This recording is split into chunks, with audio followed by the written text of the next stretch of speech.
from the high desert in the great American Southwest. Good morning, good afternoon, good evening, whatever the case may be, in all 24 time zones covered now by this program. I'm Art Bell, and the program, of course, is Coast to Coast AM. Glad to have you. Well, I see that our president is planning to announce in several days that the U.S. is going to get out of the 1972 Anti-Ballistic Missile Treaty, which means to me we are going to be building anti-ballistic missiles. Now, it is required that we give Russia 6 months' notice before packing it in. With this decision, the president takes the first step toward developing an anti-missile system that he says will protect the U.S. and its allies from missiles fired by rogue nations. Russia and the U.S. have warned Bush that withdrawing may trigger a nuclear arms race. Now, that's interesting, and I suppose if you put yourself in the shoes of the Russians or the Chinese, they don't necessarily have the technical capability to build an anti-missile system, but they do have nuclear weapons perched at the end of ballistic missiles.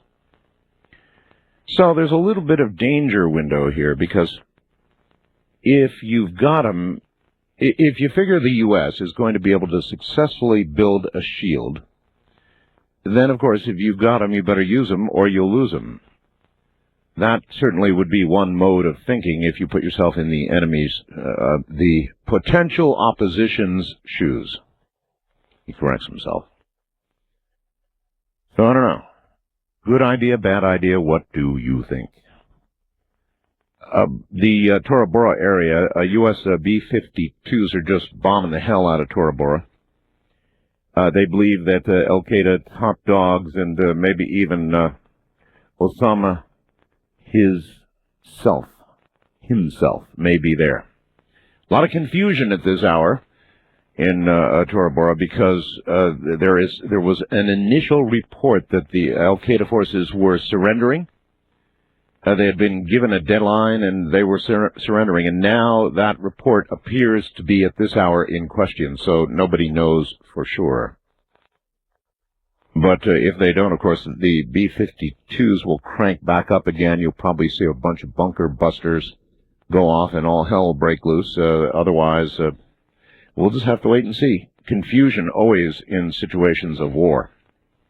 Senators who apparently have had the opportunity to review the videotaped presentation of Osama bin Laden whooping it up over the September 11th attacks, are saying when it is released, and they're thinking that it may be released very shortly, next day or two, it's going to convince all of us that he is the one who was responsible for those attacks. They find him grinning and marveling at the destruction and death of the 11th. We could see it perhaps as early as tomorrow. And in the first criminal indictment stemming from what happened September 11th, federal prosecutors today charged a French-Moroccan man who, get this, was in jail a month before the attacks with conspiring with Osama bin Laden to murder thousands in the suicide hijackings. It's a 30-page indictment. Federal agents seized computers in 27 cities today. They went a hacker hunting, and they found them. 27 U.S. cities where people are putting copyrighted software, Microsoft Windows and all that sort of thing, up on the Internet for all who would download it. Operation Buccaneer. You get the pirate connotation there, right? Operation Buccaneer was directed at 62 people in Australia, Finland, England, Norway, and right here in the good old U.S. of A. Federal Reserve cut the interest rate a quarter point today, and everybody went, Didn't impress anybody. The other news.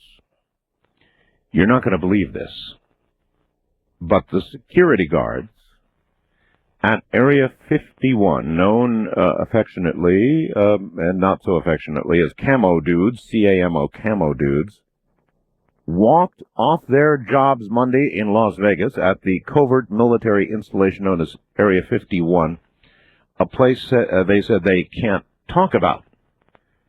The union president, Vernon Hall, said, when asked about where he worked, as he and more than a dozen other striking security officers displayed on-strike signs on Haven Street near McCarran International Airport, quote, "Use your imagination."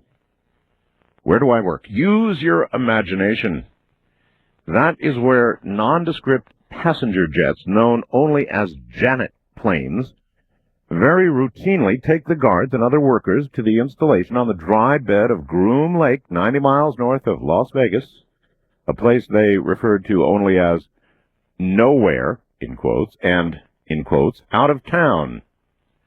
Hall, leader of the Security Police Association of Nevada, an in-house collective bargaining unit, said the association's members decided to go on strike after 3 months of negotiations for a new contract with their employer, EG&G. Said the issues include lack of adequate wages and benefits and time and... Oh, let us think about this. The people who guard Area 51 are on strike.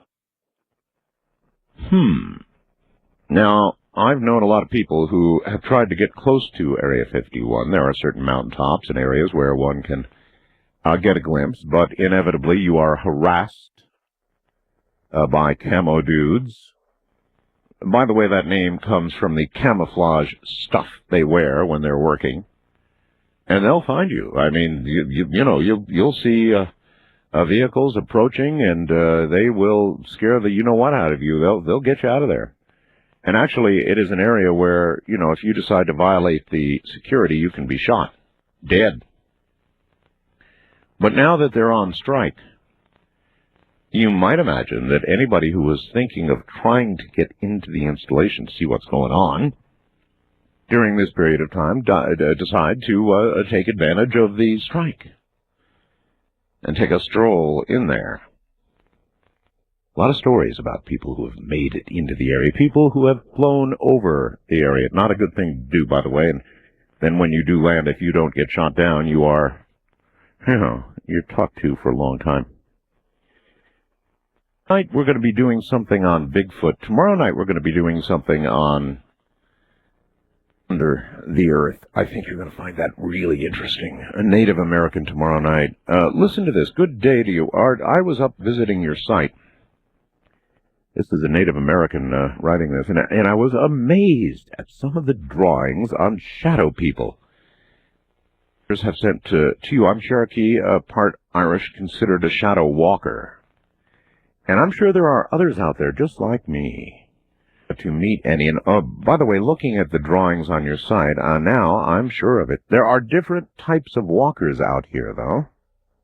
But with what your listeners are drawing, it appears about 75% of them are seeing shadow walkers. Shadow walking is kind of like astral travel, just a lot more intense. It can be done while awake, which most will, for example, do it unknowingly while they're sleeping. It's hard to explain, but to give an example of this gift, it's like a extremely strong, vivid visualization. I say vivid because you're able to touch, feel, and interact with other beings on different planes. But I feel it's really intended to help or protect others, never meant to harm or scare. So your listeners could be seeing another type of shadow person too. Skinwalkers, for example. They pretty much look like a shadow walker, but to the natives, they mean trouble. These walkers are considered shadow stealers, according to the elders. Once you are attacked by a skinwalker, there is nothing you can do to stop it. But no one has told me what may happen if you're attacked by one. It does, at times, seem like something from a Twilight Zone. But believe me, it's very real. We do exist. We do exist. And there's a lot more to this story, but later. Namaste, Art. Signed, Shadow Bear. Thought that was pretty interesting. It would resonate with quite a few of you out there. As Steve writes, Steve, logically, And I've only listened to your show for about 30 minutes ever last night, though. For some reason, I tuned into your show by accident, talking about entity attacks by shadow people. And I'm a person, Art, who refuses to believe anything that sounds that crazy. I'm what you might refer to as a skeptic's skeptic, which is why I'm writing to you now. I think that I may have been experiencing something very similar to what your audience has recounted. My experience took place about 2 days ago. I was in the hospital with my wife because our 1-month-old daughter was admitted due to a high fever she had, about 11 p.m. When I pulled out the recliner that is provided in the room and converted it to my bed for the night, I was asleep on my belly, dreaming about various things that are currently too faded to recount. What I can recall vividly during my dream, I had become aware of my surroundings. Almost simultaneously, I felt an evil presence in the room. I was frozen with fear and didn't move a muscle, hoping it was just a bad dream. All of a sudden, I felt the mattress sink in as if someone had knelt on it. Oh, God.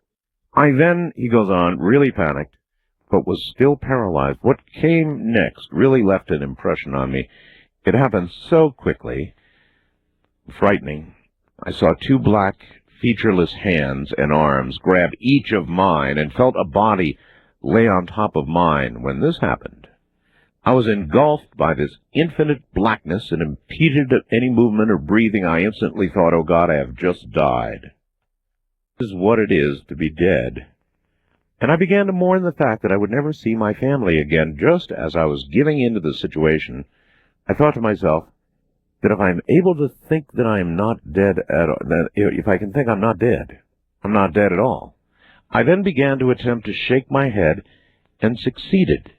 When I was able to move, I was released immediately from its grasp and felt as if I had woken from a deep sleep.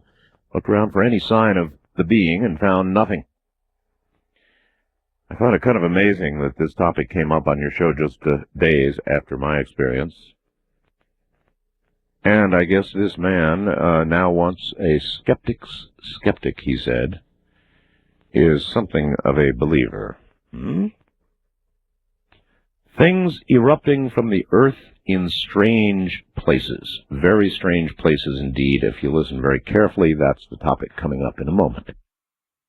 Today, KNYE, my radio station here in Pahrump, 95.1 on the FM dial, got in its T-shirts.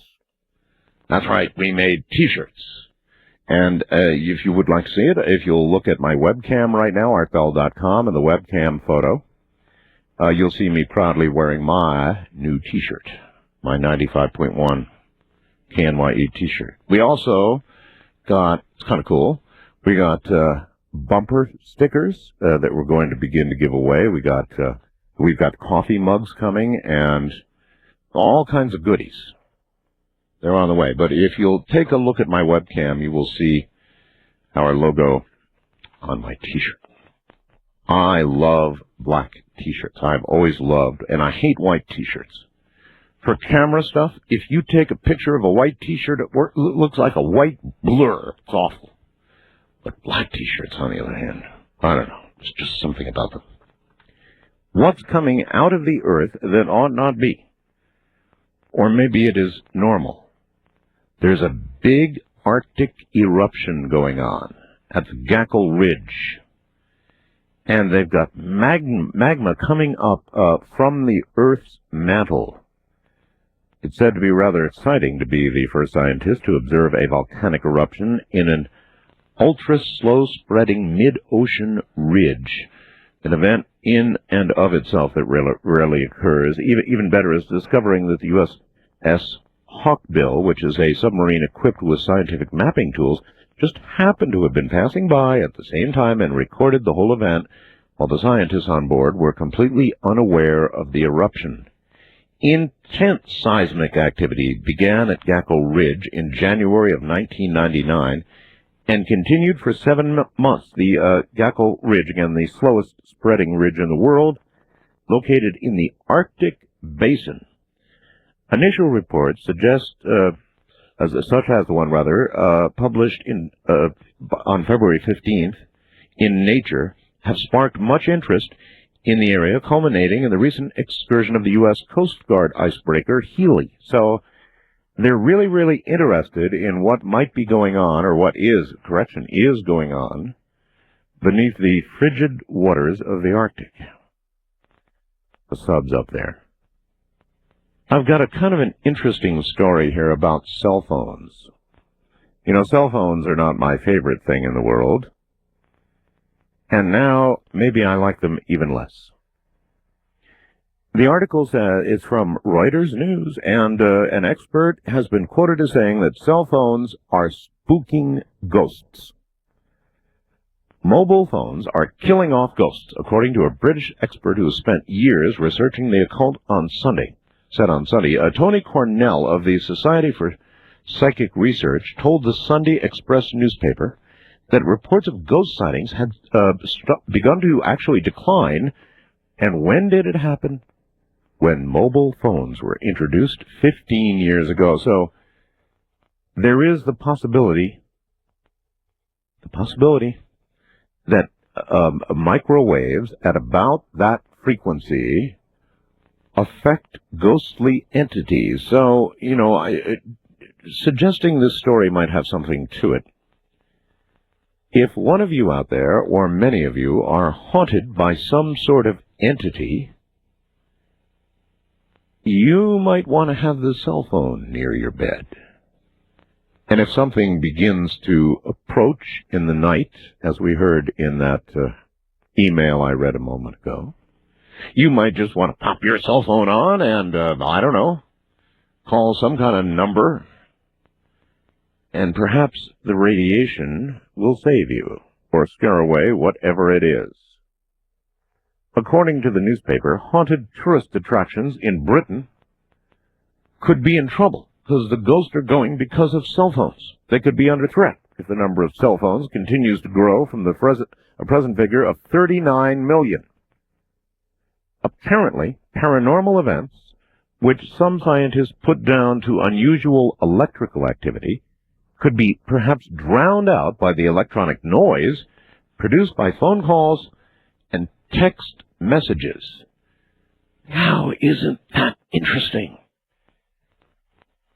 Paranormal events, which some scientists put down to unusual electrical activity, could be drowned out by the electronic noise produced by cell phones and or computers of varying sorts. So in other words, in one way, if you think about it, the more technical we become, the more technical society becomes, the less subject to paranormal events it may be.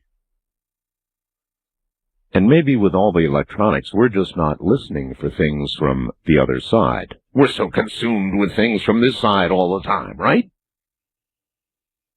Could be. Anyway, that's what the British experts think. We're scaring away the ghosts with cell phones. I'm Art Bell. This is Coast to Coast AM. In the nighttime. The trip back in time continues, with Art Bell hosting Coast to Coast AM. More somewhere in time coming up. On the first time caller line, you are on the air. Hello. Hello. Going once. Going twice. Gone. Wildcard line, you're on the air. Hi. Hi. This is Julie from Kansas City. How you doing, Julie? Fine. How are you? Okay.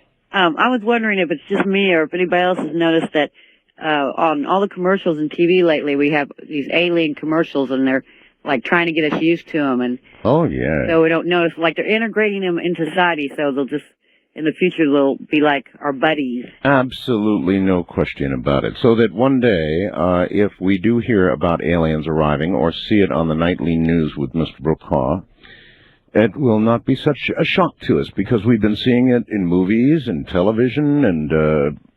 Hearing about it on my program. And it's really gotten bad in commercials. Yes, I know. Okay. I know. Well, I think there's a reason for all that. I think you're right. I was just wondering if anybody else had noticed that but me. How long do you think it's going to take before that happens? 5, 10 years? You mean before we get an official visit? or they're before we get officially that they're around us and we're not supposed to even notice them. Oh, well, that could be. They could be around us. There is a large group of people. There are many who believe that they are here now, that they are all among us right now. Now, I don't know if I'm one of those people. Well, I might be. And as far as when we will be first officially visited, I don't know. I really don't know. However, if you take the crop circles in Great Britain, the most recent ones, the face, the glyph, into consideration, then it might be getting pretty close, because it's gone from a sort of, with crop circles, a sort of, hey, guess what this is, folks, to more of a, here's what this is, folks. And I suppose the next step, obviously, from there would be some sort of presence or arrival. East of the Rockies, you're on the air. Top of the morning to you. Yes. Hey, I was wanting to ask you if anybody out there, any of the experts on Champ, Lake Champlain, if there's any kind of a pattern for him when he shows up in the summertime. Because my family and I, we'd like to go, just a camp, stay like at when who shows up? Champ, the lake monster. Well, I'm not intimately familiar with Champ, so is there a schedule for Champ? It seems like in the summertime there's more sightings, and I was kind of curious this past summer if there was any kind of any of your listeners. Sir, I'm not even familiar with Champ. What does Champ look like? I believe have you ever heard of Caddy? He's off the West Coast. No.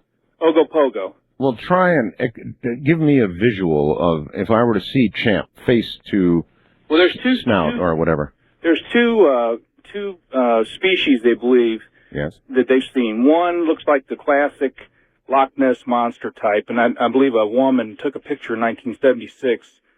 Matthew took a picture of one of it, and then the other one it's supposed to be a primitive whale. Then slightly reminiscent of a sea serpent, I guess.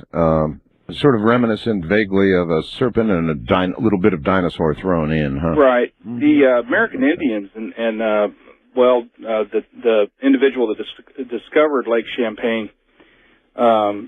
Explorers and stuff, it's been recorded all through history, but it seems to me that there's like a pattern when this thing shows up, but now, the lake is open to the ocean. So it may well be that Champ comes and goes as Champ pleases. Correct. Maybe breeding, or it comes in there, for certain reasons in the summertime, and that's when they have the highest sightings, is around July and August. Well, I was wondering if anybody really knew if there was a pattern. No, I understand. Are you looking to be in the company of Champ? Well, we'd like to camp up there, like Port Henry. That's supposed to be a real hot spot for him. And I knew an Onondaga Indian, actual Indian, who had seen Champ eyeball to eyeball. You do want a meeting then, don't you? I don't know if I want to meet him right up close. I just want to take a look at him at a distance, Well, one thing's for sure. If it's mating time, you don't want to get in the way of Mr. Champ and potential Mrs. Champ. That wouldn't be good. No, but I was just wondering if anybody out there, any experts this past summer, if there's been any... All right. Well, you've asked enough. They'll answer, I'm sure. Thank you very much for the call. Sure, those of you who know something about Champ and Lake Champlain would be able to answer that question. We are going to be talking about, I don't know, what is Bigfoot, What is Bigfoot? Is Bigfoot a monster? Is Bigfoot a dimensional being? Is Bigfoot simply something that has been here all the time? Or much longer than we have and continues to exist in a sort of an interesting existence, one that is neither fully here nor fully there because of the nature of sightings and the fact that we don't have any bodies yet. West of the Rockies, you're on the air. Hello. Yes, Art? Art? Yes. Yeah, Bob in L.A.? Yes, Bob. When you and Linda and the other people start talking about that city off the coast of Cuba, I broke out my Reader's Digest Great World Atlas, yes, and I was starting to look at Cuba, And then my eyes passed up to the page previous to that on Mexico and the Yucatan Peninsula. And something struck my eye. About 50 miles off the coast of Mexico and the Yucatan Peninsula, there's a perfect circle, a 375-mile diameter circle that's centered about 93 degrees and 40 minutes west latitude and about 21 degrees and 30 minutes north latitude. Now, at one time, they had postulated that about 50 million years ago, a huge meteor struck the Earth, and that's made that circle, yes. Right, that's possibly what sunk, or the dinosaurs. Now, if you look at the Gulf of Mexico, I don't think the Gulf of Mexico was there at that time. Because if the meteor struck there, and you track it, the Gulf of Mexico, to the northeast, yes, it heads right up towards the Bermuda Triangle. Right. Now, if that meteor entered into the Earth, and they say some postulate that it actually penetrated the Earth's crust. Now, that would have left a huge open borehole right down through there. Absolutely. Now, you move forward about 49,990,000 years. And here we are. And all of a sudden, you have people there, and it had subsided, the water came in, or there was just land there. And we had another cataclysmic event happen, and that particular area sank. Well, 1,200 feet. It is as good a guess, sir, as any, or as good a scenario as any. Right now, everybody is predictably in an uproar. As I read you last night, some British scientists are all upset about Paulina Zalitsky's find, and they don't like it. They don't want to hear about it. They don't want to think that everything they have thought previously could be all wrong, and they could be all wet. And, there could have been people running around on Earth long before any of them said it could be. What kind of tragedy, personal one, for them would that be? A very serious one. So they have huffed and puffed and blown at Ms. Zalitsky's house, but she said, look, it's just fact, You're not here in Cuba. You're in Great Britain, and so what the hell do you know? We have fact here, and we can prove what we're saying. So, I guess the report so long ago was right. The ones affected most negatively by change of any sort, aliens arriving, Earth's history, man's history, the ones who will be affected in the most negative, dire way will be the scientists who have postulated their theories as fact about when man first walked and all the rest of it. I mean, they're going to be so upset. West of the Rockies, you are on the air. Good morning. Hey, Art, this is Michael from Bakersfield. Hello, Michael. I noticed you had, about 2 years ago, you had a guest on named Reverend Andres Fletchinger from the Church of Satan in San Francisco. I remember, yeah. And at the end of the show, you said you were going to have him back on. Uh-huh. Did you ever have him back on? No, not yet, but I'd certainly have him back on.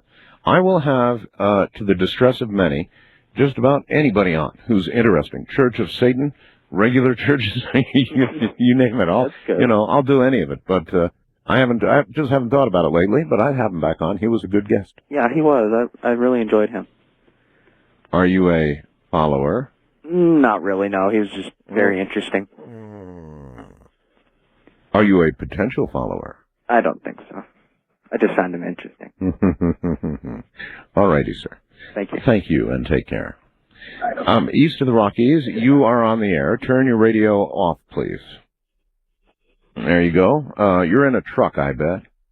Yeah, I'm in a truck. Just a guess. What's up, sir, and where are you? I'm Dale, and I'm in Cleveland, Ohio right now. And I've just got a question for you, Art. It's about the Osama bin Laden situation.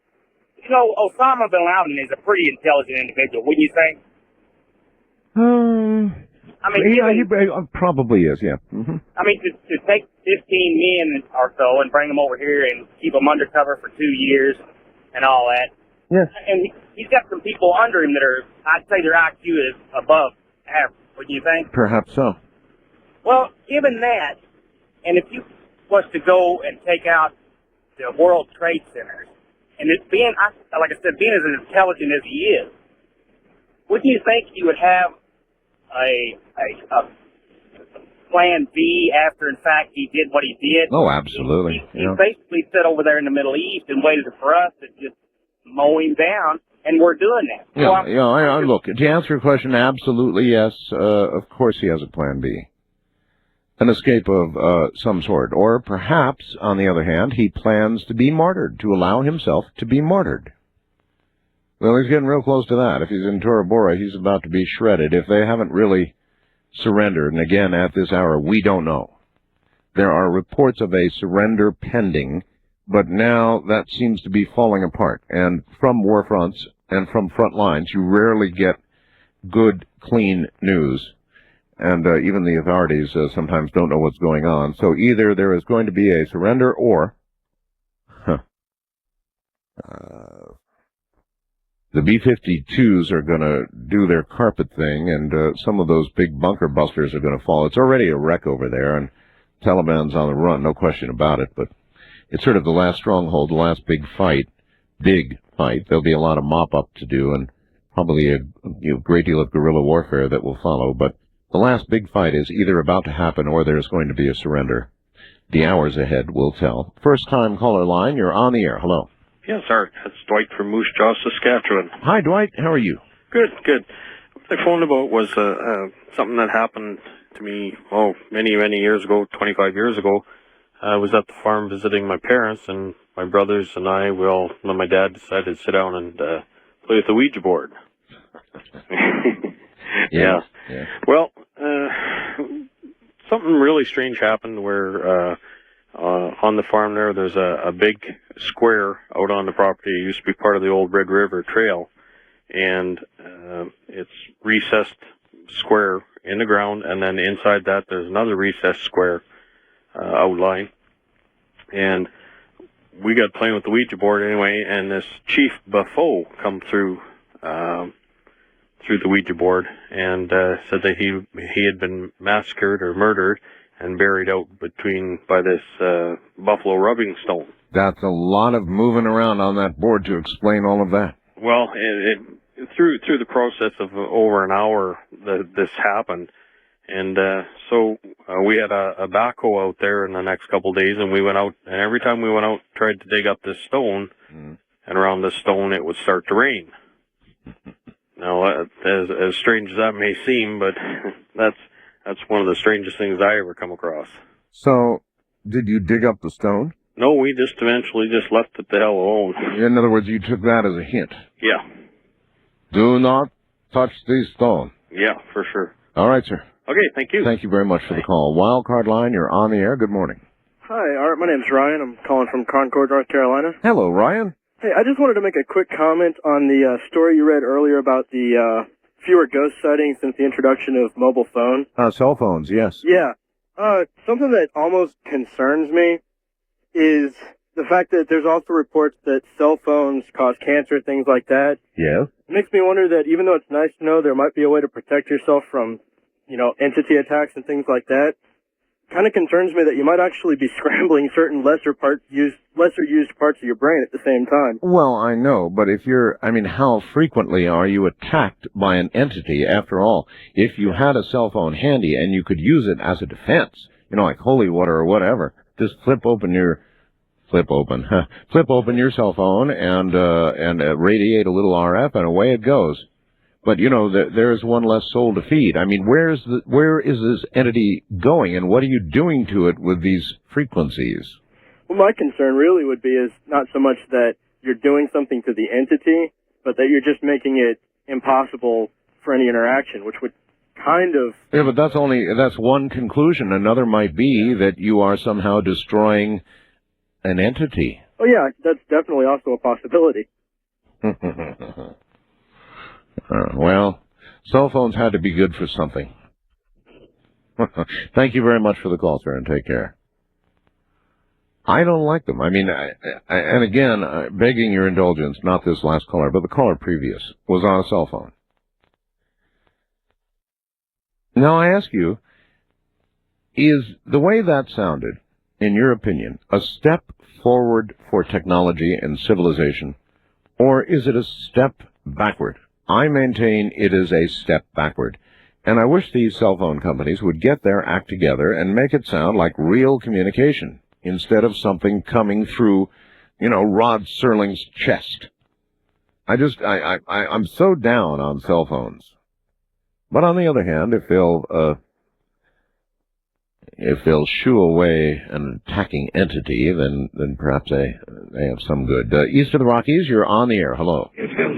Oh, yeah, Art. This is Tony. I'm in West Virginia. And on a cell phone, too, aren't you? Yeah, I am. All right. What's up? Yeah, I was thinking about that thing you were talking about with Mars and how it's supposed to be heating up. Yes, sir. Turn your radio off. Yes, Mars, they say, will heat up and the poles will melt. And they say this will occur because of the increased heat from the sun. And my nagging question is, well, then, how about third rock from the Earth, the sun? Good old Earth here. How about us? If they're going to be affected that way, then what's it going to do to us?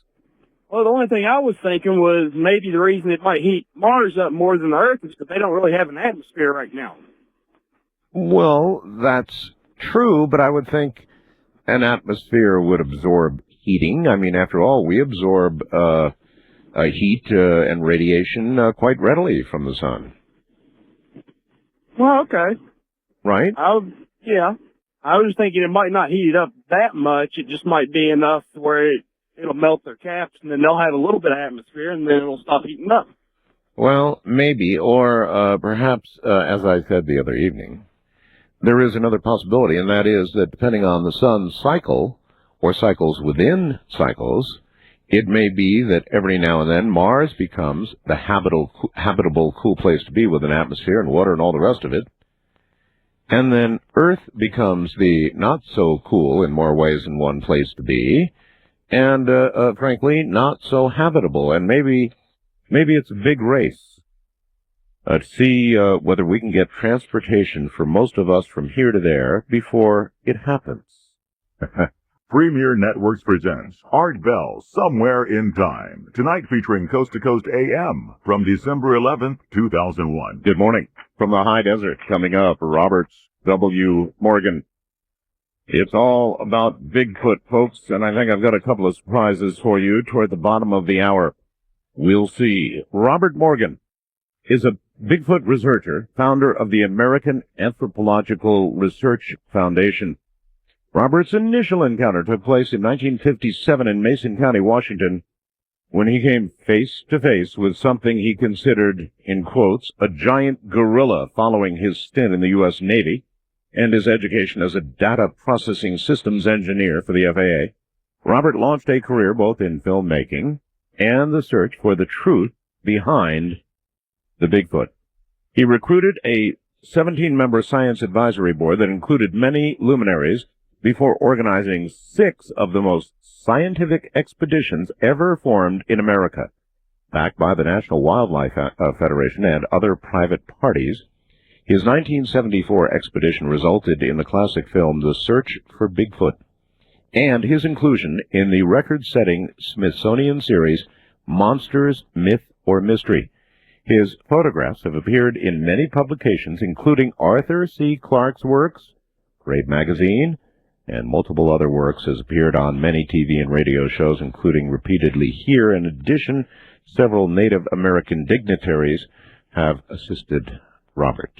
Robert Morgan, coming up. Coast to Coast AM sure sounds great in the middle of the night.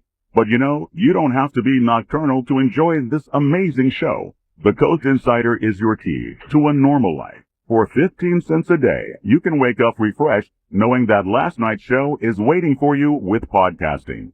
Listen on your way to work and again on the way home. Or listen to one of over 1,000 archived shows from the past 3 years. As a member, you'll have access to our monthly live chat sessions with George Noory and special guests.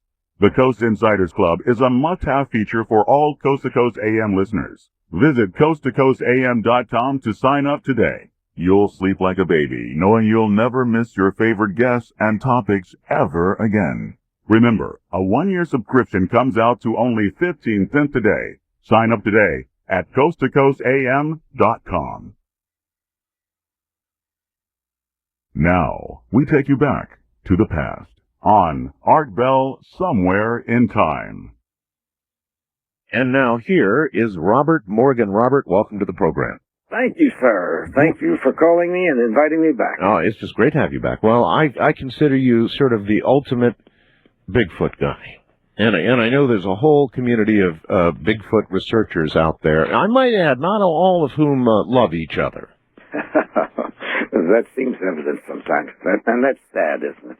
Yeah, I was going to ask you about that. Why is that? It's sort of seems like there's a lot of, I don't know, jealousy and infighting, just like in the UFO community, and maybe any community for that matter. Among those who speak to the issue, there's just a lot of infighting. How come? Well, this goes, at first, when I first encountered it, I thought that it was strictly an ego thing, and I thought that perhaps it was because some of the, I called them so-called researchers, were more into the research to gather limelight to themselves, to attract attention to themselves. A lot of them were from very small towns, and they were the big man on campus, so to speak. And they really had no academic credentials behind them. They had no really formulated plan of any sort. And so I thought, well, gee, maybe it's just because there aren't really a lot of scientists involved. But then the more I got involved with science in other facets, I discovered that there's a great amount of professional jealousy in the scientific community. And I think one of the greatest, disservices has been done to Dr. Grover Krantz at Washington State University, a comparative anatomist and a very well-educated man. And his book, The Track of Bigfoot, things like this, and his reports, he was really castigated by his peers, and many of the people that formed my science advisory board. One in particular, Dr. Carlton F. Kuhn, who is professor emeritus at Penn State, and he wrote a book that is now passed by because we've learned, as we've gone on. It was called The Races of Man. They also suffered the same thing, but at a different level. I guess it just comes down that a lot of human beings are just jealous and small-minded, and I guess that's the way they are. Maybe that's why Bigfoot won't have much to do with it. I don't blame them, as I've said so many times, people talk about Bigfoot this and Bigfoot that, and I say, well, the one thing about them, I've never heard of them raping a child, kidnapping anyone. I've never heard of them breaking into a car, stealing it. I don't think they use dope, and it goes on and on and on. They've never declared war on anyone. Maybe they have just observed our civilization at afar for a while and decided contact is better not made.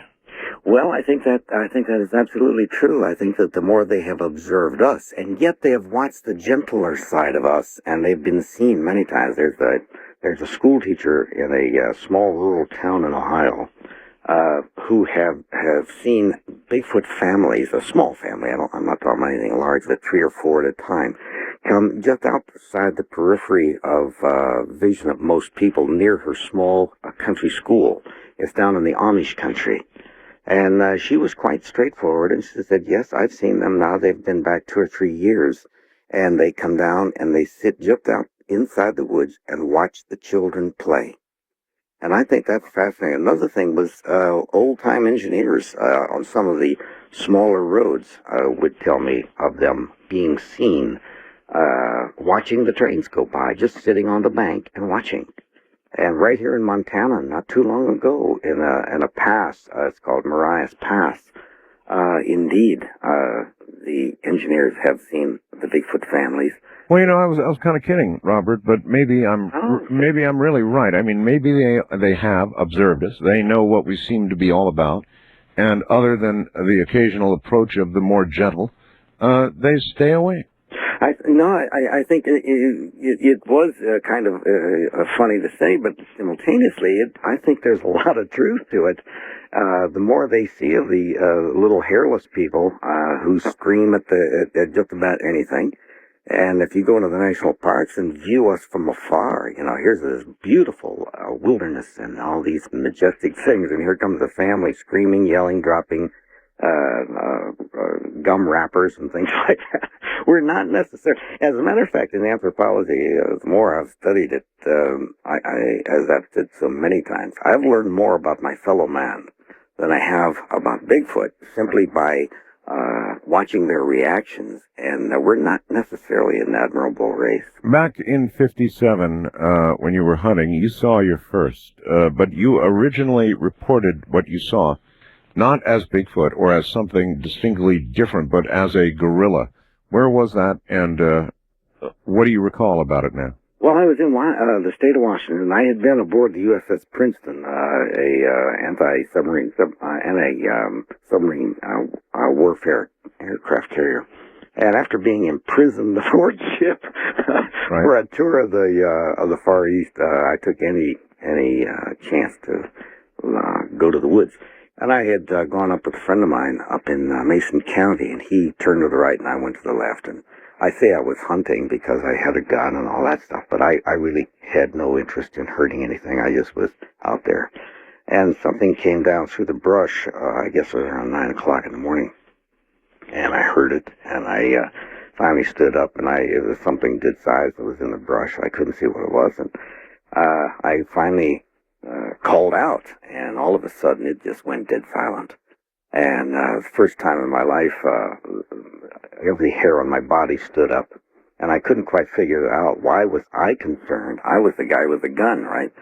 And well, when a large animal goes dead silent, it could mean, I suppose, a lot of things. It could mean it's protecting itself by becoming silent, or I suppose it could mean it's decided to stalk you. It's very possible. I think that in the subsequent events, I think I shocked it. I think it was not expecting me. And I think I really shocked it. I mean, here's a master woodsman of the Bigfoot, and all of a sudden up pops this little strange character. And finally he took off through the brush, and when he got to a point where he could see me, he turned around. And I thought I was looking, and I used this with tongue-in-cheek. The expression on his face reminded me of Sonny Liston after he picked himself up off the floor when Muhammad Ali got through with him. He was surprised and not very happy. Well, you've had years to dig up that analogy. That's pretty good, though. But he looked at me and I looked at him, and to this day, I've even tried hypnotherapy. I don't know who left first, but my money is on me. And when I got back to the car, my hunting partner showed up from the opposite direction, and he never would speak to me about what happened to him. All I knew is he showed up at the same time I did, and we got in the car, and we left. And when we got down to the very first place, we got some breakfast, and I tried to report it. And this is standard operational procedure. I called the State Highway Patrol, and they said, I think you better call the sheriff. Really? Really? Yeah, so I called the sheriff, and they took down all the information. And the more I listened to their questions, the more I thought, now wait a second, I have about 4 months to go before I'm going out of the Navy, right? Right. And I thought they were going to send somebody down with a little white coat, so I just exited stage left. And I'm sorry that I did, but... yeah, you can tell from the way people ask questions. You really can. There becomes a certain sort of tone in their voice, right? Oh, definitely. They were, obviously there was more than one person listening, you know. Well, and I'm a dumb kid from Ohio, from Canton, a steel town. I had never heard of Bigfoot. I had no clue. And I kept telling them that, as if I was talking, I said, look, you gotta understand, you have a gorilla loose up here. I saw it. There is no question. There's a gorilla loose up. There's a circus been through here. Somebody lost their gorilla. Were you with another party up there, sir? To which I'm sure you'd say yes. Were you and your friend celebrating in the woods? I mean, that kind of question. I know. All sorts of things. And I thought, this isn't worth it. So when I got back, I went on with the idea. In fact, I told some of my shipmates, I saw a gorilla up there. Yeah, right, you know. So I figured I did what any other red-blooded American boy would do at a place that had a term like that. I shut up. And went back, and it was a couple of years later, I was reading remember the old Argosy and True magazine? I do. Yes, well, I loved those magazines.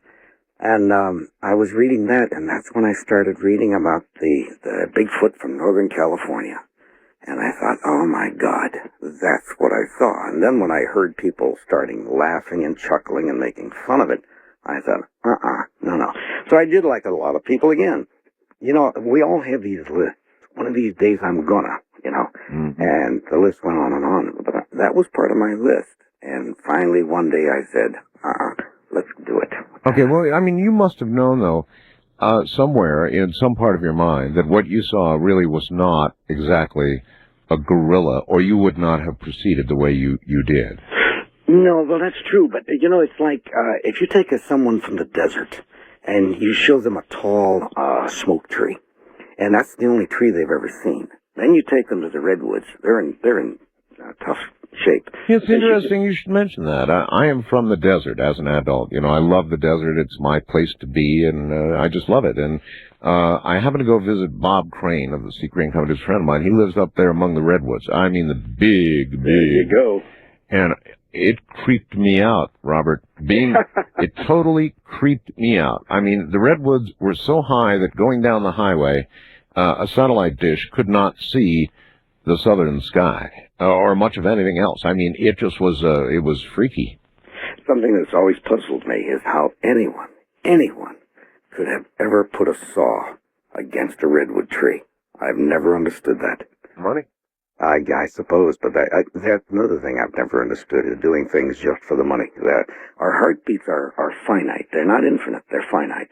We have a certain amount of heartbeat. Yeah, but a lot of people aren't counting, Robert. I guess.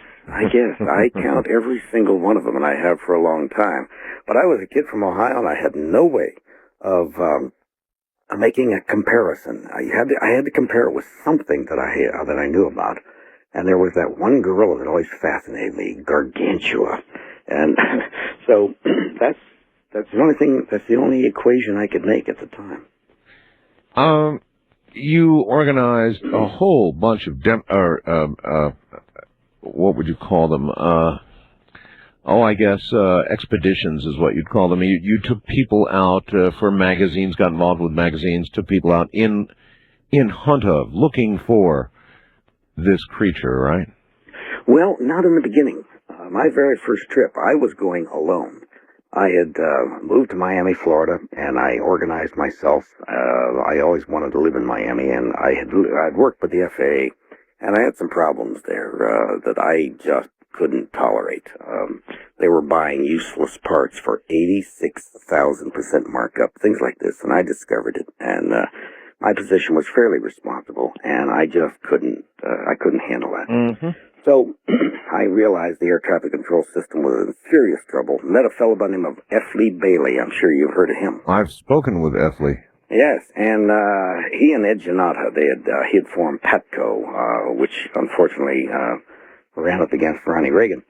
But I spoke to him, and I just couldn't go on. And they said, well, why don't you resign, write a book? So I did. It was called The Life Jugglers.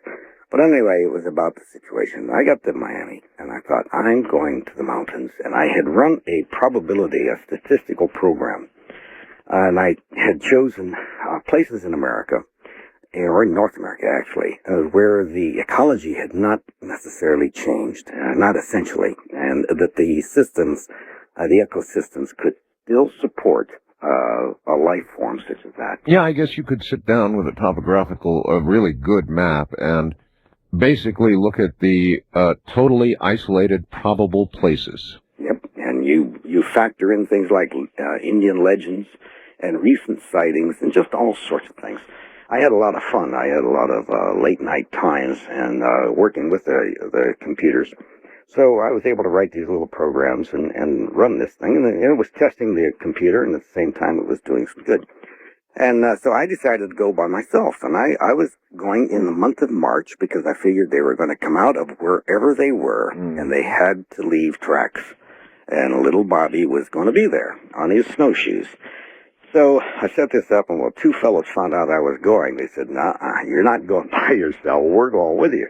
And so that's how it began. And when we got back, I was petitioned by Ivan Tor Studios. You remember the people that made Gentle Ben and all that? Sure. So the president called me. It got in the newspapers because one of the guys had a big mouth. And I was just doing it for myself. I didn't even think the public would have any interest at all. Well, indeed they did. And Bill Graffet was the president of Ivan Tors at the time. He called me.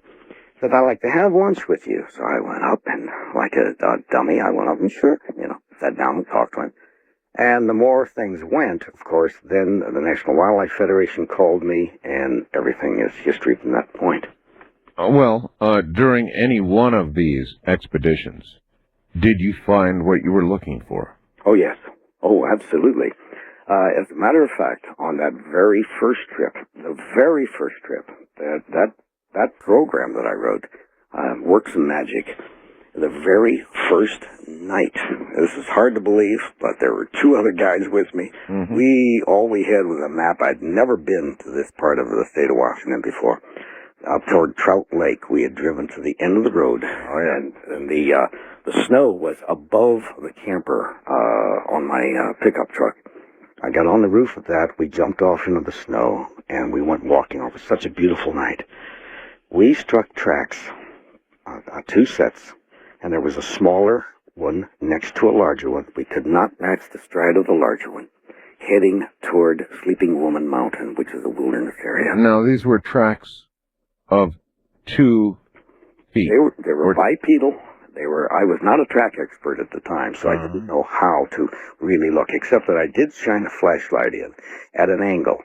And these people, whoever they were barefoot, because you could see the separation. Barefoot in the snow? In the snow. All right, I want to ask you more about those tracks, so hold on. We're going to break here at the bottom of the hour. Robert Morgan is my guest. By the way, there's breaking news on the Drudge website. Drudge says Gertz, the American captured that was with the Taliban, warns U.S. intelligence of impending bioterror attack by Al-Qaeda. That's on Drudge right now. I'm Art Bell. The trip back in time continues with Art Bell hosting Coast to Coast AM. More Somewhere in Time coming up. Now, we take you back to the past on Art Bell Somewhere in Time. Good morning, everybody. Well, Matt Drudge has done it again, breaking news. You know, that American who had been part of the Al-Qaeda. The headline is, Captured American Taliban warns U.S. intelligence of impending bioterror attack by Al-Qaeda. That's a big headline on Drudge at this hour. Breaking news. I'm Art Bell. Robert Morgan is here. And in a moment, I've got a bit of a surprise for you. Stay right there. You're listening to Art Bell Somewhere in Time, tonight featuring Coast to Coast AM from December 11th, 2001. Into the night once again. Now, suppose I were to tell you that I've got a couple of police. I've got a friend, a very good friend, named Renee Barnett, who's this television segment producer. And she said, Art, there's something going on with Bigfoot in Oklahoma. And she gave me the names of a couple of police officers in Oklahoma who apparently saw something. Now, I don't know a whole lot about the story beyond that, but there were, I guess, reports of, well, rather than try and guess what it's all about, why don't I bring this officer on the air? He's going to talk to us. His name is Dan. We'll only call him Dan. He's a police officer in Oklahoma. Dan, you're on the air with Robert Morgan and Art Bell. Welcome to the program. Hey, thanks, guys. Nice to meet you, Robert. My pleasure, Dan. How are you? Great. What's the story here, Dan? Can you even tell us what part of Oklahoma you're in? Northeastern Oklahoma. Northeastern, all right. Around the Tulsa area. So how did this begin? Me and my neighbor, he works for the major newspaper in town, and Me and him went four-wheeling, and we went up to the northeastern part of the state, went quite a ways back off the road, traveled along the river. We followed the river for quite a ways, real rugged country, just four-wheel drive country. Sure. It was just about dark at the beginning of the year, around February, just almost getting dark. Come over a little hill and have a straight shot through the woods. You know, the trail just keeps going straight. And approximately 50 feet in front of us, something steps off from the river side of the road, which is the right side. There was tall grass, real tall grass. I want to call it like cane. Stepped out of the cane and crossed the road, did kind of like the Patterson video, you know, where he turns his whole upper torso, stopped, looked at us, and then kept on trucking right in the woods. How good a look did you get? We were approximately 50 feet away. We got a pretty good look. It was reddish-brown hair, long reddish-brown hair. I didn't see any facial features that I can recall. When you know, it had that swinging arm walk. Walking on bipedal. Yeah, 2 feet. Yeah, walking on 2 feet. Approximately, I'm going to guess around 7.5, 8 feet tall. Oh my. Yeah, it was big. Walked right across the road and went into the woods, and then we watched exactly where it went to, and it stopped behind some big trees. And like I said at the beginning of the year, so all the foliage was still off the trees, so you could see quite a ways back in the woods. Were you tempted to go after it? Not at all. Not at all. We pulled up to, we stopped the Jeep in the same location where where we had saw it cross the road. Right. And we got out, and we still had a visual on where it had stopped. I got out of the Jeep, picked up a fairly good-sized log, and I heaved it, and nearly hitting the tree that I threw it, that it was hiding behind, and it didn't budge. It stayed there. After that happened, after it didn't move, we both decided that it was best just to get in the Jeep and go ahead and get out of there, because you know, we neither one of us were sure what we had just seen. It was total silence all the way out of the woods. We didn't talk about it all the way out of the woods. We were pretty much in shock of what we just saw. I understand. And then apparently, once again, you saw something. Yeah, approximately about 6 weeks later, I returned with a fellow officer, good friend of mine. We were camping. We got there early that day. Now this would be Jeff, right? That would be Jeff. Okay. And we got there early that day, and we were going to meet up with 2 other people that were going to bring Jeeps, and we were going to go four-wheeling. Got there early, started cooking, started campfire. I was chopping wood, and Jeff was shooting a new gun that he had just purchased, and there's big hills out here, real steep hills. You can't hardly even walk up on them. I started hearing something coming down the hill. I got like rocks kind of rolling down the hill, branches breaking and stuff. I could hear stuff moving around behind me, and I turn around and I look, and you know, same time of year, no foliage on the trees. You could see through the woods. It didn't see anything, and so a few minutes later, I hear the noise again, and every time I hear it, it's coming closer. It's approaching. I asked Jeff. He stopped shooting his gun, and I asked him. I said, "Are you hearing that?"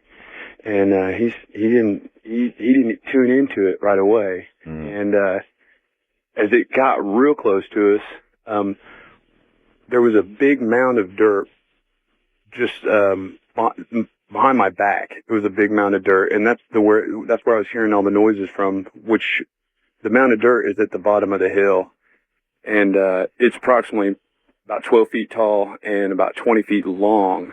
Mound of dirt. And when it got to that point, Jeff started, he began to hear it moving around behind us, and it was fairly close to us. And it sounded like something was crawling on its belly, and it only moved when we were talking or making noise.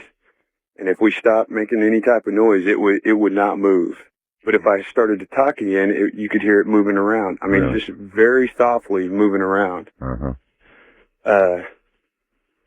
At that time, we both decided to reload the guns, grab the guns, and good idea, and grab the flashlights, and we kind of stealthily walked to the end of this mound of dirt, which is probably about 20 feet long, and we walked down a little gravel road, and when we got positioned to the end of the mound of dirt, we both turned on our flashlights, and here's this creature, and it's like either laying flat on its belly or like low kneeling. You know, it's very, very crouched down, very low. Right.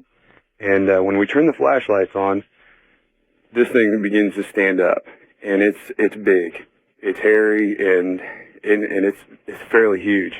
Were you able to see any detail? The long reddish brown hair, again, you know, basically what I described earlier. As tall as 6 or 8 feet? I'd say 7 to 8. 7 to 8 feet. All right, really big. Really big, and we're talking less than a distance of 20 feet. Yeah, you were really close. Right up on top of it. It came down the hill and literally came all the way down the hill and approached us. You know, basically was watching us. I think it was just watching us. Just watch. And could you see any facial features at all? Not that I can remember. I don't know if it's shock or what it is, but I cannot remember facial features. What about sounds or smells? I don't remember any smells that night. Excuse me, did it have anything in its hand at all? I didn't even notice. If it did, I didn't know. I didn't see it. So you were just plain in shock. Yeah, basically, yeah. And as it started to stand up, Jeff turned. Jeff was in front of me. He turned and he went right past me. And he was heading back for the truck. And I grabbed him by the back of his shirt collar, and I walked backwards with my gun pointed at it the whole time. You both had guns. You were never tempted to let loose? No. At one point in time, before we had approached it, when we had both began to hear the noises, when Jeff tuned into it, and there was a lot of rustling around when we were making noise. When I started to hear it and Jeff started to hear it, I shot a few rounds over the top of that mound of dirt before we walked back there. It is, to me, remarkable. You said that Jeff was firing his gun.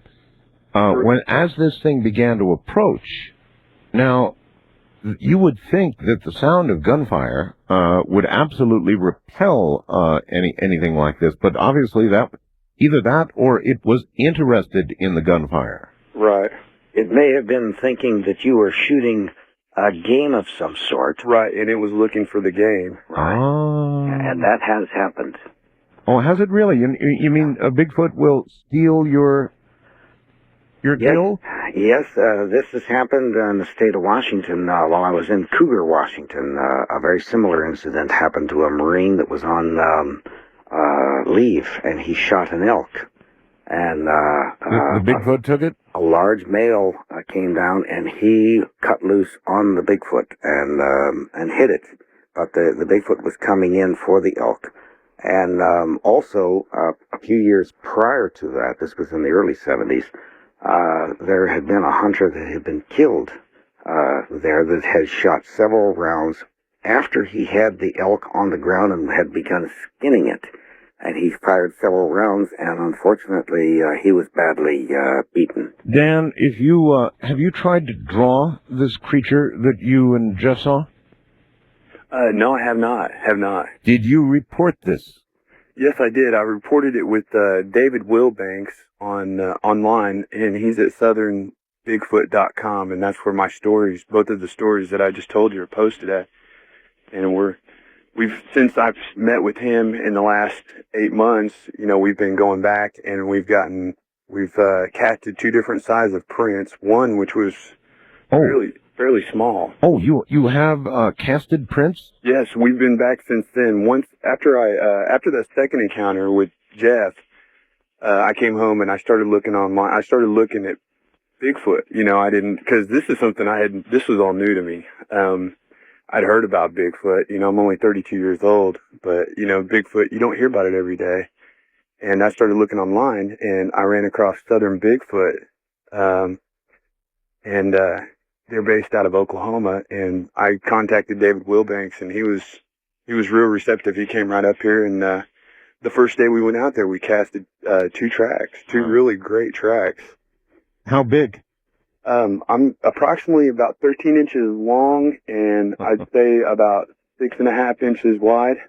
Well, officer, you know, maybe you understand now, you know, when a witness has a hard time describing a perp because they were in shock, maybe you understand. Oh, yeah. I can definitely relate to it now.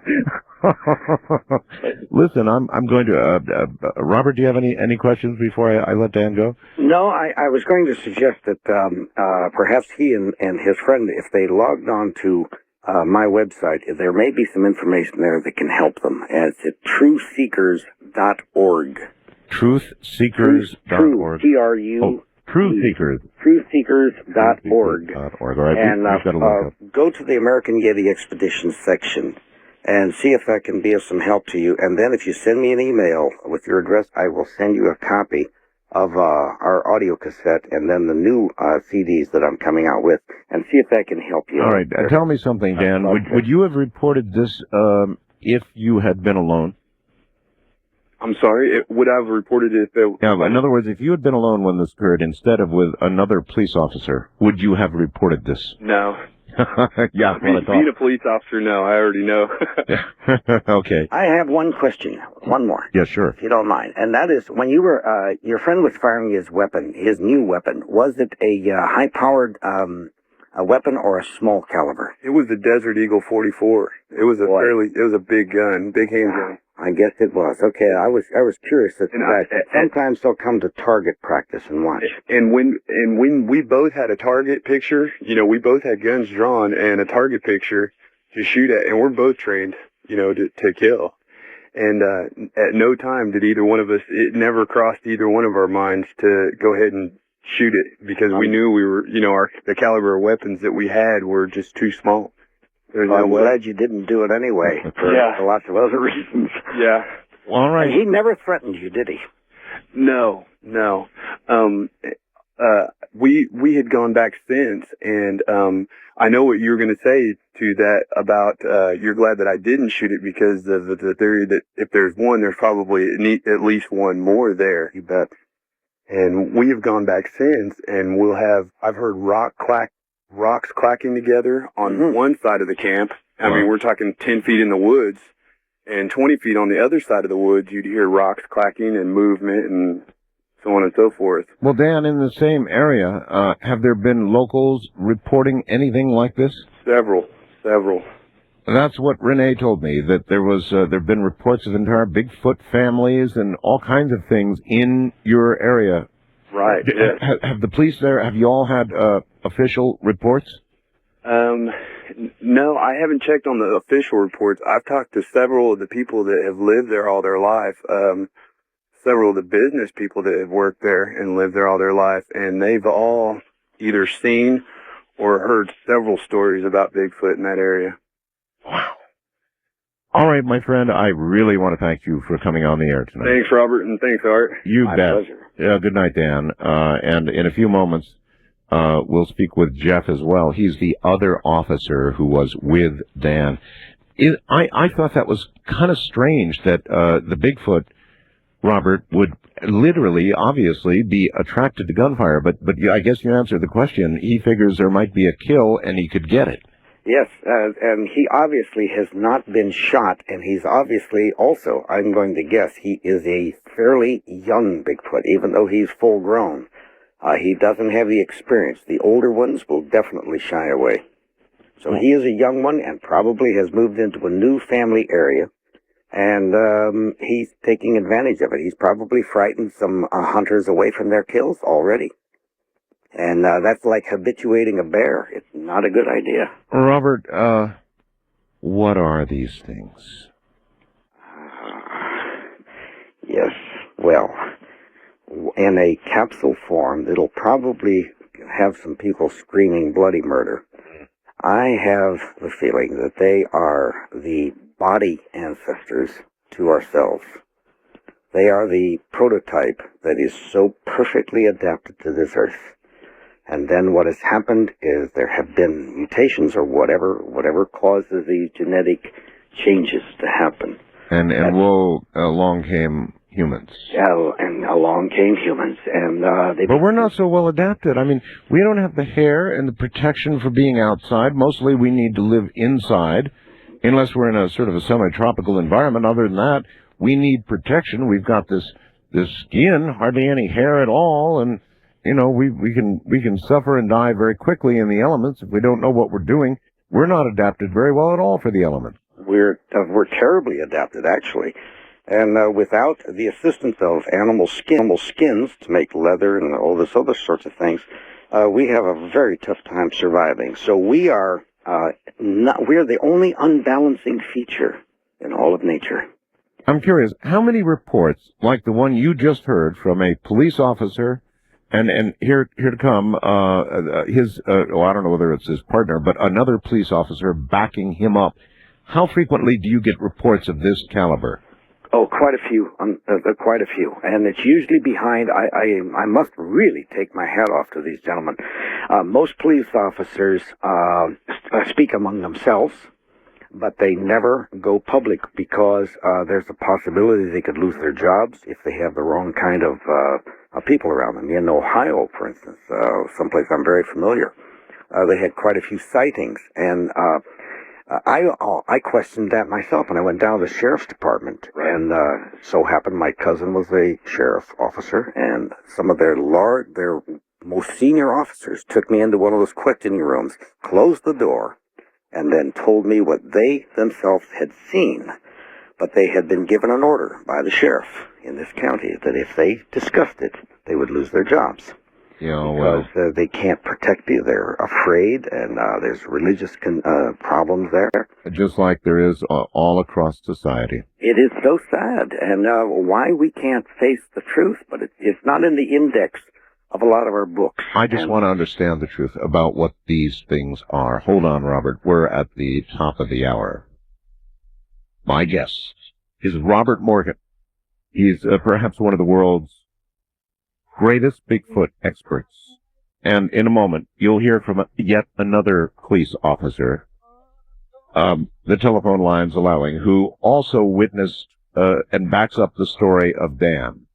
From the high desert, I'm Art Bell. This is Coast to Coast AM. You're listening to Art Bell, Somewhere in Time. Tonight featuring Coast to Coast AM from December 11th, 2001. Robert Morgan is my guest, and because the officer I have on the line right now is actually on patrol, I suspect in his patrol car right now, we're going to hold the brake for a moment, and with Robert Morgan, go directly back to Oklahoma to a patrol car and an officer named Jeff. Jeff, are you there?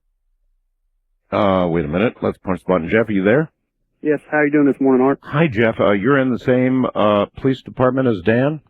Actually, he works for one just to the east of me. Okay, so you're adjacent towns. Yes. But you know each other quite well. Yeah, we actually used to work for the same department back in 94. Oh, okay. All right. Were you ever partners?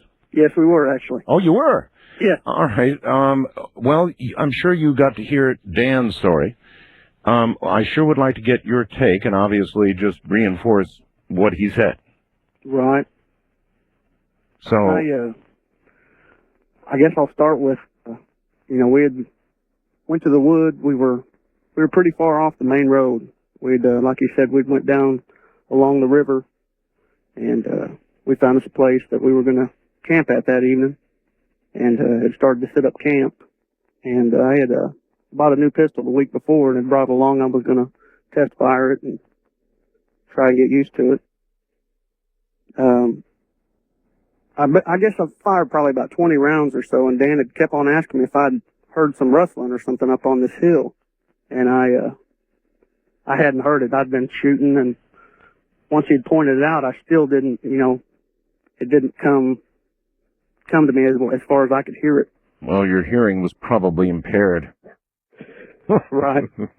And that 44 Magnum is pretty loud. Yeah.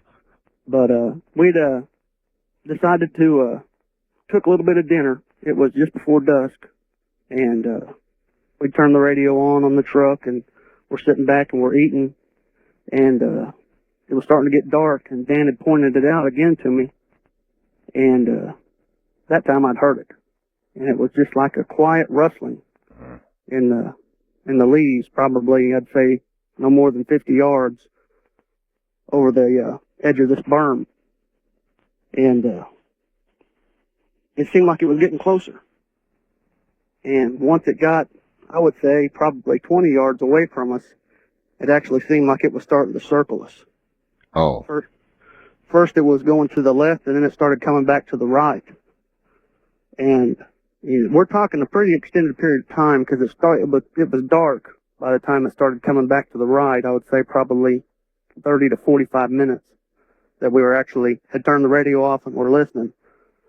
And in that time is when Dan had fired, 5 or 6 rounds over this hill.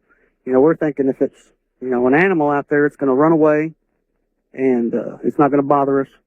But if it's somebody out there messing with us, they're going to say, hey, I'm over here, don't shoot. Right, sure. And nothing.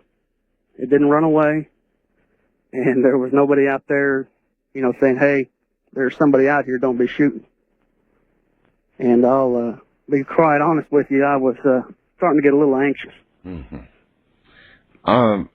Well, Dan told us about the confrontation. In other words, that you got around there with flashlights. Right, and you shined flashlights on this creature. And Dan said it raised itself up. And was probably, he said, about 8 feet tall. You concur with that? At least 8 feet tall. He didn't really get much of a look at the face because he admitted he was in shock. And I can imagine you may well have been too. Did you get any sort of look at its face? At the face, no. No, I didn't. In fact, the first thing that crossed my mind when I saw it was, it's time to get out of here. Yeah. And I was headed to the truck, and I was leaving with whether Dan was coming with me or not. Oh, really? Yeah. Did you mention that to Dan? Actually, when he grabbed a hold of my shirt, I figured he had the idea because I told him, I'm going with the truck and we're getting out of here. You did say we. Yeah. Good. All right. So then you really concur with everything he said. Is there anything he said you can add to? Other than, it really did seem like it was maybe crawling on all fours. When I first saw it, it was as if it was standing up and like it was on its knees. And even when it was on its knees, it appeared to be at least 5.5 to 6 feet tall. Aye. And as it stood up, that's when, I don't know if you want to call it fight or flight, but I was ready to fly away and get as far away, as fast away as I could. Makes all the sense in the world to me. You two had a gun. Yes. And you had reloaded, and you were all ready to go. You could have fired that weapon. Why didn't you? It never even crossed my mind. In fact, until I got back in the truck, I didn't realize that I had the gun in my hand. I knew I had it, but it didn't cross my mind until I tried to open the truck door, and there was the gun in the way. Very, very interesting. So, in other words, you totally back up Dan's story all the way. Yes. Jeff, one last question. How have your fellow officers reacted to what the two of you have said? I think I might have told one other officer that I work with about it, my partner that works with me now on midnights. But I didn't tell my wife about it for over a month after it happened. And other than her and my partner now, I've told my dad and my uncle, and that was only a month ago. I haven't talked to anybody about it. You think you saw Bigfoot? I know I did. Robert, any questions for Jeff? Oh, I see what happened. All right, we've lost Robert. All right, well, listen, Jeff. Okay. Thank you. I can't thank you enough for coming on the air. Very brave of you to come on the air. Thank you so much. Art, it's been a pleasure. Thank you very much. Good night. And I'm going to have to get Robert back. All right, so there you have it. You have two police officers corroborating each other's stories who do not think but know they saw Bigfoot. Robert Morgan is an expert on all of this. He'll be back shortly.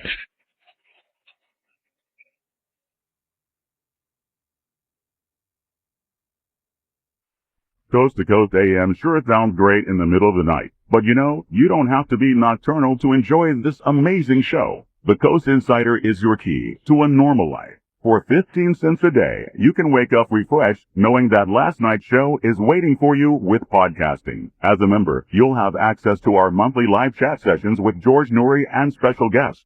The Coast Insiders Club is a must-have feature for all Coast to Coast AM listeners. Visit coasttocoastam.com to sign up today. Looking for the truth? You'll find it on Coast to Coast AM. Let's talk a little bit about the shadow government. Do you believe it's there? Yeah, we've heard that term, for so many years, and I thought it was this group in the Netherlands that sit behind smoked windows and make decisions like, giant players of chess. But it isn't. We don't have the government anymore. What we have is a loose coalition of bureaucracies. But we have no representation in that government. So when I look at the Constitution, I see it as a really inspired and eternal document that has been sidestepped in almost every legal way possible. So the process itself has been intentionally manipulated to facilitate a certain style of government. And it's taken a while to set up. But I think it's set up now, and it's working just the way they like it. We need a systemic change in order to let the Republic be representative of the people again. You're listening to Art Bell, Somewhere in Time, tonight featuring Coast to Coast AM from December 11th, 2001. All right, we are going to now try and get Robert Morgan back on the line again. I have no idea what happened. Sometimes those things do occur. Right in the middle of an interview, you just get knocked off. And I don't know how that can happen, because actually we've got a system that prevents that locks a guest in. Okay. Let's see if we get through.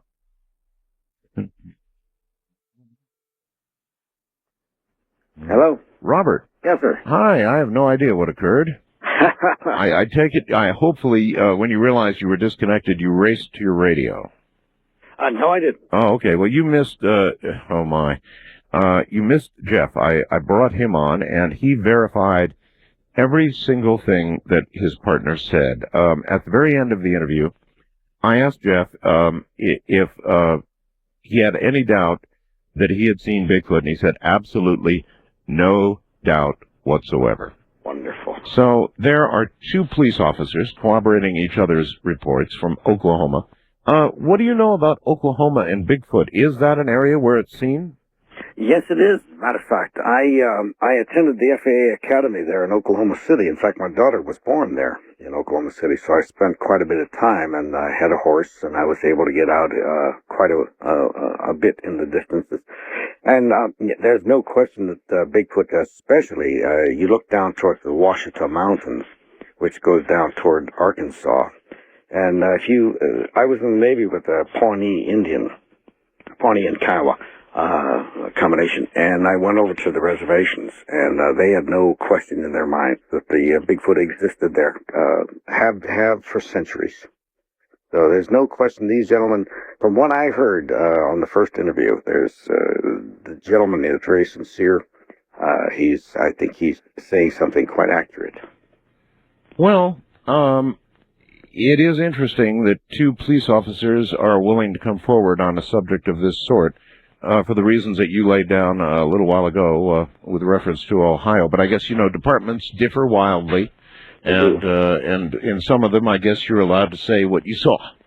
Yeah, well, remember that UFO sighting where those officers chased that UFO almost over to the Pennsylvania line? Yes, as a matter of fact, we're going to repeat that show. So many people have requested it. We're going to repeat that just around Christmas. Yeah, and I think some of them, didn't they lose their jobs, I believe? Some did, yes. Yep.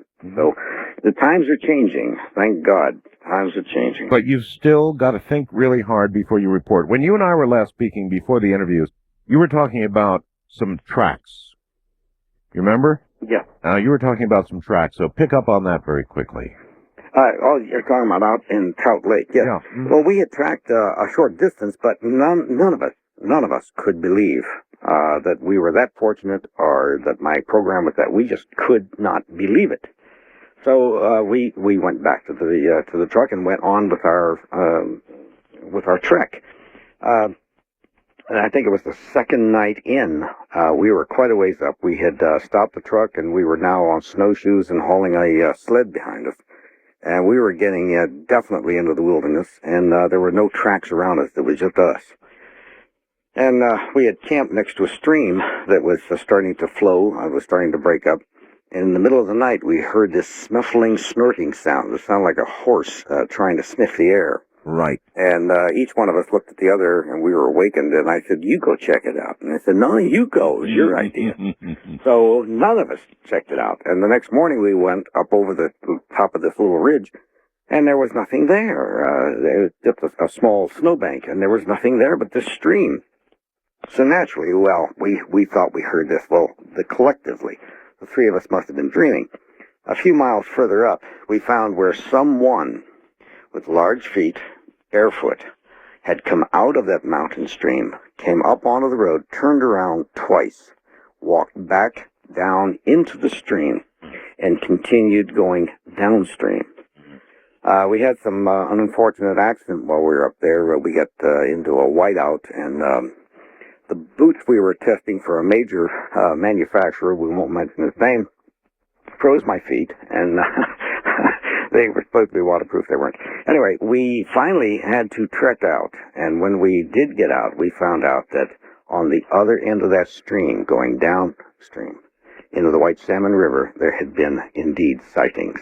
And about this time, they had had a sighting near Bonneville on the river, the Columbia River. So we pursued that. Of course, I was limping by this time on frozen feet.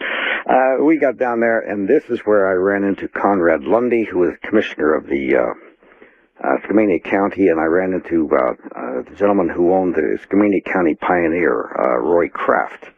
And their hunters were everywhere. Everyone was there with their rifles, their shotguns, everything. I asked him what in the hell was going on, and he told me. And I could tell he was a local. I didn't know he was the county commissioner.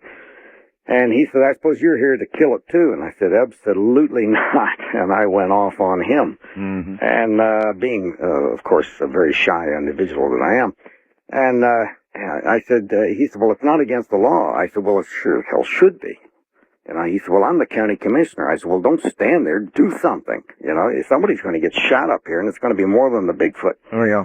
So he took me down and introduced me to a gentleman by the Roy Kraft, and I wish you had met him, Art. This guy was the quintessential editor to a small newspaper. He had the cigarette ash that was longer than the cigarette. He had the celluloid, everything. You sound like the Roy Schneider of Jaws, you know. Remember Roy Schneider out there? Oh, yeah. Somebody's going to get killed, and all those rednecks piling into the boats and going out there, and sure enough. Bingo. Exactly. Well, Roy sponsored the ordinance, became the first law passed in America. And it was with me jumping up and down on Conrad Lundy, and Roy sponsored it, and became the first ordinance that was passed in America. What was interesting about Roy Kraft is after I got to know him, I said, what are you doing in Stevenson, Washington? Turns out this fellow had been a PR agent, and one of his, he said, one of his clients had been murdered in Hollywood. His client was Marilyn Monroe. Oh, my. Yes, he was the press agent for Marilyn Monroe. And when she was murdered, he had had enough. He said he couldn't. And he continually said he didn't say she died. He said he didn't say she was overdosed. He maintained she was murdered, and he wanted nothing further to do with it. Well, this is an interesting thing about Bigfoot, you know. I've run into more wonderfully interesting people, and he was one of them. But that's how that first law started. And then, of course, there's that pinball effect. Are you really sure about this? In other words, we've talked about this before. There are many who say that one Bigfoot should be killed. One should be killed so that we can autopsy it, so we can learn about it, so that we can understand what we're sharing this planet with. We can understand about what these creatures are, and all the rest of it. I mean, so much knowledge that could come from one body. How do you argue against that? Well, you know, it's intellectually, I began exactly that same way. That's exactly how I felt in the very beginning. But there was something about seeing these people out there, my gun's bigger than yours, etc. I saw no glory in that. Yeah. And the more I came to know the Bigfoot people, the more I realized, on the average, of course, they're just like us. There's good, there's bad, there's some that have had some rotten experiences with the little hairless people.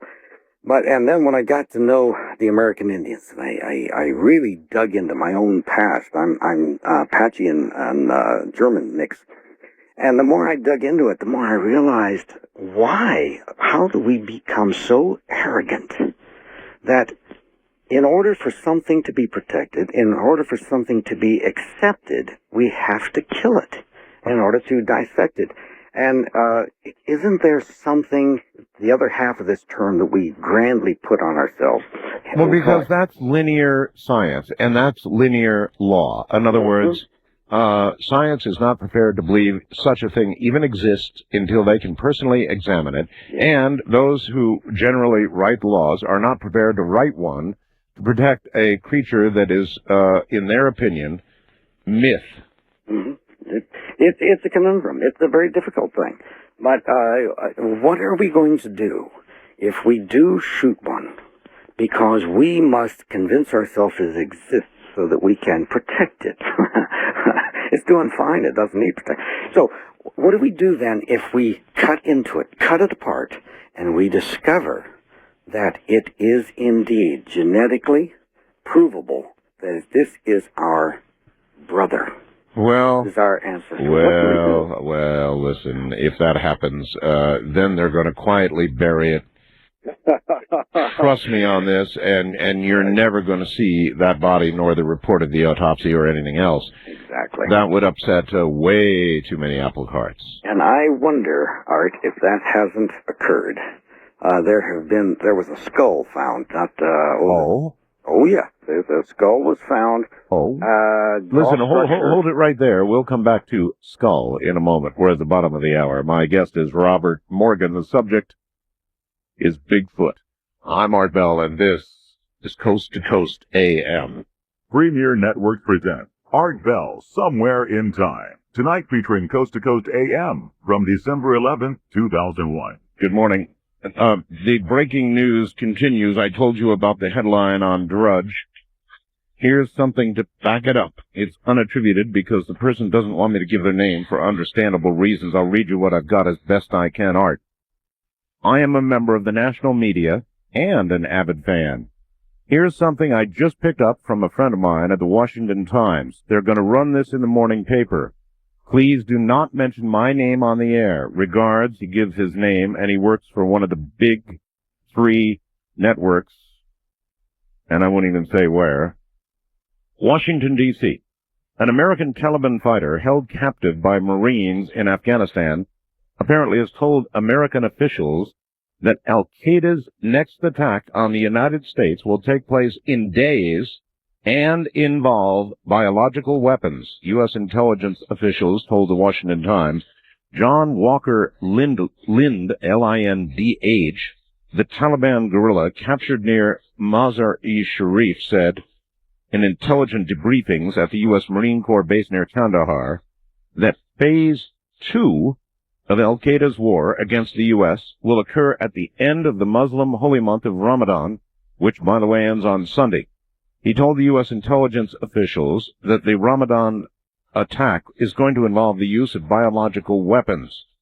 The information was among other intelligence reports that led the Bush administration to issue a public warning last week, remember that? About a possible terrorist attack. So, this allegedly is going to run in the Washington Times within hours. And it certainly would back up what we are seeing on the Drudge report this morning. So I guess you're going to want to bear all of this in mind. Tomorrow night here, we're going to have a Native American named Red Elk.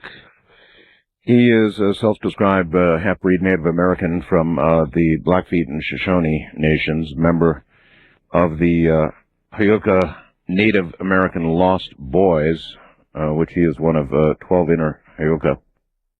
Was one of the last 9 members of the Red Web Society who are working to bring understanding to Earth. He is the official keeper of the tunnels. official keeper of the pyramids, temporary caretaker of the flying dragon drum, very sacred drum on the Hopi Nation, the altar carrier of the nations, and he is going to tell us about a world underground that is going to blow your mind. Red Elk tomorrow night on What's Below Our Feet. Now back to Robert Morgan. And Robert, I should tell the audience, and I want to make this very clear. I have a recording of Bigfoot, as you know, or is what is said to be Bigfoot. This recording I obtained from Linda Moulton Howe, who played it with the permission of those who made the recording. That is where I got the recording.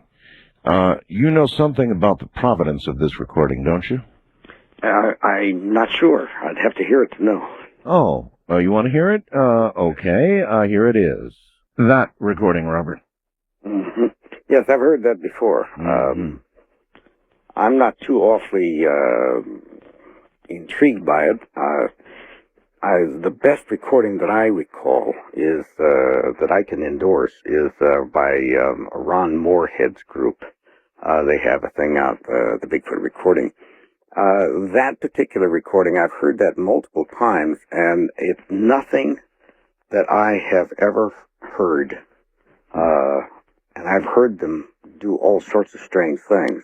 I have never heard anything like that. Have you heard a scream? Do they make a screaming sound?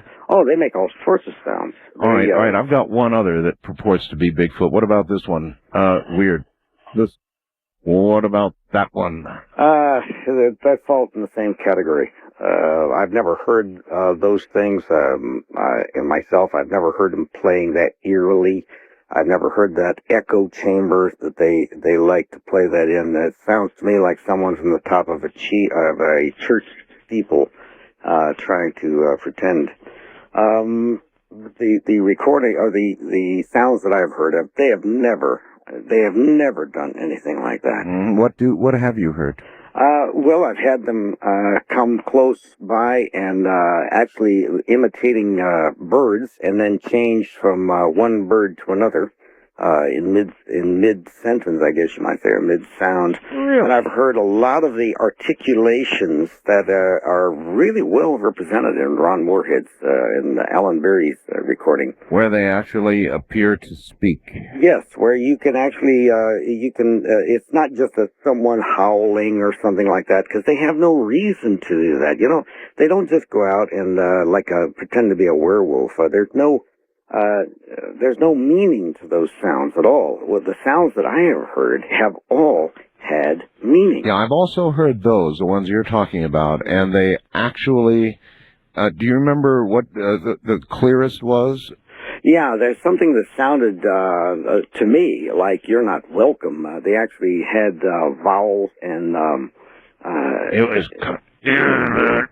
like right, that, like that. Right, and which was tough to swallow at first, but the more I've listened to it, and more than that, even going on beyond that, because there's no sense in projecting what we would like to hear, but to realize that they're using vowels and so clearly.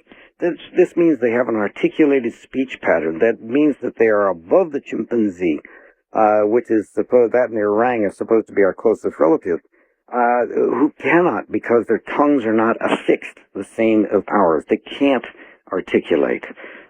But these people do. I've heard it so many times, and they are one of the masters of imitation. Do you or do you not believe there is anything paranormal about them? Now, they're said to appear and disappear. Sure enough, we don't have a body yet. Nobody's killed one. And there could be reasons for that that wouldn't be easily digestible. Do you buy into that or not? No, not at I have seen nothing whatsoever that was, well, we have to define paranormal. It's a subjective term in the sense that if we lift above the normal, indeed they are. But do they go into other dimensions and play Puff the Magic Dragon? That's right, yeah. No, not at all. I appreciate the folks that are reaching for that, because I think they're looking for some other force outside of ourselves. Sure. You know, and I understand that, and I'm not saying it's not there. Certainly there have to be other dimensions. We would be so small-minded if we tried to limit everything to that which we can... no, that's all right. You think these are real creatures that have been here as long, or more likely, longer than we have been? Yes, I do. They're perfectly adapted. And that we are from them. I think so. I think our body is. Now we're getting into something a little bit more esoteric. Do they have the same essence that we call a soul? This, I don't know. I just don't know. I wouldn't even pretend to know such a thing. Oh, hell, I think cats have souls, though. You know. They probably do. They probably have souls. I would assume that they do, because, again, we would be so arrogant, wouldn't we, as we say, oh, we're special because of this and that and the other thing. Well, they protect they're very family-oriented, aren't they? Very much so. And another thing that I've never heard of a dumb Bigfoot, you know, that is a product of inbreeding. And this tells me that Mendelian genetics is holding up quite well, and this is one of their dangers. Interesting. Sure it would be. Sure, because if they were so and they are clannish. I mean, in the sense that they run in small little pods, like little family units, and they seem to keep to a single family most of the time, and yet they do have rendezvous. And I inserted myself accidentally into one of their rendezvous one evening, and it really irritated them. Oh yeah. We had gone down, Scott Church and I had gone into a place into a valley, and it was around 12:30, 1 o'clock in the morning, and I love to go places where no one knows where I am. And went crowding down in there, and I heard a call. It was a bird call, late at night, so I answered it, and I got a response from the opposite ridge, so I merrily called along. And they called back, and they started coming closer. And the closer they came, and then all of a sudden, there was this dead silence again. I mean, it's like running into a brick wall. And when I tell you that, I swear, even the insects stopped. And Scott and I stopped in our tracks, and all of a sudden, this thing cut loose on us with this scream, with this gibberish, and it sounds gibberish because I don't understand it. Certainly not gibberish to them, but they really were insulted and angry. And they left. And it took me a while to realize what I had done. I had come in on a movement route, had heard their call, and had responded, and apparently I imitated it well enough that I fooled them. They were looking for another family coming, and they were merrily coming down to say hello to Joe and Mary that just came in from the next valley, and they were really ticked off. They were angry that I had fooled them, and I certainly didn't mean to, but I did. Would they get angry enough to get physical, do you think? In certain circumstances. There was an area that we were investigating, and I told my team, I said, there's one hilltop over here. I do not want anyone going anywhere near. I had this sense, this feeling that this is where they bed during the day. Mm-hmm. And it was well protected. If you and I were on patrol and we were behind enemy lines, it's exactly what we would choose. So I left them alone, because if I leave them rest, then they're more apt to come close to me during the night. And of course, they move around during the day under normal circumstances. When we are around, that's when they move at night. In any case, it was the same circumstance. We finally penetrated that area one night, somewhat accidentally, but we did do it. And on the way out, we had rocks whistling past us. And when I tell you the concussion of a large rock going past your head, and you know they're expert enough, if they wanted to hit you, they would. They'd take your head off. But they didn't. They were just telling me, you got too close, bud. Back off. Mm-hmm. Yeah, so they have a sense of fair play, too. And and even when my daughter was quite small, I took her into the Everglades. She's been in the mountains. She's been in the desert. We've had all sorts of encounters with the Bigfoot. They never, ever, ever bothered us. So you wouldn't be afraid to leave your daughter with a Bigfoot? No, not at all. I think she'd be perfectly protected. In fact, I would worry about the Bigfoot. Yeah. Oh, really? He's a tough one.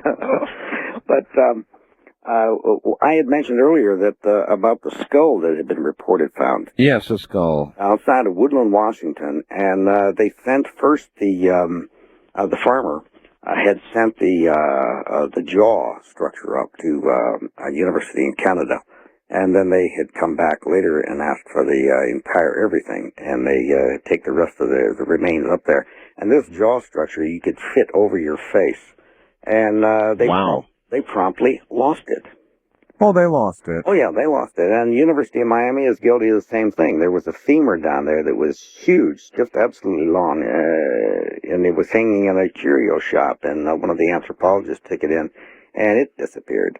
And outside of a little town called Ashtabula, Ohio, there had been a graveyard found up there when they first started clearing the land for the city, and they discovered these bodies that were in excess of between 6 and 7 feet tall. And, you know, our ancestors were not that tall. If you look at go to the museum and take a look at the riding habit of George Custer, you know, he was about 5'3". Yeah, it's true. We have grown taller and taller as time has gone on. Genetically, we're getting taller. But here's this ancient graveyard, and now you go to Ashtabula and try to find that. That was cleared out, and those bones are gone. So, you know, as I've said so many times, we have this common prayer, please God, Allah, Buddha, whoever, please let me get through this day with a single new thought. You know? And this is unfortunately true. You've got a couple of CDs out, isn't that right? Yes, I do. In fact, I sent them to you. I hope you received them. What are they? Explain to everybody what they are. The new CDs. I had made the Bigfoot: The Ultimate Adventure, which is an audio cassette, and it is true an adventure. It takes you into the woods and teaches you my method of coming in contact. But you only have so much time on a 90-minute cassette. I was bombarded. So finally I came up with the Bigfoot Pocket Field Manual. It covers 2 CDs, and these CDs give you absolute 100% everything you will ever need from the beginning, that you don't know anything about Bigfoot, to actually putting yourself in a position. They're 2 CDs long, and they're available now. They're just came off. They're literally hot off the press. Okay. Yeah, and the first 100 of them, as a matter of fact, they asked me to autograph each one of them. Really? Yes, and they're in production now, and they can be had if they go to artistfirst.com. They are our fulfillment agent. Artistfirst.com if they're on the web. Okay, well, how much? Those are, boy, you would ask me that. I believe they're $25 for the set. Boy, I'm not in on the marketing, and I was just... No, that's all right. You did them. All right. So these CDs, if you studied them, if you followed the advice given on the CDs, what are your odds of meeting a Bigfoot?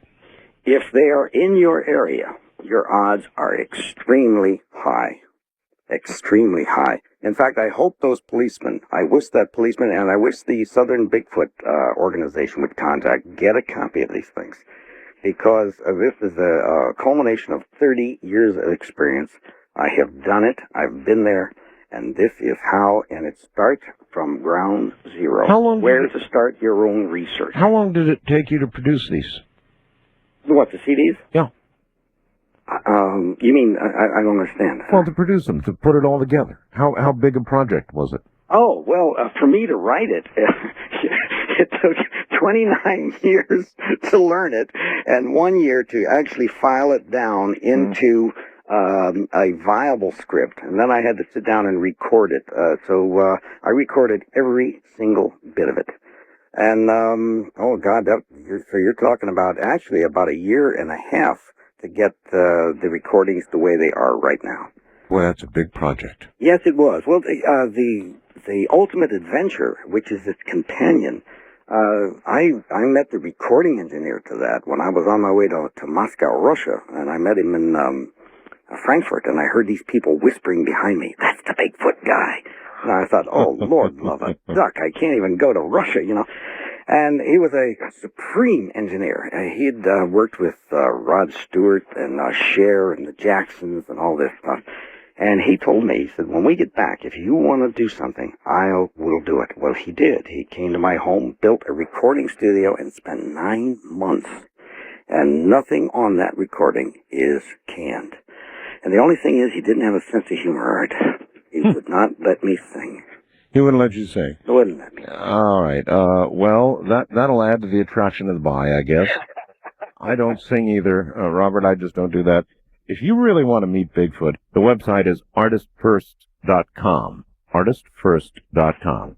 And if they want to visit me, it's truthseekers.org. All right. We'll be right back. The trip back in time continues with Art Bell hosting Coast to Coast AM. More somewhere in time coming up. Coast to Coast AM sure sounds great in the middle of the night.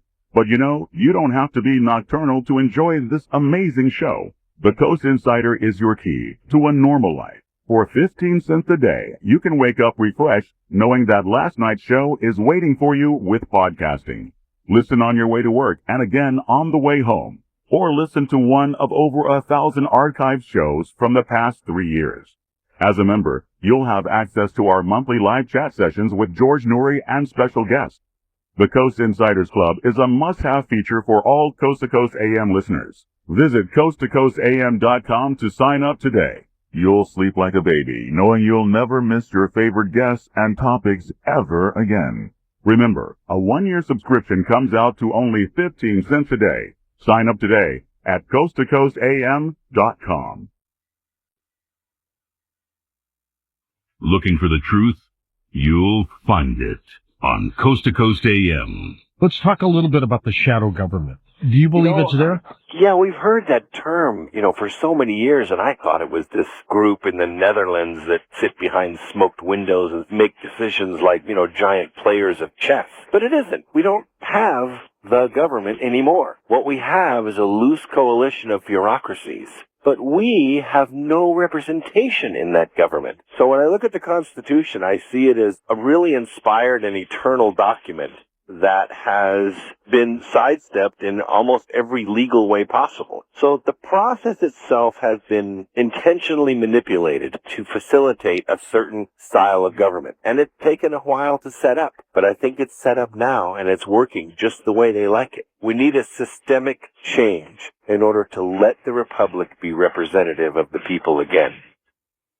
You're listening to Art Bell, Somewhere in Time, tonight featuring Coast to Coast AM from December 11th, 2001. Once again, here is Robert Morgan. Robert, hold on just 1 second. I need to pose for a picture here. I'm right here. All right, yeah, I'm going to do that. I still haven't got it right. Well, I'll do it here shortly. All right, Robert, I'd like to take you to the telephones and let people ask you questions. They know that you know, and so obviously they have questions. Sure, but I have a question for you. Yeah, fire away. Is it really true that we, for the Al-Qaeda, that we changed Ramadan to Ramabam? Is that true? No, Robert, that's not.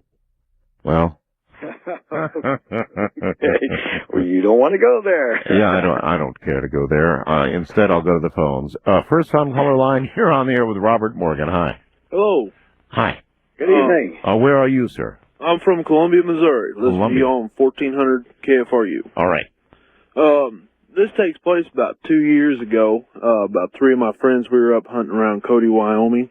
And me and my friends, we're more like traditionalists. We try to preserve the style of hunting back to the mountain man type, with old muzzleloaders. Good for you. And so we really have done a lot of research and researching in clothing and weapon use and all that. Well, we were up in Cody, Wyoming, at a friend's ranch up there doing mule deer hunting in the old traditional style. And we were up there and we had shot a mule deer. We've been up there about 2 weeks and finally shot a mule deer. We're up there with pack horses, and we're cutting this mule deer up, put on pack horses. And all of a sudden, there's what I thought at the time was this animal coming up. And it was kind of growling and not really snarling, but kind of baring its teeth. I told my friends, I said, let's go with what we got on the horses and leave the rest. And so we went back to our base camp. Later that night, I heard rustling in the leaves.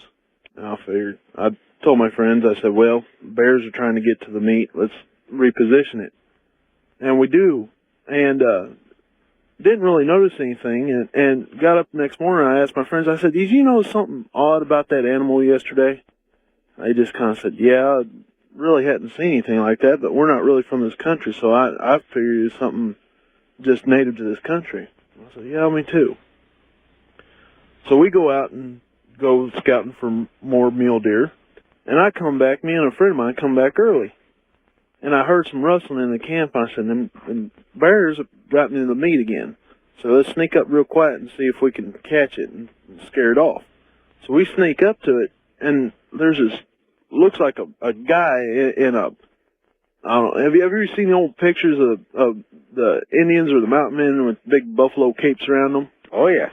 It kind of looked like that, but it was not quite, I mean, the hair was long.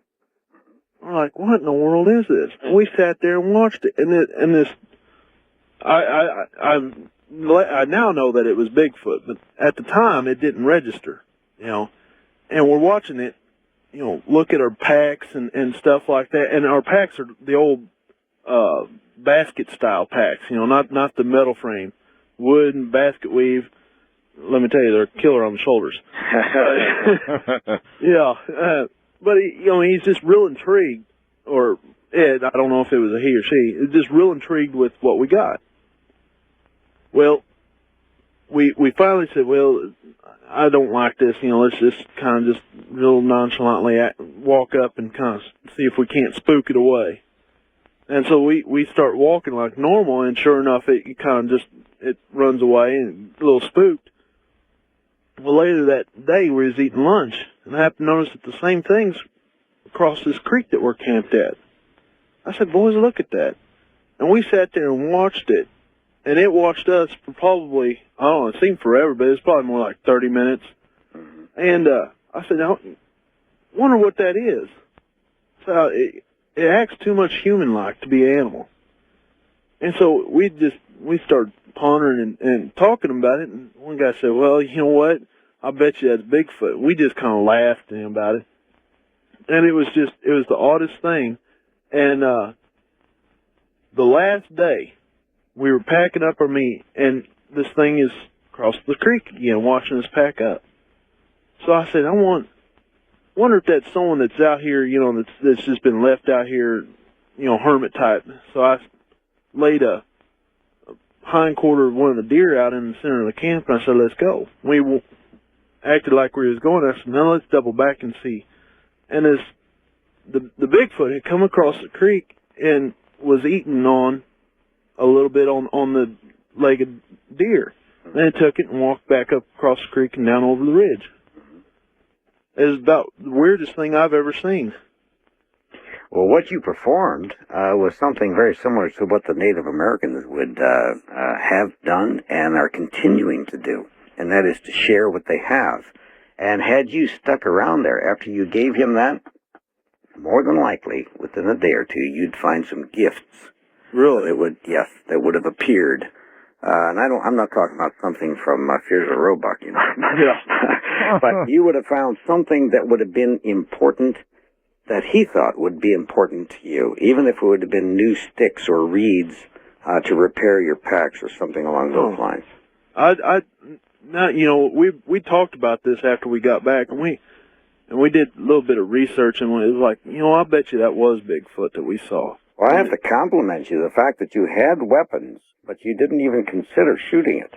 And we're talking muzzleloader type weapons, and I mean, we was like, we're more of the type that, you know, only shoot what you're gonna eat, and that's it. Boy, good for you. And I agree. Good for him. And you know and he's about the third tonight that said that you know, like it never even occurred to them to shoot it. And do a lot of people who get near Bigfoot come back with that same story, that it just never occurred to them to shoot? Art, more and more are coming to that, because, and I want to say that some of my colleagues that are like myself are getting through to people, and I think, I hope we are, And more people are reacting to the Bigfoot as well. It's not bothering me. And of course the cost, it's just like the police officers. They had their weapons in case. But they didn't do, unfortunately, what Bugs did, the fellow that we had talked about before. And, everybody wants to know about Bugs, and of course it ended, at least for now, when Bugs' wife said, "Oh, no, you don't." And we have not taken it any further than that. I tell you, though, on reflection, I absolutely believe Bugs. I don't know about you. You listen to the story, and what do you think? I am ready to go to Texas. I was very surprised, and on top of that, I was extremely impressed and pleased. Even scientists had contacted me offering their services, especially out of UCLA. I had people from the state's attorney's office contact me. I had in Texas police officers, detectives, people wanting to help. That was quite an event, and I hope that Bugs is listening, and I hope his wife lets him out of the closet. Well, he knows that I stand ready at a moment's notice to take him up on his offer and to pass it on to you and to take a trip to Texas. He knows that's true, so we await that call, Bugs. Listen, with respect to your CDs, is it true that all the profits are going directly to an organization to help further research? Oh, absolutely. The profits go to the American Anthropological Research Foundation. Well, how in God's name are you making a living? I beg your pardon?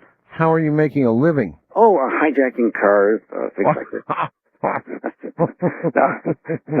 I've always been fairly lucky that way. I go out and I make my money, and then I go back and spend it. That's what it's all about. And if I die with more than $26 in my checking account, I'm going to be very angry. You know, that's kind of the way I think about money, too. All right. Wild card line, you're on the air with Robert Morgan. Hello. Hello? Hi there. Hello. Oh, my goodness gracious. Can I say something real quick to you, Art? Yes? Before I make my point here. I am so grateful that you're here. I missed you so much. Me and my wife, my wife and I, we cried heavily when you were gone. Well, I'm grateful to be here, too, sir. Thank you so much. And I'm so glad that you did what you did for Rush. We all prayed, and, you know, it was a great thing, and I'm so glad we cried when you were back. Well, I wish I could tell you all I know about Rush, but I can't right now. I know, I understand. Things will be apparent in time. All right, anyway. Exactly, okay. So, hey, Robert, I have a good friend that, he's called up on the Art Bell show a number of times under several assumed names because he's a very paranoid sort, just like most of us. And, anyway, so he says that he knows in the Shasta area, of course, all the, you know, the stuff that goes on in Shasta and the Shasta Mountains, that's a whole different program. But yeah, it's kind of like tomorrow night's program. You're going to want to hear that, sir. But anyway, your point is? Okay, well, he says that he knows some Sasquatch, a whole Sasquatch family in the area, and that he believes that they are interdimensional. Now, that's my big, you know, that's my thing. I want to ask, do you have any idea if they can possibly be, you know, maybe they have some sort of, you know, something that we are lacking now that we have just, you know, it's faded out in the human. Okay, I think we really already answered this when I asked the question about the paranormal, but you're welcome to enlarge. You know, what I think is true, Robert, is that we assign in our minds when something is as elusive as this. We automatically, in our minds, we assign it to the paranormal category. It's a natural human thing to do. Yes, and it kind of shows our weakness, and at the same time, a kind of yearning for something beyond what we can see, touch, smell, and taste, etc. It kind of is akin when I ask people. They'll tell me they're afraid of. Oh, I'd be afraid if I saw a ghost. And I said, my answer is, look at me. Look at me right now. Are you afraid of me? Well, of course not.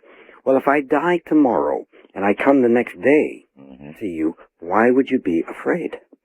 And it's all it is the driver is outside the car, you know, and there's no difference. But it's the same thing with the Bigfoot. We try to, anything that we can't really grasp quickly, we like to think, and I think subconsciously wish that there is another dimension. There has to be something more than what...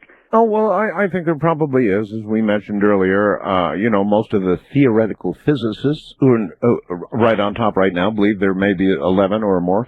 And so I believe that. But in this case, you're just saying you think these creatures are as real as we are. Yes. And I think it's our own limitations that are the problem. Well, how are they bright enough? Well, of course, they are seen. They've been watching us for centuries. You know, so they know what we're going to react to. I'll tell you how I can tell you that they, for sure, how they hand down things for probably hundreds, if not thousands of years. I recorded an owl call in the state of Washington in the presence of George Harrison, he's a former managing editor for National Wildlife magazine. We couldn't, for the life of us, figure out what this was. I knew, and we all said, it was something other than an owl, because there were two of them, and under the circumstances, they were acting strangely. And we had those same feelings. Something was around.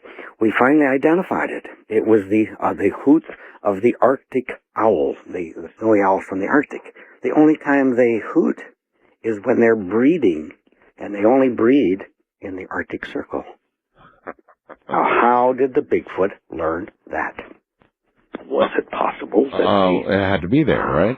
It had to have perhaps came over the land bridge, heard it, picked it up, used it, and have passed it down from generation for how many generations? Wow. That knocked me back about 20 paces when I heard that. Yep, me too. Wow, that's incredible. East of the Rockies, you're on the air with Robert Morgan. Hello.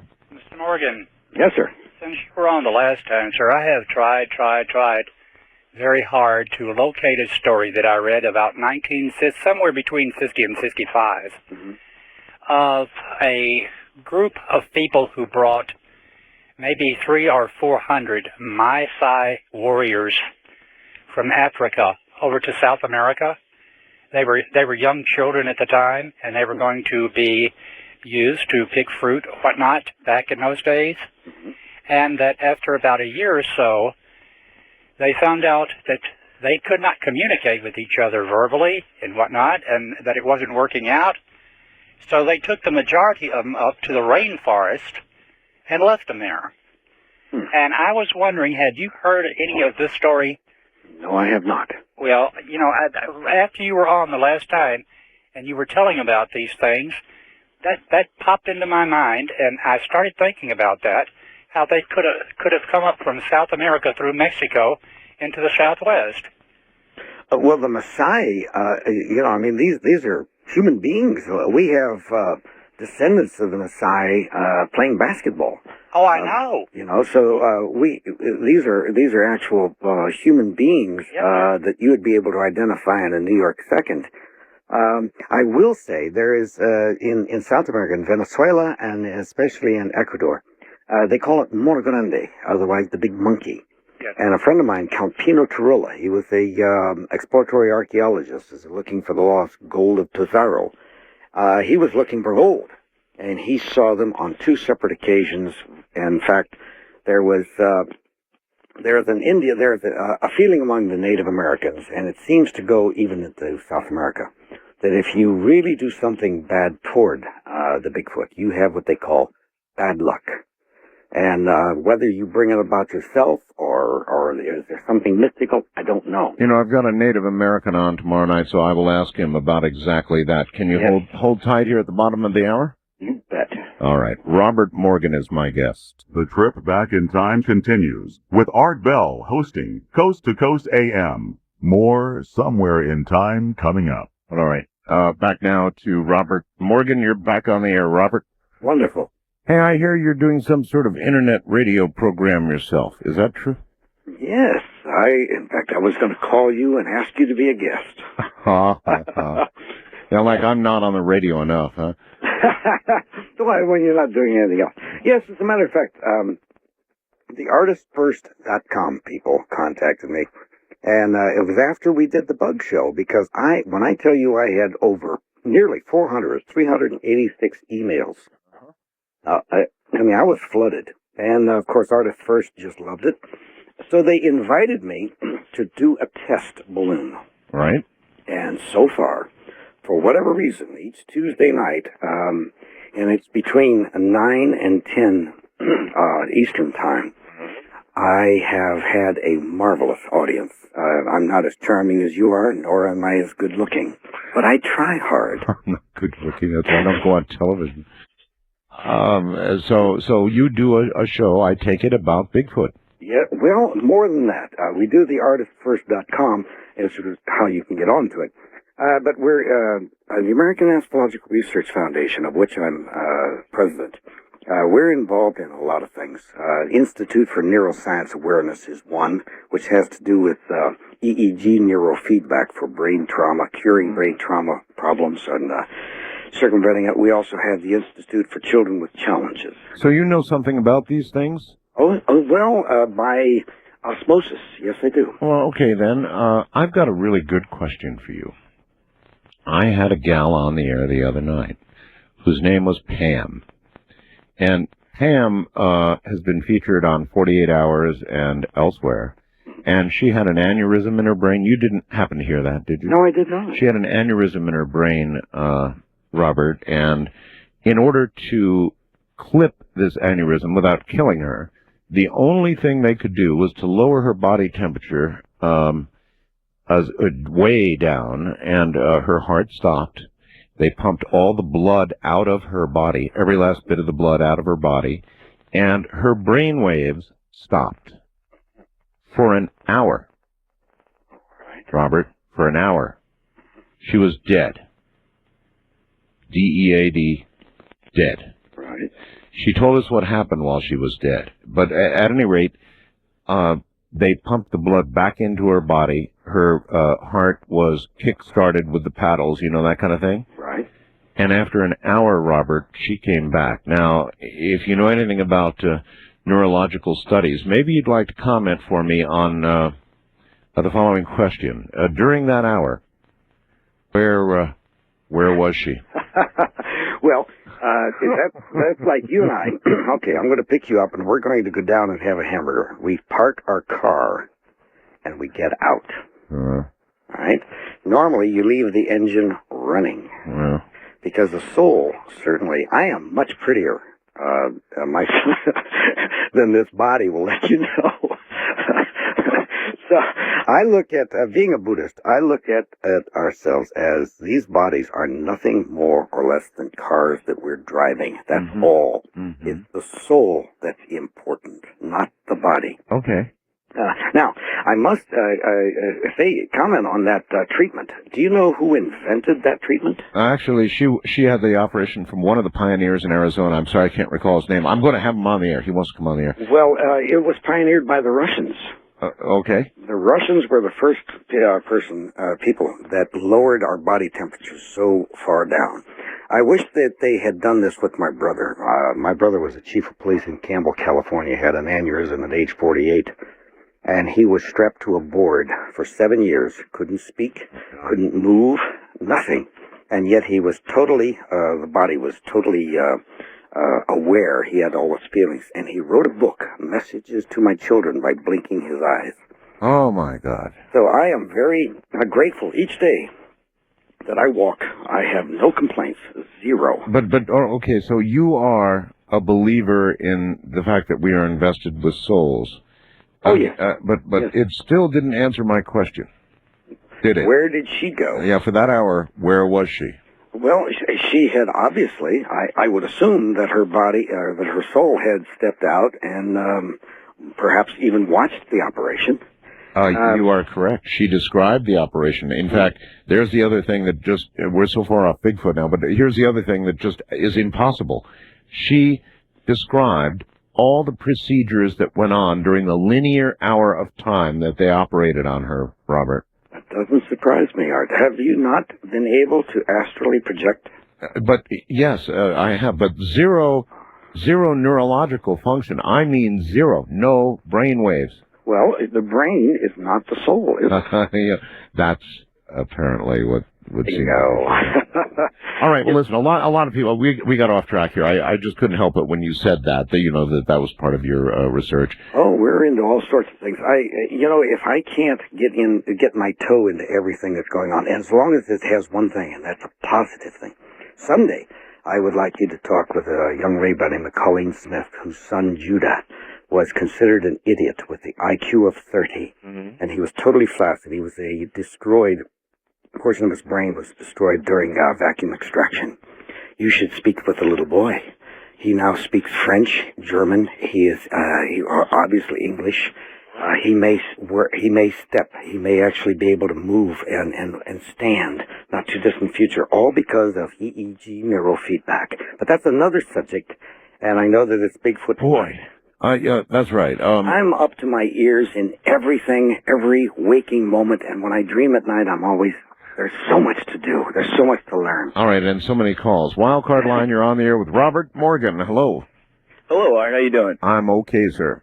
Incidentally, that bumper music was great at the bottom of the hour. I just went to Graceland over Thanksgiving, and it's a great trip. Good for you. Yeah. I had a question for Robert. I'm a physical anthropology student here at the University of Oklahoma, and I just got done with a Yeti research paper. And one of the questions I had upon doing the research was that I am assuming that, I guess there's a lot of geographical variations that a lot of researchers in this field kind of acknowledge, like Yeti, Sasquatch, and the South American, counterpart to that is the Kurapira, I think, or something like that. Well, you have isolated gene pools that would modify themselves within their environment. That's right. Right. I was just kind of wondering, are these variations considered subspecies, or are they derivations of the same line that are considered one species entirely? Well, first of all, it wouldn't be considered by anyone because science hasn't really accepted it yet officially. Oh, now, yeah. Unofficially, between you and me. Okay. Yes, because for instance, I noticed the difference in the body type in South Florida, in the Florida Everglades. They're tall, very slender, very almost emaciated in comparison to the giants that you find of the massive chest and all of this. And the rationale behind that, I'm a slow learner. Believe me, it takes a long time for things to sink in. But I discovered, the key deer that they have in Florida are tiny because they don't need that massive body around them to keep the intestines warm.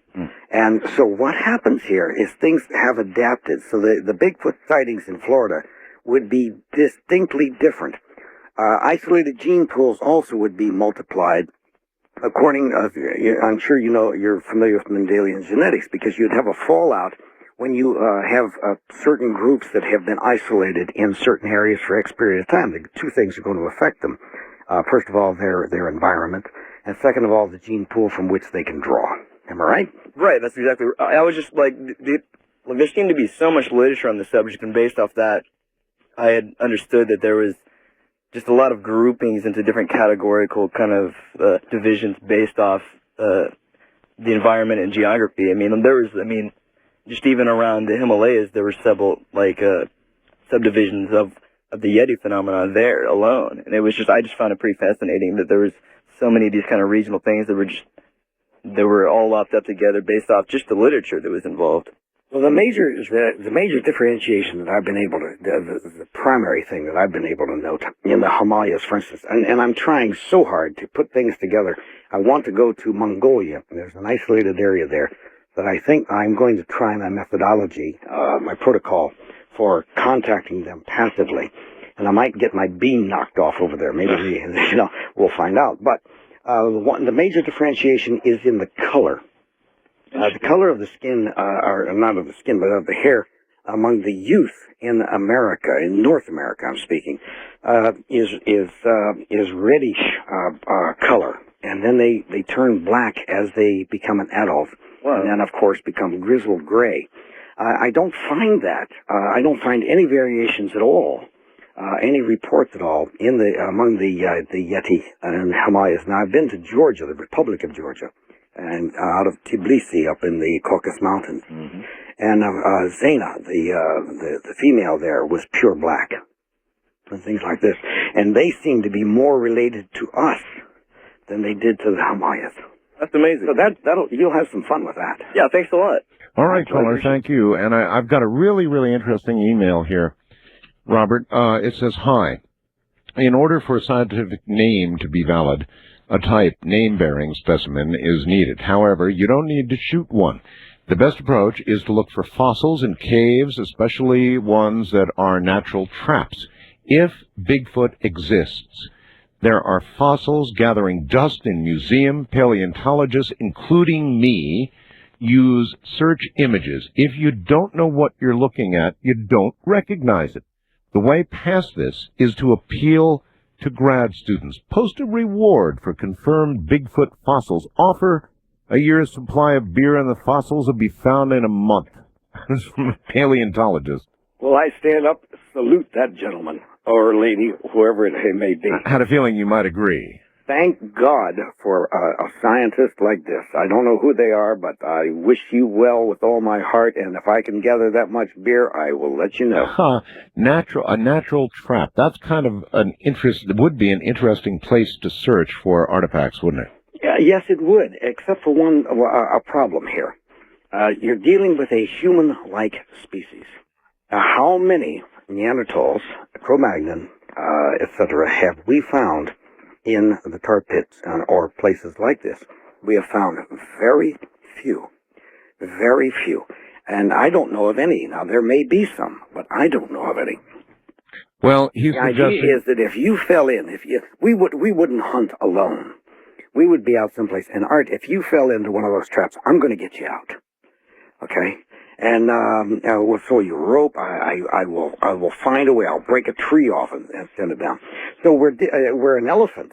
Of course, they will try to get their people out, but they can't do it because of their massive weight. They're going to go down. So you're going to find mastodon. You're going to find things like this. You're going to find deer, because deer don't help one another. If one gets in trouble, the rest run away and say, "Thank God it's not me." Yeah. So when you're dealing with a hominid, I'm not sure. How many monkeys have we found? Oh, it's a very good point. No, excellent point. Well said. East of the Rockies, you're on there with Robert Morgan. Hi. Hello? Hello. Yes. I'm calling from New Franklin, Missouri. Yes, sir. And I was wondering if Robert knew anything about a town called Louisiana, Missouri. I have heard of it, yes. About 25 years ago, there was a sighting in Louisiana, Missouri.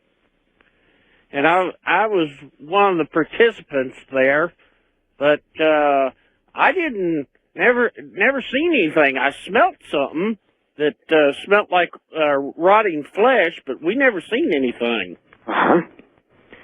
Is that Robert, what a Bigfoot smells like? Rotting flesh? Well, and okay, now I'm going to have to gross some of your people out. That's all right. It's real late. Go ahead and gross them out. All right. Here's a theory that I have that I think is pretty accurate. Let's go back to Native Americana. If we wanted to hunt buffalo, we would dress like a buffalo, walk hunched over like a buffalo, and if you found fresh buffalo scat, if you're a good hunter and you have a strong stomach, you're going to roll in it. It's exactly how you're going to get close. I had so many reports that were so oddball, Art, I just didn't accept it. I couldn't believe it. Is that one of the ways that you get close to a Bigfoot? I mean, have you done this? Have you gone down and rolled in poop? No, it's the opposite. What has happened is that I had report after report after report of Bigfoot rolling where we dumped or pumped out our septic tanks. Oh, man. And I absolutely rejected it. I thought this was the most ludicrous. But I kept getting them. And suddenly it dawned on me, and thank God it was for Nino Cochise, my adopted father. He said, "Look, dummy," I think that was his favorite name for me. "Hey, dummy." He said, "Look, they must think that's what we smell like. And they're trying to, because lots of times people smell this putrid thing next to your house, that they actually find human feces, rub themselves in it in order to think that's the way we smell." And the other night, when I was in Walmart, I was in those long lines. No, never mind. You thought you detected a Bigfoot in lines. I could tell where I got that idea. But, you know, when you think of it logically, coldly, not emotionally, you think of it coldly, this would make sense from their viewpoint. It would, sure. Yeah. Yeah, of course it would. You know, the Vietnamese, when they were hunting us, they could tell we were in the area by our smell. They could smell an American. Yeah, I know. Okay, so why not? So if I were shot down behind their lines, I just might. You know, if I just might. I'm going to live. Robert, bless you, my friend, and good night. Anytime. Take care, and you can be sure there will be another time. And I leave you with just a bit more. Good morning, everybody. That creature is out there, you know. I'm Art Bell from the high desert.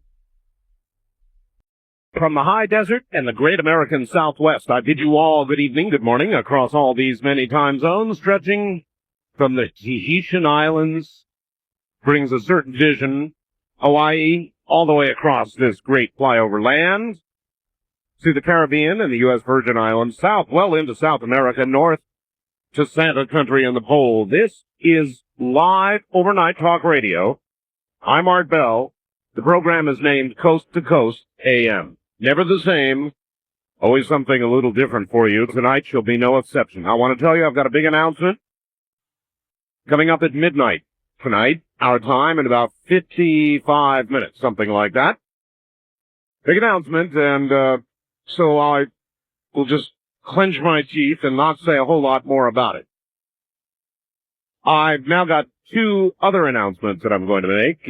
One is tomorrow night's program. I had occasion to, for about 30 minutes today, talk with the program manager, the director, the guy who is running Project HARP in Alaska, John Heckscher. He's in Boston. And I talked to him for about 30 minutes, and I had a whale of a conversation with him, which I did not regard as a satisfactory conversation for a number of reasons, and they will become apparent tomorrow night when I have Dr. Nick Begich back on the program from Alaska. And yeah, that's right, we're going to talk about HARP. Believe me, we're going to talk about HARP. So you don't want to miss that. That's tomorrow night. A little change of plans. Dr. Nick Begich, subject HARP, as a result of the conversation I had earlier today. So we're gonna look once again into this incredible project up in Alaska with what's called an ionospheric heater, and the implications of it, and my conversations with the director, and we're going to talk a little bit once again with Dr. Begich about that for reasons, as I said, that are going to become very apparent to you. Now, tonight, I'm going to do something here in the first hour in a moment that I've been very much wanting to do, and I've been pursuing, as a lot of you know, and that is the story of Bigfoot. So I've been looking for somebody who knows something about Bigfoot, and Ray was going to be with us tomorrow evening, but I've moved him up to this evening for the latter reasons regarding what's going to occur tomorrow night. And Ray was kind enough to jump up to the position, and so in a moment we're going to a man who heads the Western Bigfoot Association in Oregon. His name is Ray Crow, and he'll be with us in just a moment. Coast to Coast AM is happy to announce that our website is now optimized for mobile device users, specifically for the iPhone and Android platforms. Now you'll be able to connect to most of the offerings of the Coast website on your phone in a quick and streamlined fashion. And if you're a Coast insider, you'll have our great subscriber features right on your phone, including the ability to listen to live programs and stream previous shows. No special app is necessary to enjoy our new mobile site. Simply visit coasttocoastam.com on your iPhone or Android browser. StreamLink, the audio subscription service of Coast to Coast AM, has a new name, Coast Insider. You'll still get all the same great features for the same low price, just 15 cents a day when you sign up for 1 year.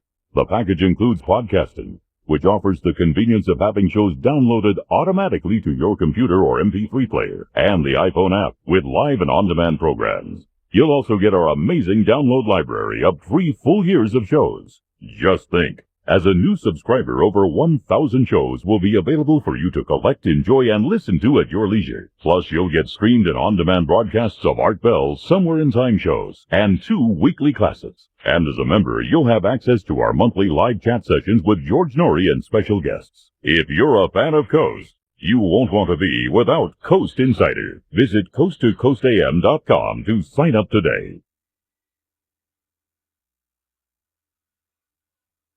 Looking for the truth? You'll find it on Coast to Coast AM with George Norrie. I think now, as we look back, we can probably say with pretty good certainty that some people in government might have been aware of what was going on, and they turned their cheek the other way just to let it happen. I also believe that some bigger groups got involved with Al-Qaeda to do what they did on that horrible day. This wasn't just a small group of people who came in and did their thing. There was a much bigger picture there. And if you see the events that have unfolded since this tragedy occurred, how we've lost rights, how we used it to go into Afghanistan and Iraq, and how it has really not stopped, because it's going to continue. We're going to have more and more episodes and more involvements in other countries. And just mark my word, this planet is going through an incredible change. And thank God we've got you here to talk with us about it. Now we take you back to the night of February 15th, 1996, on Art Bell, Somewhere in Time. Now I'm going up to Oregon, and I'm not sure where in Oregon, we'll ask. A place where Ray Crow is. He heads the Western Bigfoot Association. Ray, good evening. Good evening. How are you, Art? Just fine. Thank you for taking the time to join us this evening. Ray, I have been desperately seeking information, good information, on the whole Bigfoot thing. We've heard so much about it. I've even got a Bigfoot sound, a yell, that purports to be Bigfoot, and I frankly think might be. I don't know. First of all, Ray, how did you get involved? What's the Western Bigfoot Association, and what's it all about? Well, Western Bigfoot Society is just one of those things that popped up out of nowhere. I have a little used bookshop, and one of my customers is interested in Bigfoot, and managed to get me interested in it back in the summer of '91. Wow. And they took me out into the field, and right off the bat, I was finding things. As a matter of fact, so many that I thought it was being set up. But I finally came to this conclusion, no, it was just coincidental, and there was something out there doing strange things. You mean you thought they were like the old gold prospectors that would scatter nuggets out in the field? Yes, exactly, But the group that took me out was the kind that, they like to ride back and forth in their cars with their guns and things like that, and dressed in camo gear, and I'd been a naturalist most of my life, and I like to just get out and snoop around on foot. And so I had them deliberately leave me behind, which is something if they were setting me up they wouldn't have known about. But they weren't gone 15 minutes before I found a set of Bigfoot tracks going down the side of the road. And that's when I thought I was being set up. But then again, I found... They chose the location, right? Yes, And there was a little campsite, and it was way back up in the hills, and we'd stayed overnight there. This is up near Yale Reservoir in Washington. Incidentally, you're talking to Portland, Oregon. Oh, okay, good. Yes, and so I found a game trail. They told me to watch the game trails because the Bigfoot likes to eat deer and elk and things. And right off the bat there, I found trees that were broken at heights that didn't really appear to be something a human would have done. And then I found a big long hair on one of the trees.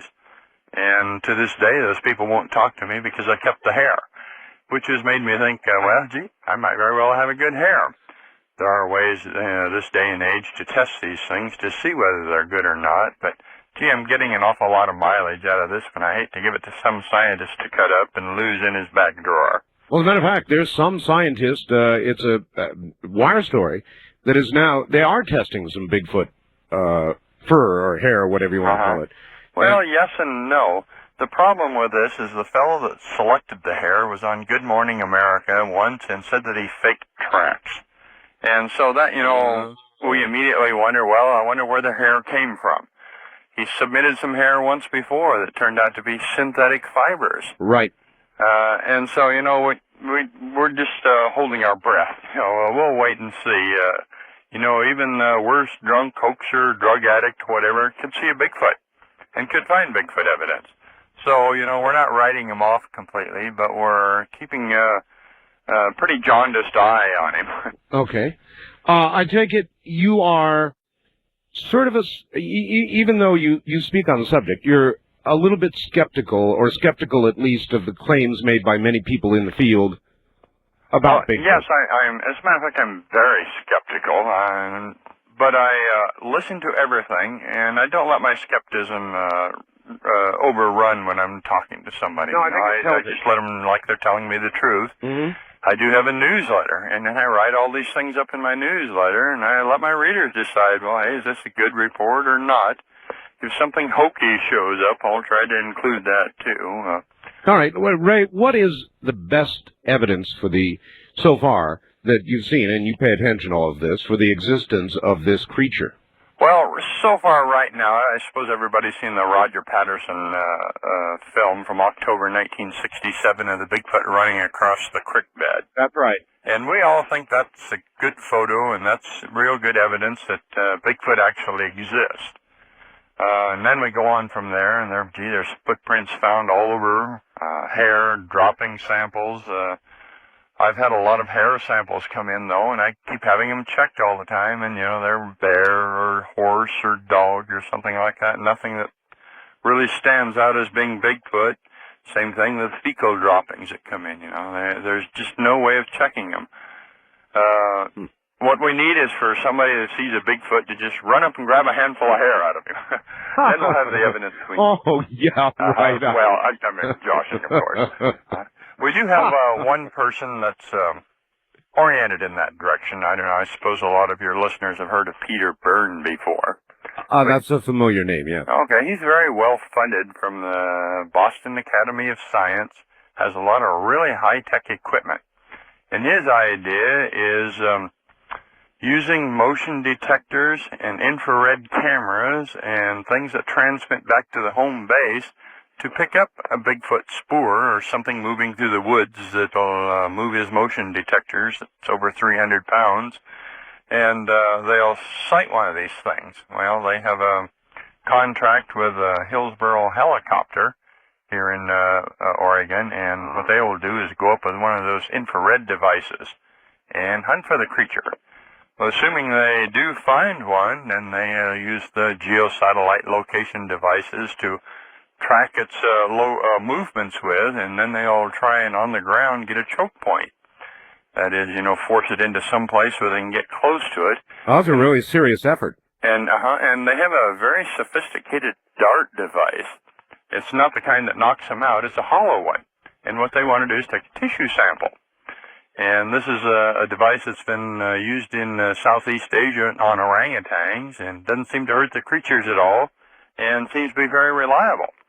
In this case, and then we'll have our sample. That's the equivalent of running up and grabbing a handful of hair, of course.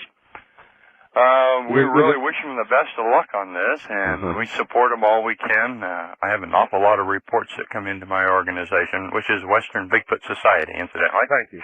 And I'm the director.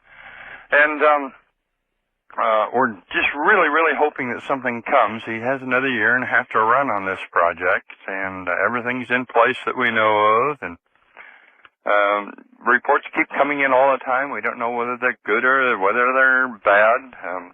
All right, that's one approach. That is a non-lethal approach to Bigfoot. There is a scientist up in Washington State, and I think it was one of the Seattle papers, and then otherwise in other papers, there was a report that suggested he's saying, look, the first Bigfoot any hunter, anybody finds ought to be shot and killed. The second one. And the second one, when the second one is shot and killed, whoever did it ought to be hung.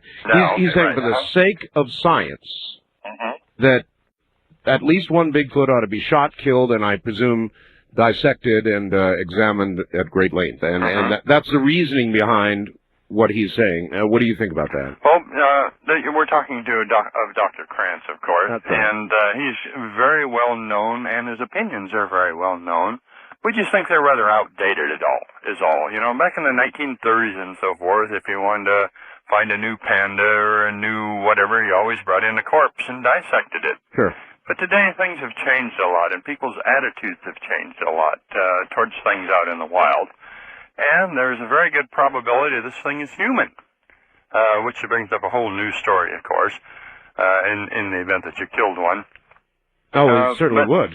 Pardon? It certainly would. It'd be called murder. Yes, we'll get to that. We've got plenty of time. As a matter of fact, I got a pretty good story to tell you on that, too. Okay. Anyways, there's an awful lot of people like Peter Byrne. Peter Byrne used to be a tiger hunter way back down when. Well, no kidding. But he reversed around and has become a strict conservationist. He's just returned recently from Nepal, where he's been working on a wildlife reserve. And I had a hint of he was chasing down people who were poisoning tigers and such. But he doesn't want to see one of these things harmed in any way, shape, or form. That's the reason the dart approach. Many other people have thought of tranquilizing him in the past, but that could be very dangerous also.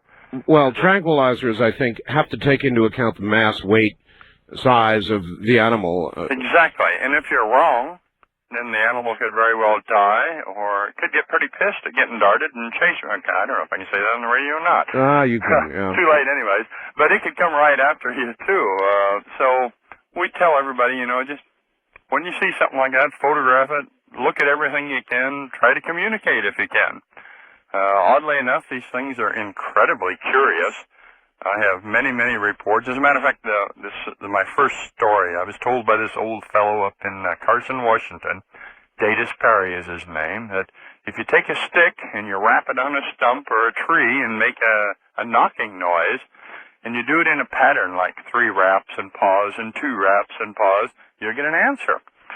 And so I spent all day wandering around the woods feeling like a fool doing this one day, but all of a sudden I got an answer. And it just floored me. I was just really shocked. And I've mentioned this to several other people since then, and they've had the same results. Quite a few people, as a matter of fact. And I found that there was a society at one time in California, the Bay Area group, where they've done the same thing. And they'd even written a paper on it. A fellow had made a big drum-like thing and taken it up into the woods and banged it around and had replies. Something to do with the curiosity of the things, or maybe it's some communication thing that they recognize themselves and use. We just don't really know. All right. Well, what about this? What you alluded to the fact that Bigfoot might be human. What exactly do you think Bigfoot is?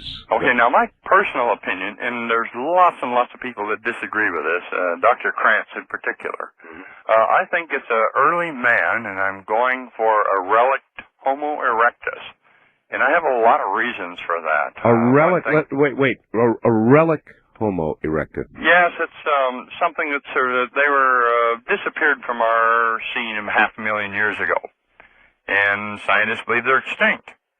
But there's a lot of us that believe, well, there's always a few of them hanging around still in the Caucasus Mountains, in Asia, even in Europe. Are you talking now about an earlier version of man? Java ape man, or Peking man, was a Homo erectus. I think most people are familiar with those terms, although we have 500,000 years of evolution to account for. That's why I say a relic. One of the main reasons I think this is that the Patterson creature that we were talking about earlier is a female and has breast. Humans have breast, apes do not. Dr. Krantz believes the thing is a relic ape called Gigantopithecus that supposedly went extinct about the same time. I don't agree with him. A lot of other people do agree with him. I get into a lot of good arguments from time to time. There will be no way of proving that until that dart actually gets into one of them. Would that one moving video we have lend itself toward one theory or the other? The Patterson one. That's right. Yeah, the thing has breast. And that's my main thing from it. There's a lot of other, one of the arguments is, well, if it's an early man, why is it hairy? Because early men were great brave hunters, and they chased antelope over the plains until they dropped, and therefore they lost their hair and became man. But now science is beginning to look just exactly to the opposite. He thinks those early people were scavengers and not hunters. Very well, they might be hairy. The size, Bigfoots are reported to be pretty good size. That one there in California was 7'3", I believe. But then Homo erectus is a pretty good guy. Leakey has uncovered one in Africa, Narcomi boy, I think they call it. He was a 6-footer, and generally they're 6-footers. Well, So, I'm 6 feet. Okay, right, And which isn't really, when you consider our average human span from some of our basketball players and their feet, you can see, well, there's no big stretch of the imagination to get a Bigfoot out of it. At 7 foot. Interesting. You describe them then really as humans. In other words, I almost imagine that a Bigfoot could either be part of society or just be a human being, not caring one bit for society, and living in the wild as other animals live in the wild. Yes and no, but we're talking about two different species. All right. You know, like, for instance... Ray, hold your thought. Ray, hold your thought there. We're at a break point. We got a break here at the bottom of the hour. Ray Crow is my guest. He's director of the Western Bigfoot Society up in Oregon, in Portland, as a matter of fact, and we'll be back with Ray in just a moment. You're listening to Art Bell, Somewhere in Time, tonight featuring a replay of Coast to Coast AM from February 15th. 1996. And top of the morning or evening, everybody. Whatever the case may be, welcome in. I'm Art Bell. And you are listening to Coast AM. My guest is Ray Crow, director of the Western Bigfoot Society. And he'll be back here in just a moment. Streamlink, the audio subscription service of Coast to Coast AM, has a new name.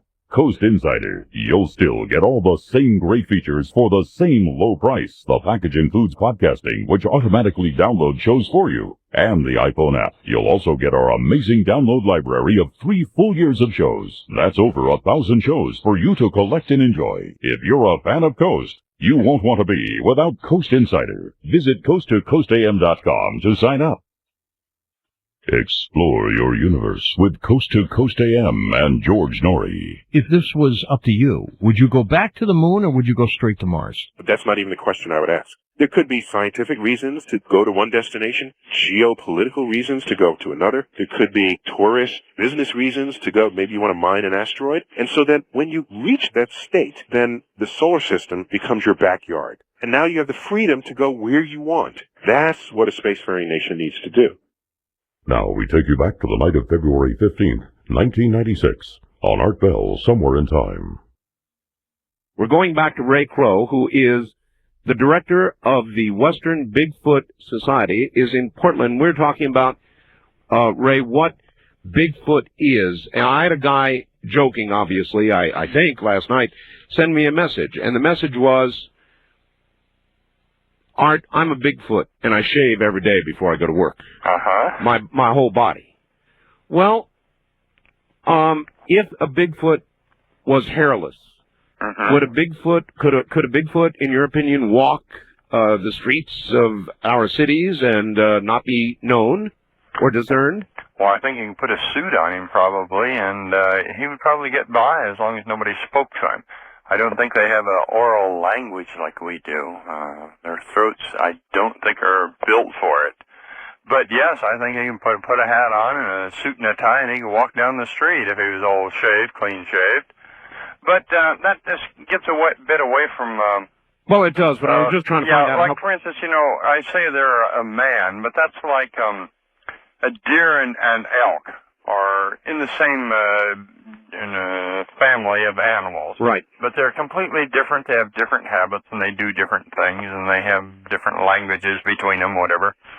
The same is like with early humans and ourselves. You know, I don't think we could breed. That's not for sure yet.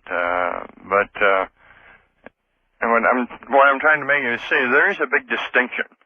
And the thing I'd mentioned to you before about what I was talking about was, in Skamania County in the state of Washington, it's against the law to kill a Bigfoot. And the reason they enacted that law was to keep people from running up all around in the woods with guns and so forth. But it's sort of been picked up as something that should be applied everywhere in the country. But to put this to a test once, we thought it'd be fun. We went to Carson, Washington, to the Bigfoot campground, and we had a meeting. This is last August. And our meeting was a mock trial. And the actual brunt of the whole thing was that the law reads that if the thing is an ape, and you convince the coroner that it's an ape, then it's only a gross misdemeanor to kill one. But if it is indeed proved to be human, then you're going to be bound over for murder. And so we had one of our members, Mr. Larry Lund, who's probably listening in. He volunteered to be the killer. And we got a stuffed gorilla costume and put it in a costume, and a bagpiper piped it in, and the police brought him in handcuffs. We had a local sheriff was in on it, and we had, as a matter of fact, we had 3 judges show up. Wow, that's kind of like it's kind of like the modern version of the Scopes trial, almost, isn't it? Well, exactly. With the exception at this particular time, we had OJ on. And so we modeled it sort of after that. We had a pretty good judge up there, Barney, I can't think of his last name now. At any rate, he did a really excellent job, and we ended up with a hung jury, so I won't leave everybody hanging here. But we had 2 DNA experts, both of them PhDs, came in and testified. We had biologists, police officers, forest people. Sounds like the DNA evidence didn't impress your jury any more than that of the OJ. Well, you know, our prime one came in. She had all big models of DNA and charts and graphs, and I think it really went over the head of most of the jury. Just like the OJ trial. And the other one came in and says, well, more or less like with the OJ type thing, that hey, these tests were all proven to be invalid from that one place. Consequently, these are all in doubt too, which completely threw our other prosecutor for a loop. Speaking of which, she was a very attractive young lady that flew up from Los Angeles to be our prosecuting attorney. Wasn't Marcia? That's what everybody called her. Yeah, so that's what I would say there were a lot of comparisons with the OJ trial here. But the point being is that this thing is thought of. People don't really know yet exactly what it is, whether it is an ape or whether it is a man. Grover Krantz wants to think that it's an ape because then it is okay to take a specimen to collect one. Right. Oh, of course. Whereas if it turns out to be human, then of course that'd be out-and-out murder then. Right. Scientific curiosity turns into murder. Right. And I'm sure if there ever was brought to trial, it'd end up being a circus at any rate. But still, the teeth are there, and maybe one of these days some hunter is going to do that, go up and knock one of them things off and say, hey, here I am, I've killed one of them things, and of course immediately somebody will confiscate the body, and it'll end up being dissected, and he won't get anything out of it other than... it'll probably be taken to an Air Force base somewhere. That's possible, too. It's possible that's already been done. You know it is. It really is. Of course, it'd be an air base in Ohio, no doubt. Yes, I have a tremendous amount of reports come in, and they're scattered all over the map in terms of what this creature is. I have people that believe in underground caves where they live as a society. I just had a report come in not too long back of a flying saucer near Atascadero, California that landed. 2 of these things got out, took soil samples, got in and flew off again. This is one of the, being a skeptic, this is one of the reports. I report them faithfully, but I always have a lot of doubts about them. All right, well, I've got one for you, Ray. Stand by just a second. I want you to listen to this, Ray. Somebody that I respect very, very much, Linda Howe, who appears on my Sunday show Dreamland, got what seems to be a very, very credible tape of an alleged Bigfoot scream or yell actually recorded in the forest. And it was quite a long story that I'm not going to burden you with right now, Ray, but here is that sound. Now, I'd be very much disinclined to run up and grab a hunk of hair of that thing. As a matter of fact, I know the fellow who took that tape originally. Oh, you do? Los Angeles. You do? What can you tell us about it? What do you know? He thinks it's very good. As a matter of fact, I've had other tapes come in, 2 other tapes come in, and the sounds are very similar There's another, both these are from Oregon, but then I have another one from North California, and they're still very similar. I think they got an actual creature in there. I think it's a good tape. Yeah, so do I.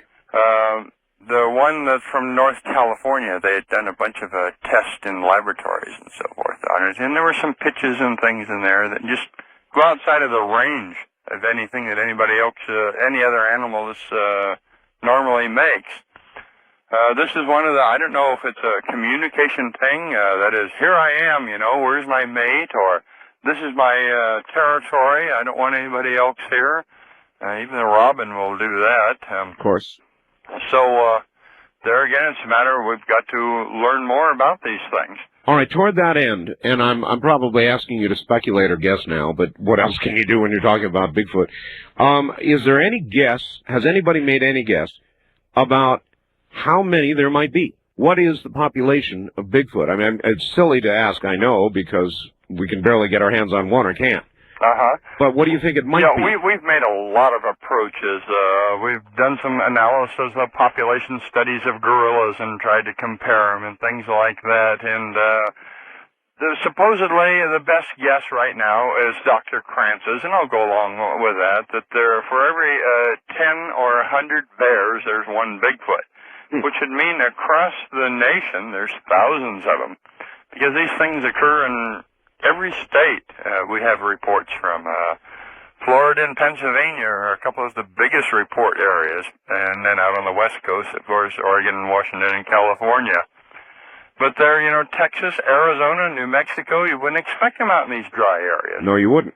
But there again, it's because we have this thing in our head that, hey, these are deep forest things. The only place they live is in virgin forest. And that's not true. They like the secondary areas best. They come into the outskirts of communities, raid garbage cans, do all kinds of stuff like that, especially if it's a bad winter and they're hungry. Sounds like what a bear would do. Exactly. How you can pretty much pattern these things after the bears, with the exception that they're a whole different critter. Right now, we have a sort of a stroke of luck going. There's a town called Molalla, Oregon, recently in the news from all the flooding and stuff. Oh, yeah. But anyway, on the Molalla River south of town, there's one of the residents down there, and I don't know what his reasons are, but he's been putting cabbages and apples out for these things. Consequently, well, they're not really tame, but we get an awful lot of reports out of that area, and they seem to be good reports. We're getting them from responsible people who seem to know what they're doing. And they're going out there. At any rate, most recently, just, well, it'd be December now, was the last report, and the thing, it was pouring rain in the campground, and the thing was standing behind a tree, just staring at some campers, and stayed there for quite a while until one of the campers got up and walked towards it, and it faded back into the woods again. There was also, Ray, wasn't there a recent, I can't remember whether it was a hard copy or one of those shows, they were doing a Hollywood shoot. Yes. And they were inside the car, and they filmed this creature which walked across, what we saw as the screen. They were shooting through the car window. Are you familiar with that? Yes, very familiar. As a matter of fact, we studied that tape very closely. We had the original, quite a bit of different language than what they had on TV on hard copy. I can imagine. But the point is if you look at it real close, it almost seems like it's baggy in the legs. The feet are white. Our impression is that it's wearing tennis shoes. No, we don't think too much of that film. It might very well be real, but I don't think so. As a matter of fact, to tell the truth, the news media isn't really very discriminating. They're pretty sensationalistic, actually. So if something is reported on the newspaper or the TV or something like that to your listeners, take very seriously the possibility of being hoaxed. All right, let me extend that now. There is a fellow named Cliff Crook. Yes, there's another one. The shadows go all different ways. Well, let me set it up for the people. I've got a photograph. All right. It is Cliff Crook's photograph. I guess he says he bought it from somebody. Yes. And it shows what looks like an ape with no neck. It's almost like the neck is connected directly to the body, and the arms are long, and it's hairy, and I know that you've seen it, and it's a fairly sharp, clear photograph of something weird. And what is it that you've made out of that? We think it's a model of some kind. There's all kinds of things that don't add up in that. For instance, it was supposedly taken in the summer, but the trees in the back don't have any leaves on it, like it was late fall or stuff. Some of the shadows don't match up. That is, they go one way and not the other way. Some of the grass in front of the thing, just normal grass, is knee-high, meaning, hey, this is more probably just a model of some kind. We don't go along with that one at all either. All right. Now, despite the fact that you looked at some of these things that have really made the headlines, and you come away doubtful about them, you still have a basic belief that the Bigfoot thing is real, don't you? Exactly right. The problem is about 90% of the reports that come in are hoaxes, errors, one thing or another. But that still doesn't mean I don't pay any attention to them, because I know there are some of those reports that are good, and we do our best to investigate them all. But you never know. For instance, the Peter Byrne that I was talking about earlier once told me a story that he'd investigated of a state policeman that had come and told him about a Bigfoot sighting. Well, he went back with a state policeman, and the policeman was very embarrassed because there was just a big black stump there. Point being is that had he not gone to investigate that, then it would have gone down as a good sighting just because it was a state policeman.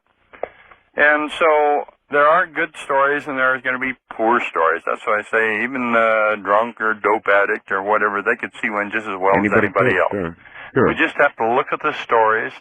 We have one just came in recently, and we'll be going to investigate that very soon. As soon as the roads are open again, they're all flooded out. Landslides closed the roads east of Estacada, and this is where a couple had gone into an old mining tunnel, and they were just poking around, and here was one of these things inside the front entrance of it. This is just east of the town of Estacada in Oregon, and that was, let me glance at my note here. That was January the 2nd. We want to go up there and check that one out real close. They reported also that there was a nest or a bed inside made of sticks and moss and ferns. We'd like to check that out. What do we know about the habitat of Bigfoot? Is it a nesting kind of thing, do you believe, or lives in caves, or generally in the open, or what's the best guess? Very, very mixed. We get reports of all these things, and it's hard to nail them down. That's why I'd like to nail some of these I have a lot of bed reports, for instance, where they've done this, on sticks with ferns and moss and things. So I'm pretty much think that's what they're doing. There's other reports, though, that tell the things just in the snowstorms, just buckling up on their knees and hunching their back and waiting out the snowstorm. So, and in terms of caves, I don't really get many good cave reports. This will be, that's one of the reasons we want to check this one out, because it might very well be a good cave report. But mostly, even then, they're not deep caves like they live underground, but they'll be inside the lip or a rock overhang or something to keep out of the weather. Do you think Bigfoot would regard modern man as a predator? I'm sure every animal does if he was capable of regarding man as a predator. I'm sure many instances where people have taken pot shots at him. As a matter of fact, we've often wondered, well, gee, what would be the attitude of a Bigfoot with a .22 shell in his shoulder towards white people then? Poor. Hunters. Very poor. Very angry. Right, And every now and then I do get unsubstantiated reports where these things are actually hurting people. But those reports are just really tough to substantiate. Well, what advice would you give? Well, that was a bear that hurt him. Okay, what advice would you give somebody if you actually in the woods or wherever else, even out in the open, encountered one of these creatures? Treat them like any other wild animal, especially a bear, but don't run away. Study it. Like even if you run from a bear or any wild animal, there's a good chance they'll chase you. Whereas if you just stand still and ignore them, or look the other way, don't stare them in the eyes, but take in all the detail you can. It'll be a unique experience if you run across one of these creatures. And try to remember what you can as a good witness. Yes, exactly. And make some notes. Time of day, what the weather was, how long the creature's hair was, the shape of its head, of its eyes, things like that. one other quick thing. I had multiple reports that Dan Rather, on his nightly newscast on CBS the other night, twice, once at the beginning of the program, once at the end, made a statement that Bigfoot was being added to the endangered species list. Had you heard that? I've heard this, and I've heard that Dan Rather said that, and I've talked to several people about it, and so far the best I can get is until they prove it exists, they can't put it on the endangered species list. But, you know, there might have somebody else might have done it anyways. I don't really know. We haven't substantiated that Would at all. you say that there is enough proof of the existence of Bigfoot, even just by tales and photos and some moving video, to justify, if you could do it, would you put Bigfoot on the endangered species list? That's a tough one to answer. I just don't really know, Art. Like we say, there's probably thousands of them. Once you put something out, you bring it to official notice, then museums are going to want to get out there, and naturalists are going to want to get out there and poke around in their private lives, which may or may not be good. It's true. Ray, listen, Yes. we're out of time, and Okay. I want to tell the audience, all we've done is give them a little tease. You're the guy I wanted for Bigfoot, and I've got you. Okay, can I give a plug? We're going to have you on April 14th on Dreamland. Okay, bye-bye, Art. Take Thank care. you very much. That's Ray Crow. We'll be right back. Top of the morning, everybody. Good to be here. Dear Art, love the show. This is a fax about the last hour we did, if you're just joining us. We did 1 hour with Ray Crow, up in Portland, who heads the Western Bigfoot Society. And it was a good hour. He'll be here April 14th on Dreamland to do a show on Bigfoot. But Tom from Alhambra, California said, that tape you play, that's not a Bigfoot. That's a novice trying to install Windows 95. Yeah, I can imagine that might be the sound. Good evening, everybody. I'm Art Bell, and this is Coast to Coast AM. We've got a lot to do, and I've got some announcements. I spent about 30 minutes talking with the program manager of the HARP project. That's right. The big guy. And I'm not going to go into great detail about the nature of that conversation. He was in Boston. But I did invite him on the program. His bosses wouldn't let him go on the program, and I told him he'd get a fair and honest interview, that I am not somebody who generally pins my guests up to the wall and sweats them. I don't do that. But without going into detail, he's not going to come on, won't come on, and despite my best urgings, and I mentioned to him, and he's well aware, has heard the show with Dr. Nick Begich in Alaska on HARP. Despite all that and the bad PR that HARP has had, and I said, look, I'll give you a genuine opportunity to come on here and tell your side of the story. I did ask him a number of technical questions. And to sum it up, I was not at all pleased with the answers I got. And that made me a little angry, and I called Dr. Begich up in Alaska, and Dr. Begich is scheduled to be here tomorrow night. Okay, 11 o'clock tomorrow night. And we'll go into some more detail about what the director of HARP said and what Dr. Begich says. But the director of HARP has absolutely, the program manager, has absolutely been given an opportunity to come on this program. And I said, repair whatever damage you think has been done to the reputation, public relations reputation of the HARP project.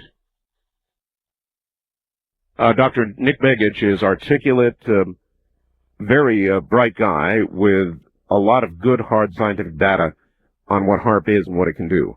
Enough said, that'll be tomorrow night. Now, I've got an announcement to make, and I've been waiting a long, long time to make this. It is with regard to my book. I wrote a book. A lot of you new listeners will not even know because I haven't been talking a lot about it lately. It's called The Art of Talk. And I poured a lot of my blood, sweat, and tears into this book. First, I thought I would never write a book. But these wonderful people at Paper Chase Press came along. I had an offer from HarperCollins and blah, blah, blah. big companies, a couple other big companies, and I didn't do it. As I don't do TV, but Paper Chase came along, and they actually came down here and saw me and met with me, and they were fans of the show, and I think that's what helped. They knew the show, they knew what I wanted to do, and so we did it. And we wrote this book, The Art of Talk. It's a hardback book of the highest quality, and it's about my life. And believe me, I've had a weird one. It's about talk radio, the behind-the-scenes things over the years that I've wanted to be able to tell people about this program and what I've done. And I've been doing this program for going on 12 years now, even though it may be new to a lot of you. So, you know, obviously in 12 years you collect a lot of things that you can't really talk about on the air. I decided that if I was going to write a book, it was going to be really bluntly honest. And believe me, that's what this book is, bluntly honest. Well, it turned out to be a huge success. It's actually about to go into the third printing now. And finally, we have an offer for you tonight that you're going to love. You know, I'm doing a book signing. It'll be March 16th at the Oregon Convention Center in Portland. And I'm looking forward to seeing you there. There will be a very limited number of books for sale there. There will be some, but there'll be a limited number, so you'd really be better to order now. And I'm going to make it very easy for you to do so. About, how long has it been? A month and a half ago, the Los Angeles Times did a big story on me. Oh, boy, I'll tell you it was something. The LA Times reporter came up here, and we spent, I believe, about 6 hours together. And he brought with him a photographer who took about 6 rolls of film.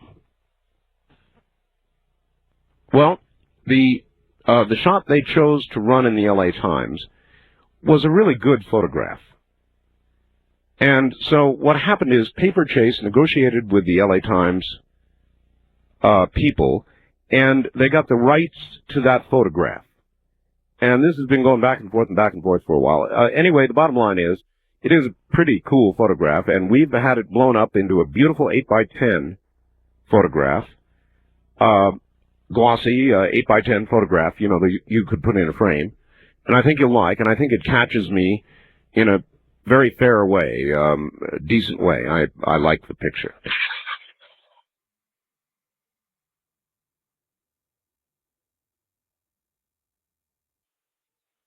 Streamlink, the audio subscription service of Coast to Coast AM, has a new name. Coast Insider. You'll still get all the same great features for the same low price. The package includes podcasting, which automatically downloads shows for you, and the iPhone app. You'll also get our amazing download library of 3 full years of shows. That's over 1,000 shows for you to collect and enjoy. If you're a fan of Coast, you won't want to be without Coast Insider. Visit coasttocoastam.com to sign up. Looking for the truth? You'll find it on Coast to Coast AM with George Norrie. I think now, as we look back, we can probably say with pretty good certainty that some people in government might have been aware of what was going on, and they turned their cheek the other way just to let it happen. I also believe that some bigger groups got involved with Al-Qaeda to do what they did on that horrible day. This wasn't just a small group of people who came in and did their thing. There was a much bigger picture there. And if you see the events that have unfolded since this tragedy occurred, how we've lost rights, how we used it to go in Afghanistan and Iraq, and how it has really not stopped, because it's going to continue. We're going to have more and more episodes and more involvement in other countries. And just mark my word, this planet is going through an incredible change. And thank God we've got you here to talk with us about it. Now we take you back to the night of February 15th, 1996, on Art Bell, Somewhere in Time.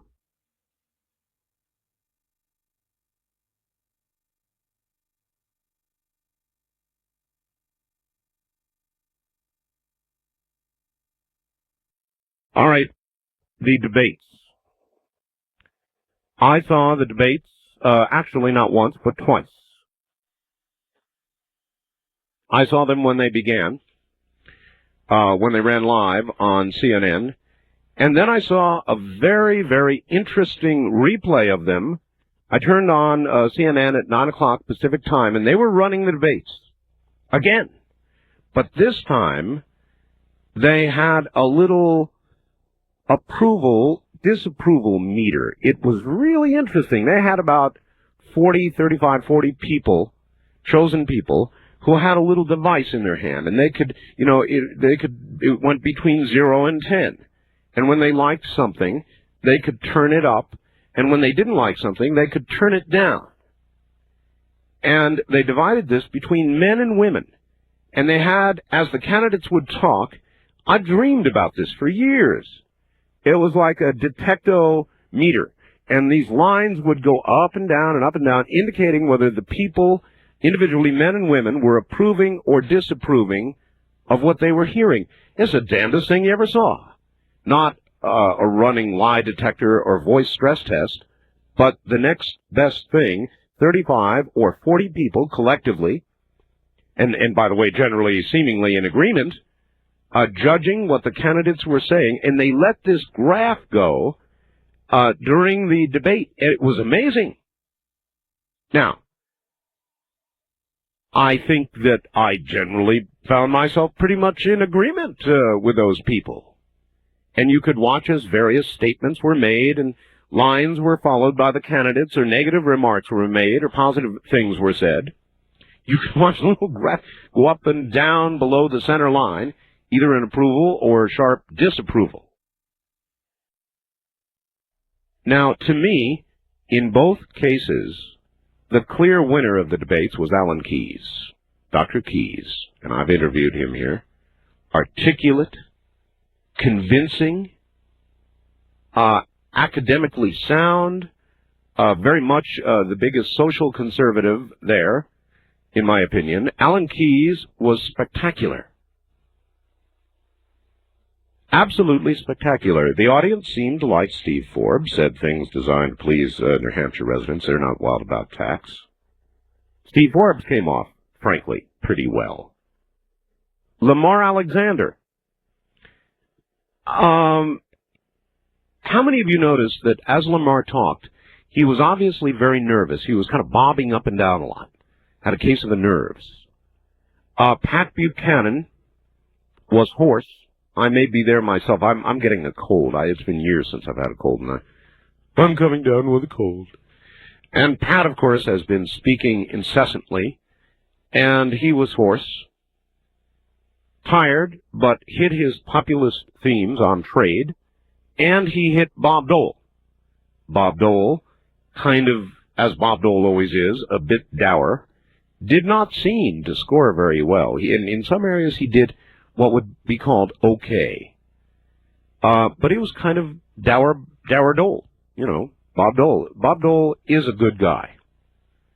But at times, his presentation seems negative. He hit back a couple of times, as Bob Dole does, at Buchanan. And there was a bit of a fight that ensued. Maury Taylor was received well. Simple, he too was nervous. Is not an effective speaker, I thought. Bob Dornan, the fire-in-the-belly guy, was the one who went after Clinton, and not so much the others, and in that way, Bob Dornan was certainly a standout. But again, I'm going to say it. If you were to score this debate on substance and articulate presentation, I'd give it clearly to Alan Keyes, and I wonder how many of you would agree with that. Now, the roof has caved in on Pat Buchanan, the political roof. One of Pat Buchanan's national co-chairmen is down, gone, out. He's none other than Larry Pratt, who is the executive chairman of the Gun Owners of America. I've had Larry Pratt on the show in the past. Today, Buchanan was put in a totally defensive position as the news broke that Larry Pratt apparently in 1992 attended a Colorado meeting with white supremacist leaders. Or white supremacist leaders, Ku Klux Klan, Aryan Nations, those kind of people, were said to be present at the meeting. Now, Larry Pratt, hitting back, has said, I had no idea that they were there. You know, I go to these kinds of meetings. And, of course, you can imagine that Larry Pratt is very much a pro-gun activist, and these kind of people would show up, and they did at the meeting. He said he didn't know they were there. Nevertheless, Bob Dole hit Pratt, said Pratt is a right-wing extremist. Pratt is out. And I'm going to tell you right now, and this is what I have been telling you, whether you think what occurred today is fair or unfair, it is only the beginning. And the media is going to come after Pat Buchanan and anybody connected with him like a rabid dog. They really are. Here, to give you some idea, is a fax I got from Peggy down in San Antonio. Regarding the Pat and Larry show today, Pat Buchanan should count as lucky stars that no members of the Dole entourage listens to as much anarchist radio as I do. Peggy specializes in listening to anarchist radio. She monitors them. Or else Pat would be trying to explain why he, according to Supreme Commander of the Christian militia, Dean Compton, gave his blessings to the 250,000-man armed march to the southern border of the U.S. to, quote, discourage, end quote, aliens from coming across. Building a cousin to the hated Berlin Wall, as Buchanan promises, is bad enough. Firing on our southern neighbors is nuts. Compton went on umpteen talk shows swearing that he had a go-ahead and Godspeed from the feisty Pat. Pat has said on a C-SPAN panel of pundits not long ago, when asked what he thought about JFK promising a Protestant audience in Houston, that he'd be president first, before following the Pope. Buchanan didn't miss a beat, said JFK was wrong, and that he, Pat, would never put his church second, even to America, said that what was good for Rome was good for the USA. So I have no way of knowing Ms. Pratt's background, and whether it's any deeper than was suggested by the NBC report that I saw yesterday, which talked only of people being in the audience when he was at the podium. That's all. That's all they talked about, people being in the audience. All right, maybe it goes deeper than that, and I don't know about it. But I'm adding it up from a different perspective.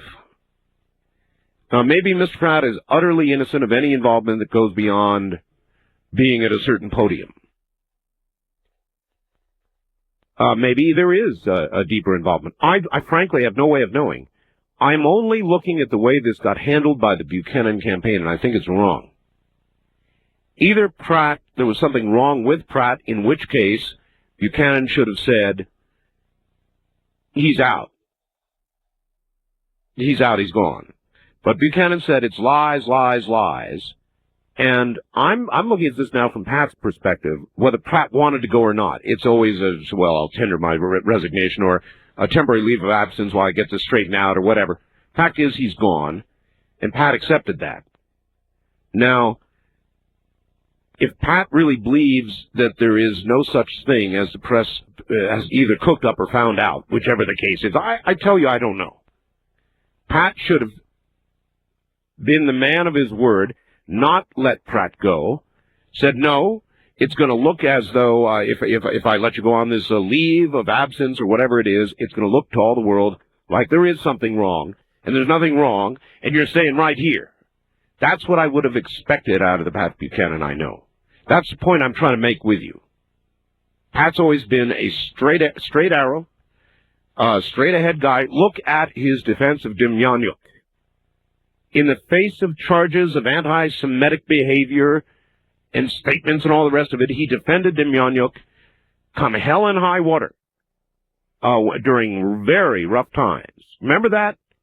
And he was accused of being anti-Semitic, and he stood his ground, and I've frequently said, look, Demjanjuk was not convicted in a trial in Israel, a place where you would absolutely expect a conviction. He was not. And so on that issue, Pat was vindicated, and that's one where he hung tough. And the people who respect and stand by Buchanan for whatever else he is, being a man of his word and a man of conviction, I think, can't help but view this a little bit the way I do. And the way I view this is he shouldn't have let him go. Whether Pat wanted to go, whether Pat let him go, whatever the real, you never really know, because it's always a tendered resignation, whether it was actually a resignation or not. You never really know unless you were there privy to the private conversation. But the fact of the matter is, Pratt's gone. Boom, like that. And that really smacks of expediency to me. And it doesn't smack of the Pat Buchanan that I thought I knew.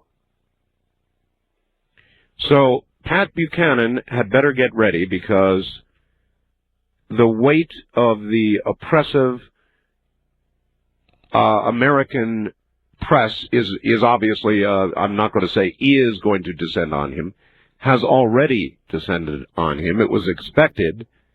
And the only question is whether or not it is going to stunt in its very early growth any possibility of a Buchanan presidency. And I'm sorry to say that I believe it probably will. This has been my view all along. And Mr. Buchanan, according to the little moving lines, when he got off on the populist themes of the border and so forth, the numbers seemed to go way up. Otherwise, I don't think Pat did as well last night as he might have. He was tired, he was hoarse, and he had just had a pretty rough day with the Pratt business. So it's swirling out there, folks. It's a hornet's nest of allegations, and it's only just begun. One thing I forgot to tell you, with the audio book on sale now, you will also get an 8x10 framed, signed, a beautiful photograph. In fact, I'm going to be signing all those tomorrow. That's going to take up a lot of my time tomorrow, so I'll be signing those like crazy. Really is a neat picture. I'm happy with it myself, and I'm not that happy with pictures taken of me, but I like this one. It's me. So you'll get that with the audio book as well. The U.S. military took a laser beam for the first time in history, a laser beam, and shot down a short-range missile. NBC exclusively had the footage, as damnedest thing you ever saw. There's a missile down in New Mexico flying through the air. The laser apparatus moved, tracked it, and fired, and shot that thing out of the sky. Cost $3,000. Patriot missiles, which were shown after the Gulf War not to have been nearly as effective as advertised, cost $650,000 each. Again, the cost of the laser shoot down, $3,000. Unbelievable. Unbelievable. Again, don't miss tomorrow night's show on HARP. Because if they're doing that with lasers now, just try to imagine what they can do when they concentrate energy, focus energy on a specific portion of the ionosphere. If I keep going on with this, I'm going to get angry, because I had a conversation yesterday. We'll talk about that tomorrow night. There is a new report, two new reports actually on AIDS, one from the government. AIDS in America is now up 9%. 60,000 people in America died last year from AIDS. For the second year in a row, it is the leading cause of death for all Americans between 25 and 44. It is interesting. I see one story that says, if you're a heterosexual male or female, the danger of AIDS in America is very slight. And then you get this stat, that for the second year in a row, it's a leading cause of death for all Americans between 25 and 44. Well, that's not a trivial matter, is it? Then I got this from Billy in San Antonio. Dear Art, the CBS Evening News reported today there is a new strain of AIDS, the E strain. It was first seen in Thailand, and according to Dr. Bob Arnott, it has arrived in the U.S. Oh, happy day. It is primarily a heterosexually transmitted strain from men to women and women to men, and is more infectious than the B virus common to the U.S. Some cases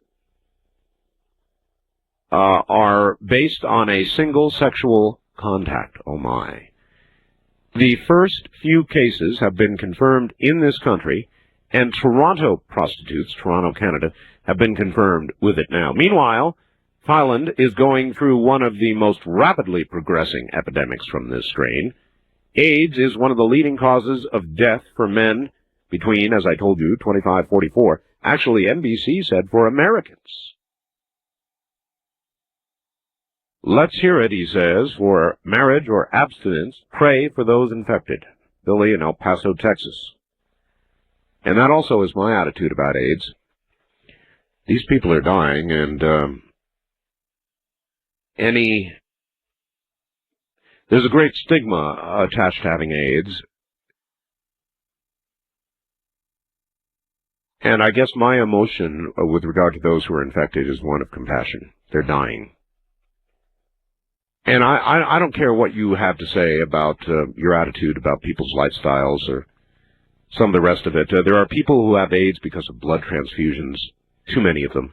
There are people who have AIDS because of heterosexual contact as well. And even those who have it as a result of IV drug use and homosexual activity, they're still dying. And I guess I choose certainly not to use the opportunity to go after the gay community or any other community because somebody's dying of this disease. They're dying.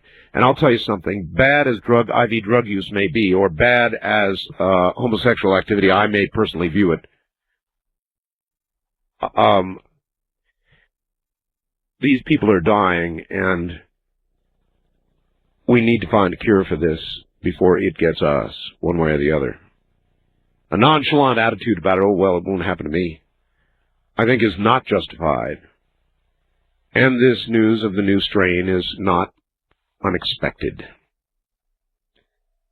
There's a lot of other news of the day, and I'll try to get to it as I can. Right now, let's go to the phones. Here are the numbers. First-time callers. I know a lot of people are going to be commenting on this swirl of controversy around Buchanan. It was expected. Area code 702-727-1222. The wildcard lines. Area code 702-727-1295. Toll free west of the Rockies, it's 1-800-618-8255. East of the Rockies, it's 1-800-825-5033. This is open line talk radio. Anything you guys want to talk about is fair game.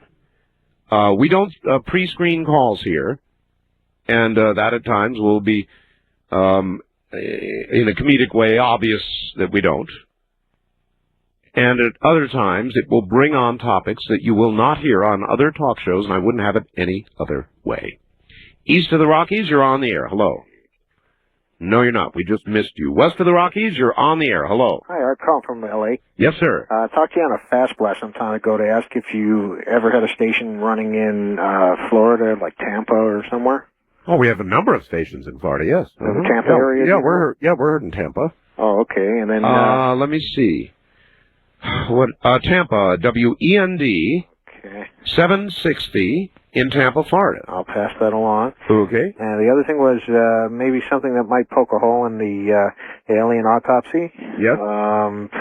As meticulous as the Army has been through that, I guess it's a 20-minute segment that they have been showing on video that they've done, you never saw a still photographer in the room. I think in the second video that you have not yet seen, there is a still photographer. Well, wouldn't he be there for each incision to say... I have no idea, sir. It doesn't necessarily poke a hole in it. You're seeing just parts and portions of it. Yeah. But you never saw it for each individual movement there, like for the opening the skull and all that. You would think each thing would be recorded that way. I don't think that pokes a hole in it. It just pokes it a little bit, it pokes it a little bit. It doesn't poke a hole in it. I haven't heard one person yet actually prove this to be garbage, to be garbage or a hoax or whatever. And what did they say why the film didn't disintegrate after all these years? Did they mention that, or Is it some sort of different type of film they've used? Well, it was, I forget now, Kodak Double X, something or another, and yeah, I had a photographic expert on, and he gave lots of good testimony about that. Fellow's done work for the FBI and so forth, and so he seemed to think that it was perfectly reasonable that this film was in the shape that it is in, because it was kept very well. It was more unlikely, according to my expert, that the film could have been kept. We know when the film was manufactured. Much more unlikely the film could have been kept and exposed at a later date. And he had proof that the film was exposed during the time they suggest it was. That doesn't mean this is not a hoax, but it means that it would be a hoax that somebody held on to for all those years. For what reason? Wildcard line, you're on the air. Hello. It's Charlie, liberal in California. You know, I never thought I'd be grateful to the nuts and those militias, but tonight I must say I'm rather grateful to the nuts and militias. Actually, I think you're expressing your gratitude to Larry Pratt of Gun Owners of America. I think they've done a great job for their country. Let me tell you one thing. Even though Pat Buchanan would basically destroy the Republican Party, I have to say that I consider myself to be an American first, and I think his getting the nomination would hurt the country, and that's Why? How? Oh, I think he'd be way too divisive. Way too divisive. Even getting the nomination. So Was Ronald Reagan way too divisive for you? Oh, comparing Ronald Reagan. No. I just asked, was Ronald Reagan too divisive for you? No, Ronald Reagan, I think, was I'd put him in as being a conservative Republican, maybe very conservative, but nowhere near the extreme. But here's the thing. You've got all these nuts calling in saying, well, the liberals are going to go after Pat Buchanan. And actually, I just got through watching TV, and you know who the people who are going after Pat Buchanan are? Who? You look at these old news shows, you have Newt Gingrich, who basically said Pat Buchanan's so conservative, he's an extremist. You have Bennett, who I know is a conservative. Yeah. If Bennett's not a conservative, there's no such thing as a conservative. And Bennett said his immigration policies are basically fascist, and that's Bennett. And then you've got the other Republicans, such as Alexander, saying the guy's too extreme. Dole saying the guy's too extreme. I know. And I think it comes down to this: if your enemies call you ugly, you might not be ugly. But when your own family starts calling you ugly, there's a chance that you're actually ugly. And I think these people these Republicans need to start looking at some reality here. If conservatives are saying this guy's too extreme, then there maybe there's something to that. And I think the argument holds some water there. All right, Charlie. Thank you. My own personal view is that there are a number of things, as you know, that I disagree with Pat Buchanan on. The one particular area that I agree with him is on immigration. Whether it takes a wall, electronics, human beings, border guards like the one who was just on the air, Charlie, you've got to recall, works for the Border Patrol. You've got to wonder when Charlie's out on patrol and sees the running hordes that are coming into this country by the millions, how his attitude transfers into the enforcement of his sworn duty. And you've got to wonder whether it does. There's a little side note there for you to think about. Wildcard line, you're on the air. Hello. Oh, yeah. Good morning, Art. Thanks for the Fluid Mac bumper. Oh, yeah. That's a beautiful song. Certainly is. The thing you were saying earlier about AIDS, I think as far as your compassionate heart to people that are sick, I think you're really on the right track. But I wonder if you're aware that in the scientific community, there's really no consensus about even what causes AIDS. This whole thing about the HIV virus being the cause of AIDS. And so therefore we're worried about every little variation. Well, it is certainly, sir, pause for a second. It is it is in question. There is controversy. I've had guests on the air here who say HIV could no more cause AIDS than man and moon. There's not enough of it and all the rest of it. Dr. Duesberg, I had on. But the fact of the matter is that when all is said and done, the people who die and contract the opportunistic diseases that finally do them in have the HIV virus present. Not all of them. There are some people that have died of AIDS-like things, but the massive numbers of people dying, 60,000 last year, the great high majority of them had the HIV virus present. But many people that have the virus never get sick. My attitude, there are some that have not. My attitude is that drugs, as Duesberg has suggested, other lifestyle things, well, if you have this virus, probably come and get you much easier. In other words, if your immune system is already depressed, and you do things that depress your immune system even further, then you're probably going to die a lot faster. Whereas if you suddenly resurrect everything and stop the drugs and begin a good lifestyle and eat properly and get nutrition and exercise, blah, blah, blah, blah, then you can forestall the slow slide, inevitable, of the immune system. Make sense? I think it very well could be a variety of factors, but I want to, I want to keep people from being too fearful about having a normal relationships and a normal sex life, because at least so far, I don't know about this type E, but when you look at the statistical evidence, people don't get AIDS from casual sex. And I think you do a lot better. You do a lot better by being, as you said, not doing drugs, staying away from mainstream medicine. I think a lot of times people are getting sick not from AIDS, but from the AIDS drugs like AZT and so on. And all right. Well, that's also, thank you, Dr. Duesberg's argument, and I buy into that one too. I'm not a big fan of AZT. AZT, according to Dr. Duesberg, is as much killer as AIDS. And he feels that AZT, when taken by somebody with a weakened immune system, shows a quick spike in T-cell count, and then a very, very quick downturn, and that AZT itself murders the immune system. Very controversial position, but it may well be the case.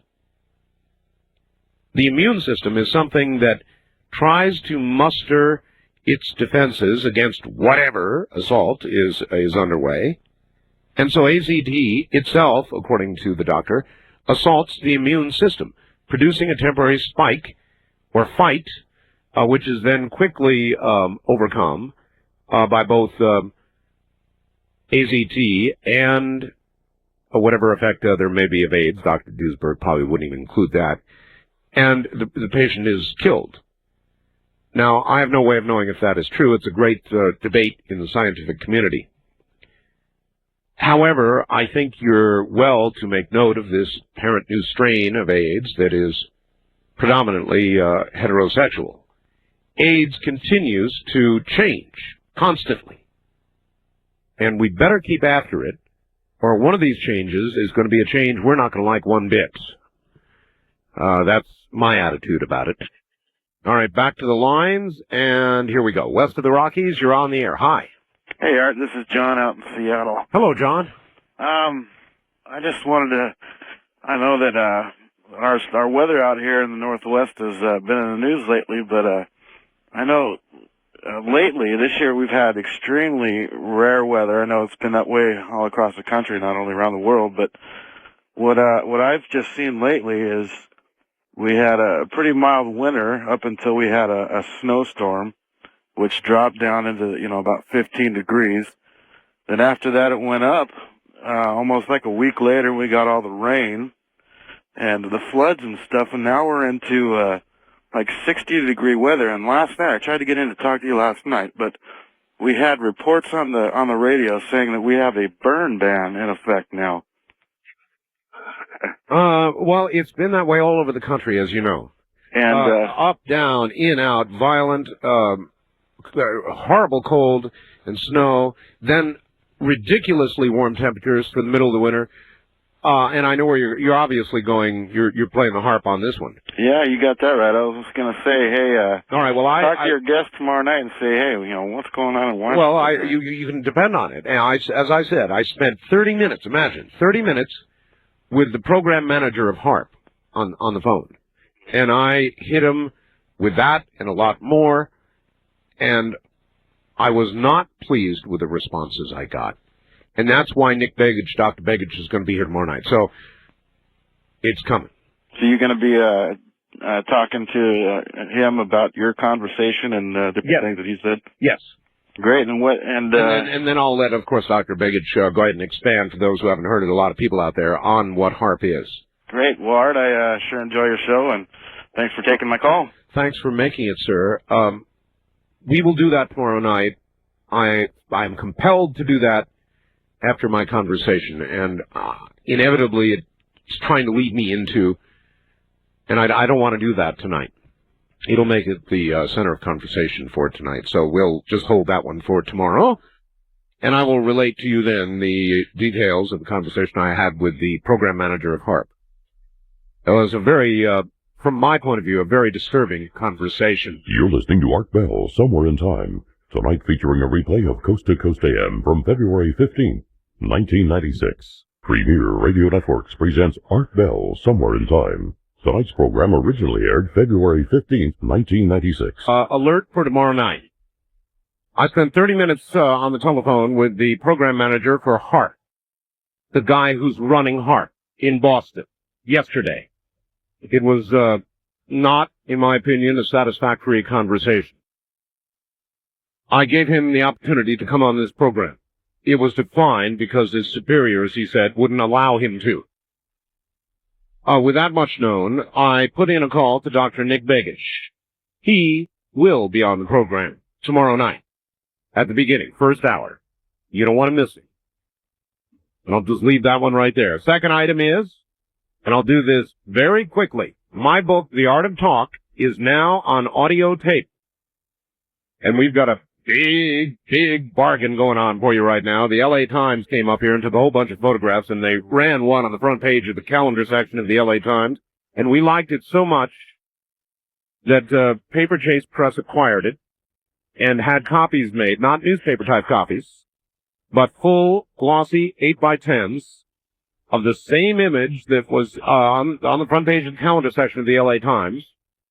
And if you order a copy of my book, The Art of Talk, as of tonight, or the audio copy of my book, which as of tonight is out, you get an autographed version of that photograph, which can be framed.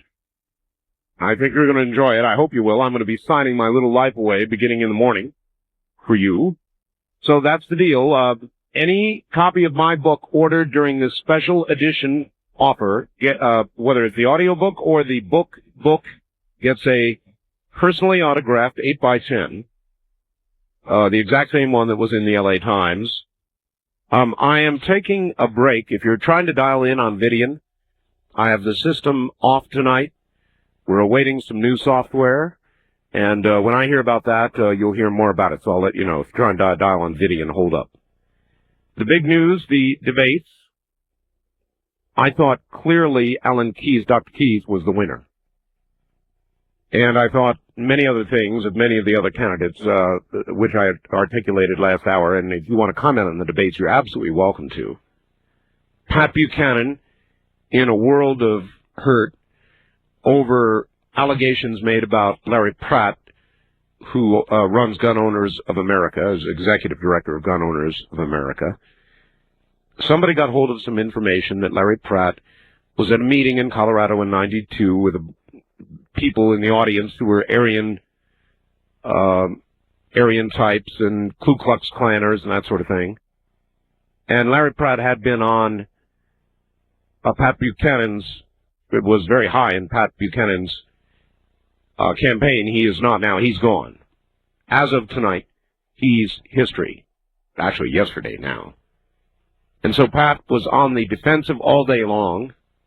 CNN ran a special edition. I saw both live. I saw the live debate, then the one where they had this little line that would go across with people reacting to what the candidates were saying. I wonder what you thought of that.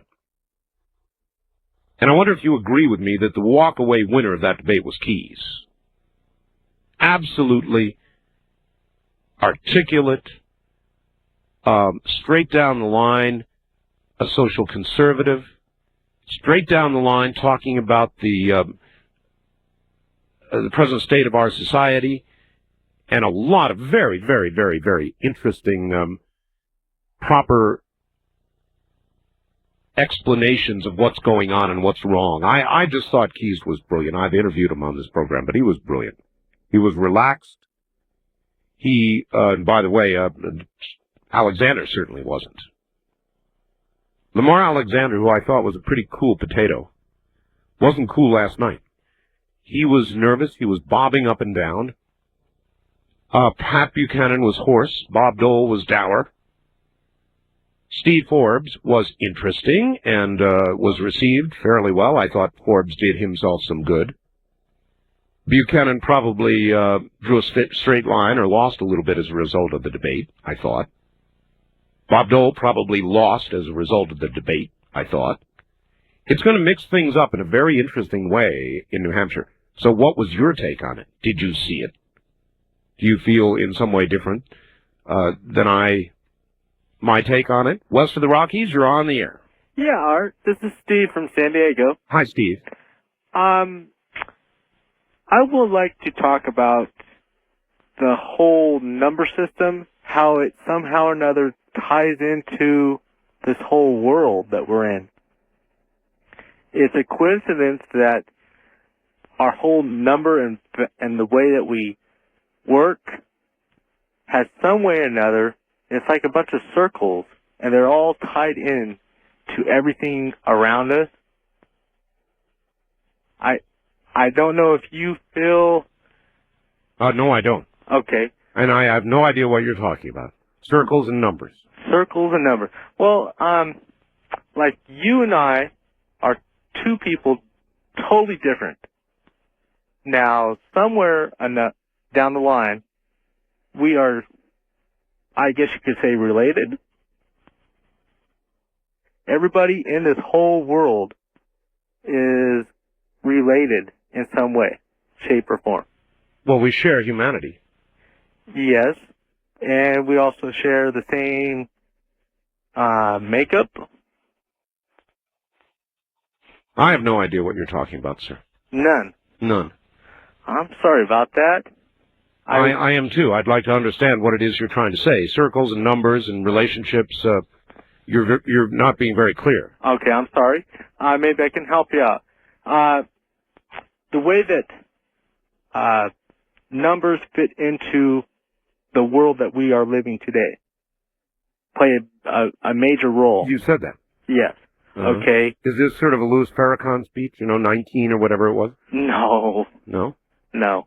Well, then, what do you mean? You're going to have to give it to me quickly and succinctly. Okay, like the Mayan calendar, for instance. What about it? Numbers play a big role in that, correct? Numbers play a big role in anybody's calendar, sir. Okay. Or time. It's 1:14 and 25 seconds. But it all relates to each other, correct? No. No. Okay, maybe I'm misunderstanding it then. All right. Thanks very much for the call. Maybe you're just not expressing it properly. I don't know, but I'm unable to understand what you mean. There are all kinds of numbers that are used to measure things like time or dates or times that we revolve around the sun, but I don't see it all connected with some unexplainable circles that touch each other, which is what you were trying to talk about. It's just a fog to me. I'm sorry. First-time caller line, you're on the air. Hi. Hello. This is Peter. I can barely hear you, Peter. Can you hear me? You're going to have to yell into your phone. Sure. Okay, I'm yelling. All right, good. Art, I listened to your show on Dreamland with Stan Johnson. Yes. And I listened to your guest tonight. Yes. Concerning Bigfoot. Yes. And I found some interesting correlations with a group of books that I've been reading. It's a 4-part collection of channeled work. Well, that makes me suspicious of it right away. Yes, If there's I know. one area, if there's one area of all this that I think smells, to me, it's this whole channeling baloney. And I'm sorry, but I think it's baloney. And my own sister used to channel, and I still think it's baloney. Well, you're welcome to your opinion. Thank you. On that, but there is this interesting correlation in that series of books. All right, sir. Look, I appreciate your call, but I'm going to say this to everybody. If there's any place where I think there's reason to be suspicious of information obtained through a process they're calling channeling, it is channeling. It's these people who will tell you, go into a trance and tell you that in a past life you were related to some great Roman warrior or something or another, and here's information for the world from that great Roman warrior who now speaks through me. Swami Bell. No, I don't, I'm extremely suspicious of that. It doesn't mean that there might not be something to channeling, but I think that for me it means there's so much phony baloney going on in the area that nobody could properly discern if there was something real, because there's too much baloney in the middle of it all. So I kind of tend to dismiss that, pending further and better evidence. Wildcard line, you're on the air. Good morning, Art. Rittmeister Gerhardt, conservative in California. Okay. I never thought oh, by the way, Charlie is in the customs. He's not with the... U.S. Customs. All right. Well, they also, though, would be on the lookout for anybody entering illegally with substances or their own bodies. Knowing Charlie, he's probably there handing them the address to the nearest welfare office. Maybe. He said something quite amusing, by the way, which is that William Bennett is a conservative.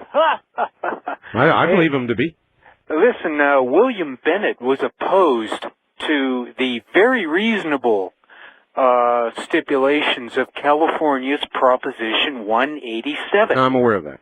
Now, anybody who is opposed to 187 is not only not a conservative, but doesn't even deserve to call themselves a Republican. And well, again, though, this is measured by Rittmeister Gerhardt. That's right. Okay. And they are, in fact, probably stealth Democrats who are probably closer to Bob Dole and Bill Clinton than they are to a real conservative. But, you know, what the hell does Charlie know anyway? Well, who is, in Rittmeister's opinion, a real conservative? Why, Pat Buchanan. Well, look, by a lot of measurements, Rittmeister, Pat Buchanan is a somewhat socialist in his view, and not typical of mainline conservatives at all, particularly with his ideas on trade. And Pat Buchanan is a self-styled, he calls it America Firster. It would translate to something that I wouldn't agree with, and that is putting up barriers to trade without regard, without having as the center of the reason for these fair trade, but just to build the Fortress America. In other words, to force jobs back into America, to force these lower-paying jobs. It's like fighting Mother Nature. Things are going to be built cheaply in Mexico and China and Central and South America as they develop.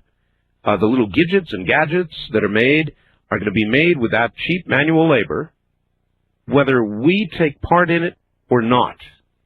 That's my argument against what he wants to do. This is going to happen whether we like it or not. Oh, yes. We can, in effect, close the border. We can do that, and it will force some lower-paying, lower-wage jobs back into the country. Not going to bring back the $10 or $12 an hour jobs. It's not going to do that. But it will force these jobs that will then, of necessity, have to be made here. It'll erect some factories that'll start making these things, but it'll all be false, because the rest of the world will be making these things at a much cheaper price, and they will trade among themselves. And America will then be by itself, and for a short time, we'll have a rise in the old factory kind of jobs we used to have. But quickly, the world will pass us by. It is my area of disagreement with Pat, that and abortion. And so that's the way I feel about that. And I very much otherwise like Pat for a lot of his qualities. He's outspoken. He says exactly what he feels. I admire that in anybody. You know I do. Alan Keyes. God, he did a hell of a job last night. Just a hell of a job last night. I think Alan Keyes was the clear winner of that debate. And I sure would like to know how the rest of you feel. What an articulate man. And seeing and hearing him again reminded me of the interview I did with him. I had to drag that thing out and replay it. It was very good, as was his performance last night. East of the Rockies, you're on the air. How you doing, Art? Okay. This is Duke. I'm a Hoosier conservative. All right. And I want to get on Charlie's case a little bit, too, if I could. Oh, I'm always open for that. First thing I want to say is that, boy, you can really tell that Pat has him scared. He's got all of the liberals scared. And I was actually informed probably about a week ago that this news was going to come out this week by on a local talk show by one of our representatives down there in Washington. Look, I'm telling you, it's only the beginning. Oh, sure. Everybody knew it. Pat has a long paper, or more likely audio clip trail behind him, and they're going to dredge it all up and beat him to death. The thing to remember, though, is that Pat also knew it was going to come, and I think that this is what I have to say about it. I think it's great that it's coming out now, and I only pray and hope that Pat can still win the nomination with all this out, because if he does, well, that's only going to hurt the White House, because the liberal trump card has already been laid. Yeah, did you see the debate? I watched just a little bit of it. Did you see Pat? He didn't look good, but there were reports that he's been sick ever since Iowa. He's had a cold since the end of Iowa. Yeah, I'm getting one right now myself. I'm sorry about that. And his voice was hoarse, and he had a bad day, and sure, yeah, all of that. But he had a rough night, and a lot of people in New Hampshire, after all, what is today? Friday morning, right? Right. The New Hampshire primary is Tuesday, so there's not a lot of time to correct a building negative. I have a hard time believing that having won 37% last time, that he's not going to be able to come pretty close to those numbers again this time. We'll see. But one more final word in there for Charlie. Pat Buchanan may be a radical, but I think our founding fathers were considered radicals in their day, too. All right, sir. Thank you very much. So was Goldwater. And they managed to slaughter Goldwater. God, I love that man, and I still do. And they destroyed Goldwater with a lot less ammunition in the belt than they have to use on Pat Buchanan. That's just something you ought to keep in mind.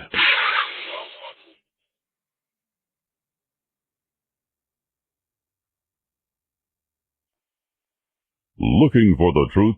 You'll find it on Coast to Coast AM with George Norrie. I think now, as we look back, we can probably say with pretty good certainty that some people in government might have been aware of what was going on, and they turned their cheek the other way just to let it happen. I also believe that some bigger groups got involved with Al-Qaeda to do what they did on that horrible day. This wasn't just a small group of people who came in and did their thing. There was a much bigger picture there. And if you see the events that have unfolded since this tragedy occurred, how we've lost rights, how we used it to go into Afghanistan and Iraq, and how it has really not stopped, because it's going to continue. We're going to have more and more episodes and more involvements in other countries. And just mark my word, this planet is going through an incredible change. And thank God we've got you here to talk with us about it. Now we take you back to the night of February 15th, 1996, on Art Bell, Somewhere in Time.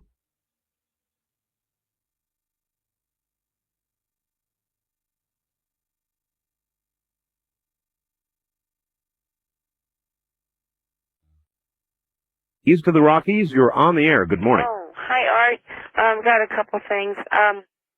First of all, there's a good New American Special Immigration issue February 19th about the immigration of the Mexicans and the Chinese, and many of them are communists. That's interesting. It's a good issue. Second, did you hear that the train wreck in Minnesota is now suspected of being sabotaged. Did you Oh hear that? my God, no, I didn't. Where? Yeah, did, that's a where? good one. Excuse me, ma'am. Where did you hear that? I heard it on local St. Louis, the local St. Louis radio. I don't know whose broadcast it was. I mean, ABC or NBC or... You heard it on one of the network news shows? Yeah, it was part of the network. And also, Art, I don't know if you know, but March 11th is the anti-terrorist bill is going to be up for that week to be passed. So now we've got this train wreck. We got 2 more weeks, you know. All right, I appreciate your call, and I want some confirmation of that. That's a pretty serious allegation. It better not be. God help us in this country if it's come to this. I'm going to need some more input. I should have heard that from somebody else. If anybody else out there has input on that, I'd appreciate it. Have we really entered a day and age where Americans on a regular basis are going to be killing, blowing up, and maiming other Americans? Huh? Is that what it's come to in America? Just like the bombing in Oklahoma City. I'll tell you something. If it really does come to that, this nation doesn't have long to go. It's a mark of the near end. You can put your money down on that one. If we've decided in America, whether it's the militias or any of these other nutball groups that are out there, if we have collectively decided the only way to change things is with force and bullets and bombs, then the end, folks, is near. Not for mankind, not the world, but this nation. So I hope that one's not true. You're listening to Art Bell, Somewhere in Time, tonight featuring a replay of Coast to Coast AM from February 15, 1996. You're listening to Art Bell, Somewhere in Time, tonight featuring a replay of Coast to Coast AM from February 15, 1996. Good morning, everybody. I, too, am coming down with a whopper of a cold. So's my wife. And I want to thank that little disease-carrying 14-year-old son of mine for delivering it here on schedule. It's ridiculous. Kids, they get sick. They get really sick. They pass on whatever it is they've got, and then they quickly get well while the adults come to a near-death experience. So there's nothing like being a talk host, having 5 hours on the air every night and trying to do it with a cold. But I'll tell you what, come hell or high water, sneezing, coughing, and hacking, I'll be here tomorrow night. Even with the temperature, I'll be here tomorrow night. Nick Begich, don't you miss it. It's all about HARP for a very good reason. Dear Art, I also watched the repeat of the debate, agree with your assessment of the best showing by Keys, but did you happen to notice how the women's line almost always moved faster than the men's? I hate to sound sexist, but it appeared to me that women are a little more easily swayed than men. Ooh, that is sexist. The biggest difference between men and women seemed to be the speed and the amount of movement on some subjects. The women's line was nearly off the scale on at least 3 occasions, while the men's line only went that far once. Well, that is sexist, sir. A woman might come forth and say, maybe women are just a little more perceptive and sensitive. And that brings to mind the commercial with the tennis ball hit the guy in the noggin. Remember that?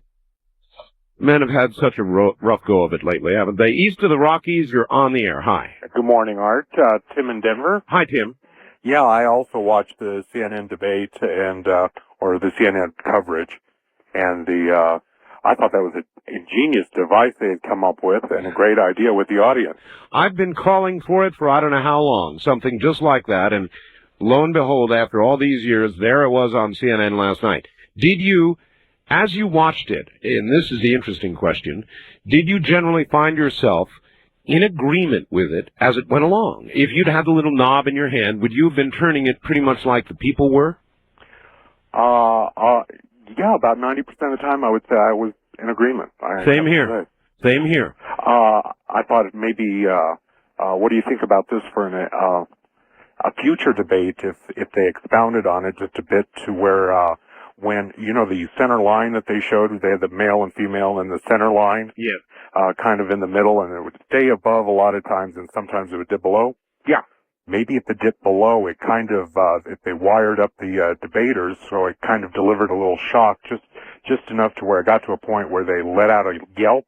Yeah. And then at the end of the debate, you would be able to tell who won by the person that yelped the least. Huh.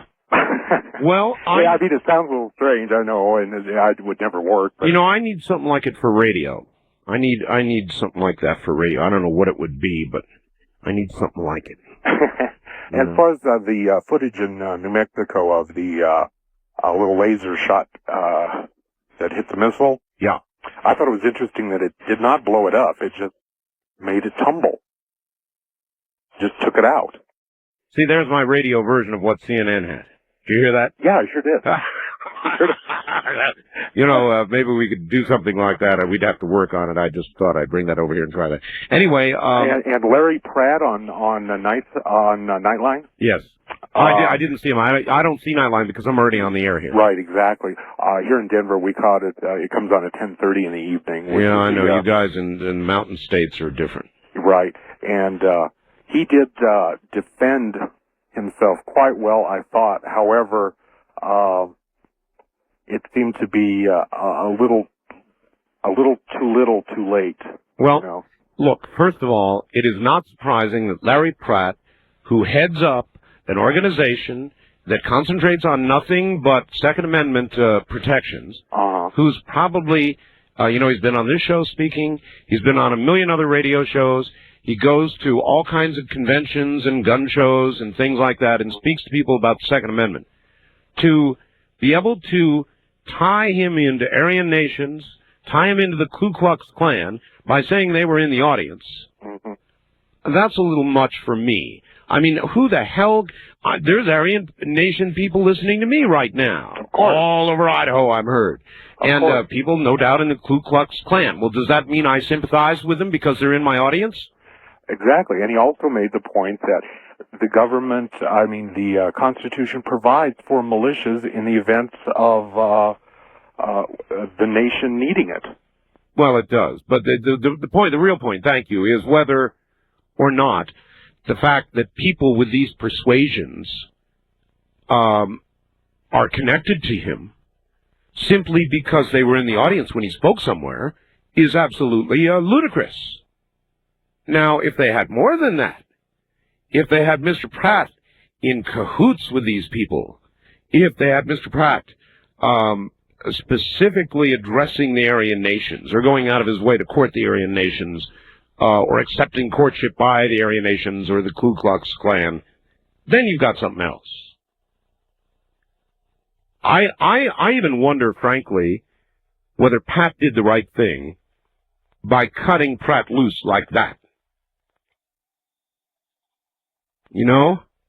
Have any of you thought about that? Now, maybe there's something that I haven't heard. But the only thing I heard on NBC, and they it was the lead item on NBC, the Get Pat item.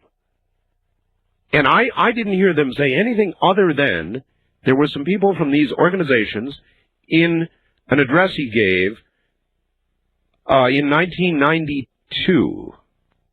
So what the hell does that mean? Not much to me, unless they've got something deeper than that. And I'm a little concerned that Pat just cut Pratt loose like that on, what shall we call it, the appearance of impropriety. Huh? Well, I'll tell you something. There's an awful lot of stuff that they can use against Buchanan. He has supplied people with years and years of statements and quotes that are going to be very, very controversial.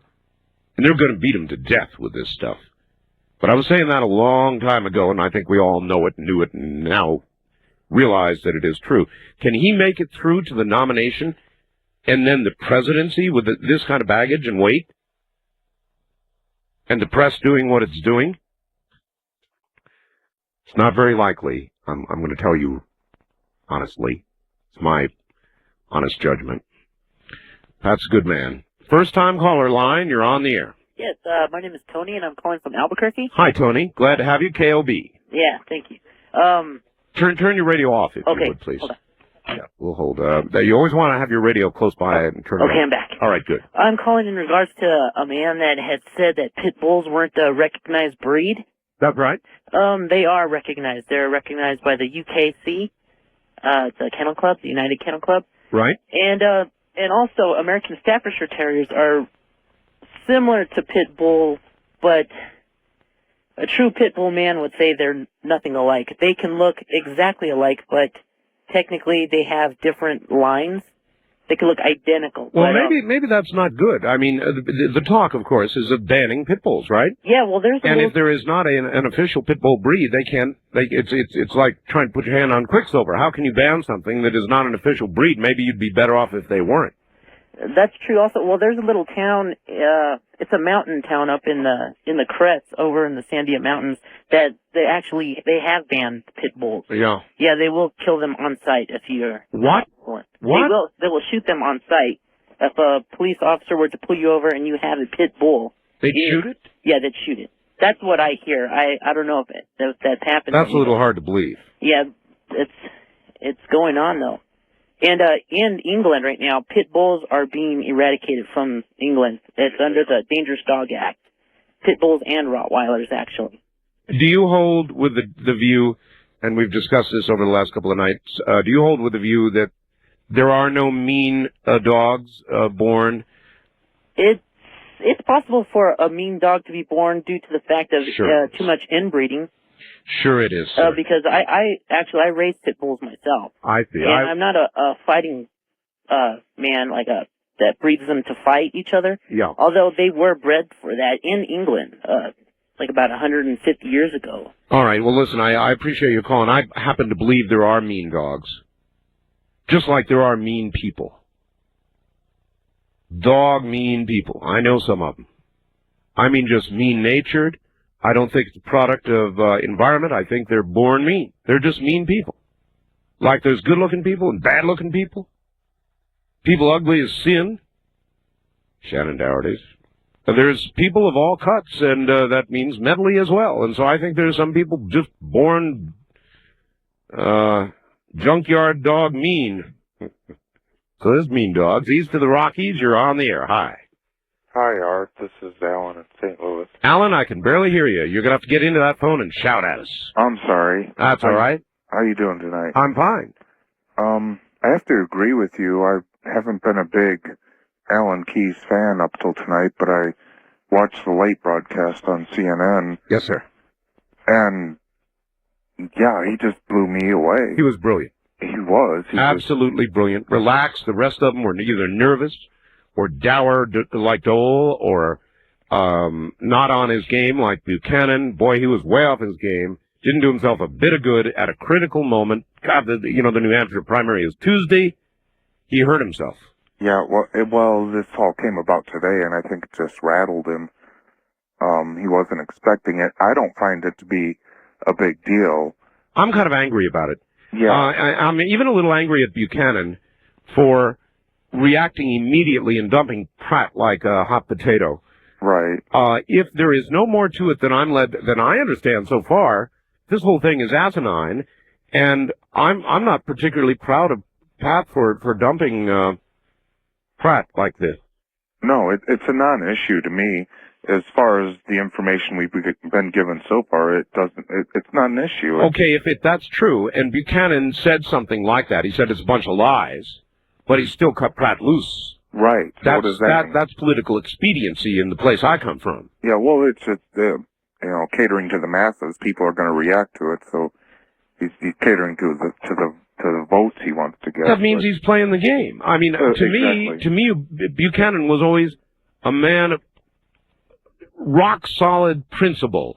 Well, if you're a man of rock-solid principle and you come out and say it's a bunch of lies, and then you cut the guy loose, swinging in the breeze, without so much as a, how do you do, then you're not the principled person I thought you were. No, but still, he sees it's like within his sights now. He's got the momentum going, and he doesn't want to lose it by. Well, yeah, okay. Well, then what does that say? Look, I don't mean to be rapping on Pat, but if he'll do that for this, then what will he do when he gets there at the real center of power to keep it? Well, that's true, but you got to play the game to some degree, or you're not going to win. Yeah, but I think the man was rising in the polls precisely because he didn't play the game, or at least I didn't think he did. Well, yeah, it may be. I'm not real sure. I like Buchanan. I'm still going to stay behind him, although I do agree with you. Clearly there is no question Keys won that. He was talking to me. Yeah. And he was communicating, and really, thank you very much. There was nobody else up there that did that. Or at least to the degree that, even near the degree Keys did. I thought it was a runaway myself. God, Keys was good. Really good. And he's not a player in this election. At least I don't think he is. Unless New Hampshire folks reacted the way I did. And there's a miracle in the New Hampshire primary. I bet he goes up. I'll bet he goes up. What I think Keys is a player in the next election. Maybe not this one. Maybe Keys is a vice presidential player. There are many possibilities, but I'll tell you his showing last night is not going to go unnoticed and unremembered. Most of what Dr. Keys does is remembered well, and believe me, last night is no exception.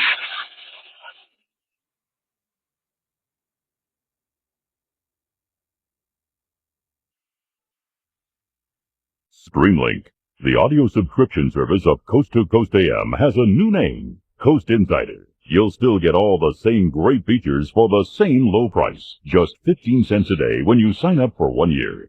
The package includes podcasting, which offers the convenience of having shows downloaded automatically to your computer or MP3 player, and the iPhone app with live and on-demand programs. You'll also get our amazing download library of 3 full years of shows.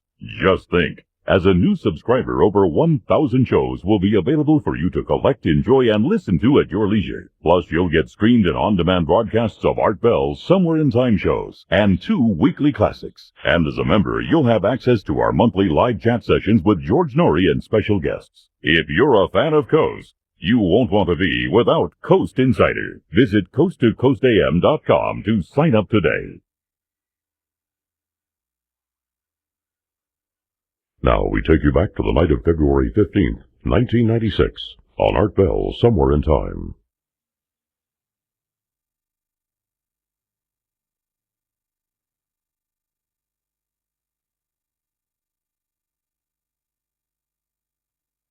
First time caller line, you're on the air. Hi. Yeah, hi, this is Mark in California. Hello, Mark. Listen, I just got to try to straighten something out here. I'm hearing you go on and on about, Pat dumping Larry Pratt. You mean he didn't? No. Larry Pratt came to Buchanan when this broke, and he requested a leave of absence from his position in the campaign. Yeah, well, however these things happen, sir, the fact is, it's like people are always, when there's a parting of the ways in high business positions or high government positions, arrangements are always made. But the fact is, Pratt's gone.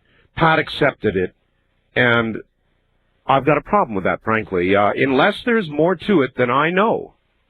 Well, some of the stuff that they put on Nightline tonight, and I was very disappointed in Ted Koppel because he seemed to be not so timid when he did programs on Waco and Ruby Ridge, but he really went after Larry Pratt tonight with a vengeance. He was very aggressive. Well, all right. Was the substance of the program, in the end, did it show that Pratt had interest connections with Aryan Nations or Ku Klux Klan or whoever? Okay, not that he was actually not that he was forwardly and openly endorsing their position. But let me tell you something.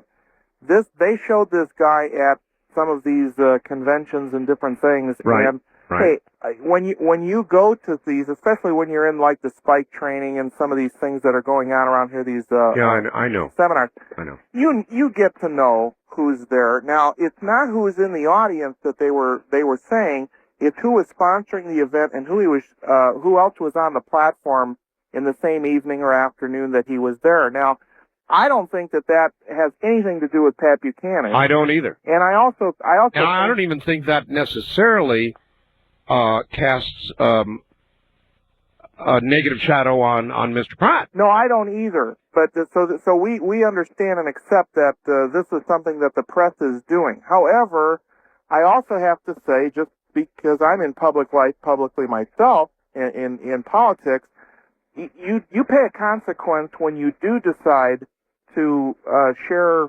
these podiums. Yeah. So, I'm sure Larry Pratt, I'm a member of his organization, and I think he's a fine guy, and I don't never seen or heard anything racist about him or anything like that coming from him. But nor have I. But the fact is, he's out there beating his drum, and there are some people who resonate with that, whether he agrees with their positions, they certainly agree with his. And when you move around and amongst some of these groups and some of these organizations, it is just fodder for the press. Yeah, well, all right, then if guilt can be established with that kind of loose association, and I consider that mighty, mighty loose. Oh, I do too. I'm with you. Then I think Pat Buchanan has no chance, because they are going to show other associations. All right, but let me put this plug in for Pat, though, on that note. The fact that Pratt came to Buchanan and asked for relief from his position only for a period of time so he could straighten this out and then come back.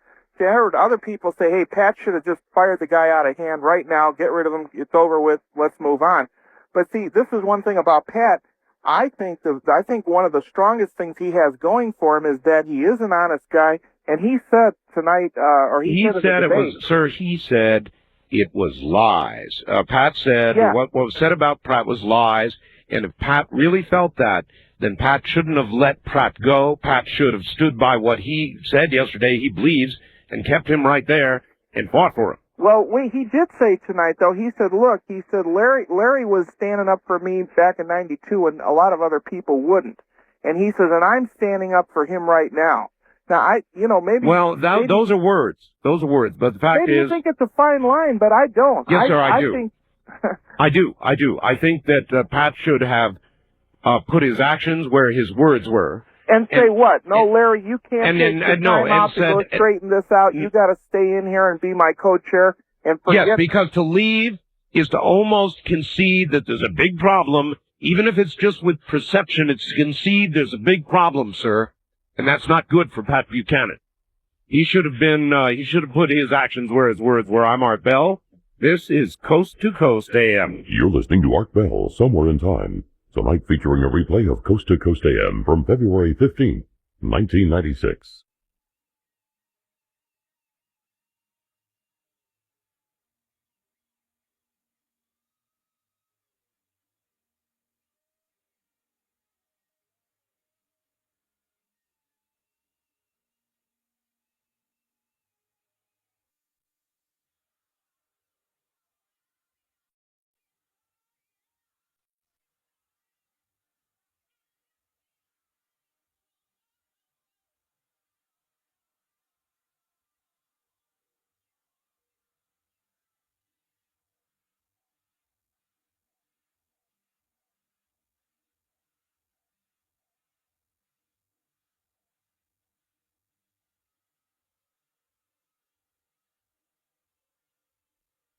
Premier Radio Networks presents Art Bell, Somewhere in Time. Tonight's program originally aired February 15th, 1996. Listen to this, Art. I'm surprised and disappointed at your reaction to the train wreck. You of all people should know by now that if the facts are not known, the news media will make some up. As far as I know, there's no evidence that proves the train wreck was sabotage, only speculation. Well, no, it's not speculation. Actually, sir, it's my understanding the FBI has the train wreck location sealed off, and that the FBI is crawling all over it. So that's more than speculation. You seem to be making a habit of conclusion jumping and flying off the handle. If that's what you want to do, try this. Maybe the feds are using what is truly an accident to help justify the passing of another unneeded terrorist bill that'll further erode our constitutional protections. Oh, God. As to the militia, don't paint in such a broad brush or you'll damage your credibility. Not everyone who joins the militia or sympathizes with their fear of the federal government is a nutball or a right-wing kook. When you make this mistake, you fall right in with what the left-wing dominant media wants the American public to believe. Bob in Phoenix. Bob, I never said the militia did this. Clean out your ears. You're selectively hearing, Bob. I said nutball cases. And anybody who would wreck a train to try to make a political point, Bob, is a nutball case. Anybody who would blow up a building full of relatively innocent people to redress a wrong done at Waco is I'm going to almost use a word I can't use on the air, is a nutball case. I didn't use the word militias, Bob. I didn't say that. Clean out your ears. I never said a word about that. I said nutball cases. Some of them may be in militias, Bob, since you bring it up, and some maybe not. People who will assume the moniker of patriot, Bob. You know, that's the people I'm talking about, Bob. I have no idea who they are. Flying off the handle? You're damn right I'm flying off the handle. If anything's going to pull this country apart, it's going to be nutball cases like this. East of the Rockies, you're on the air.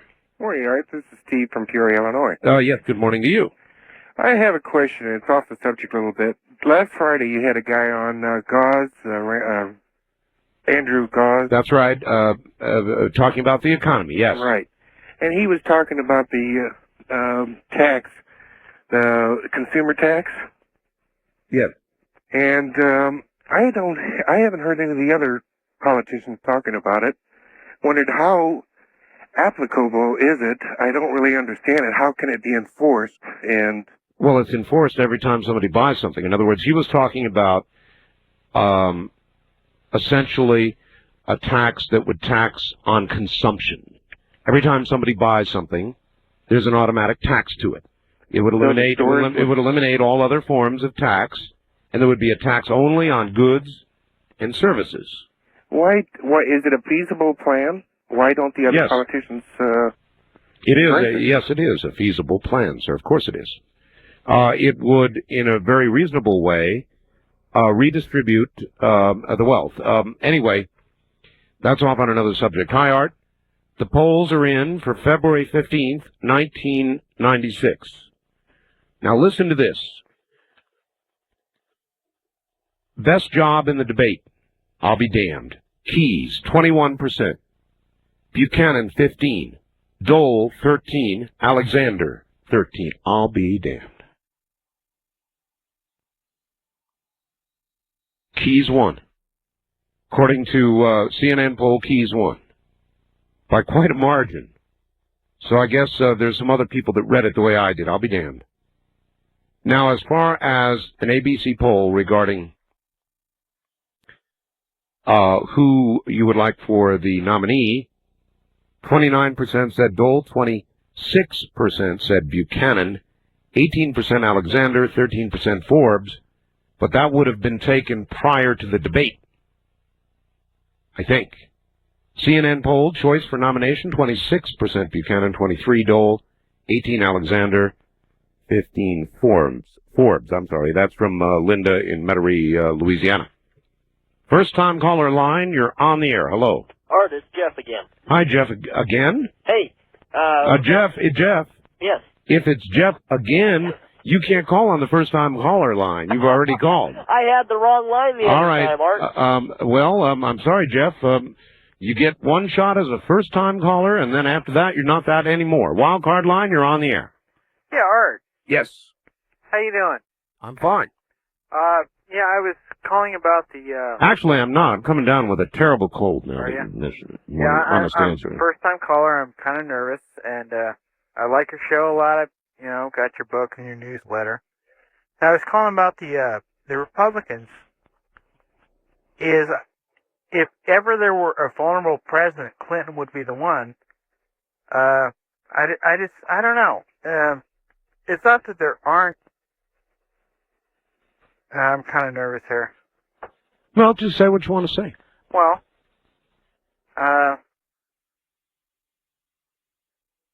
it just doesn't seem like anybody. It's not that there aren't good candidates, but that I don't know. Nobody sets you on fire. Yeah, exactly. It's not like that they're not. I mean, a lot of them have conviction keys and Buchanan, but that. There's no overwhelmingly strong, obvious candidate. All right. Well, thank you. You actually said that very well. By stumbling around and not being able to find the words, you really said it very well for many of us. Keyes is a candidate of the future, or he's a vice president for somebody.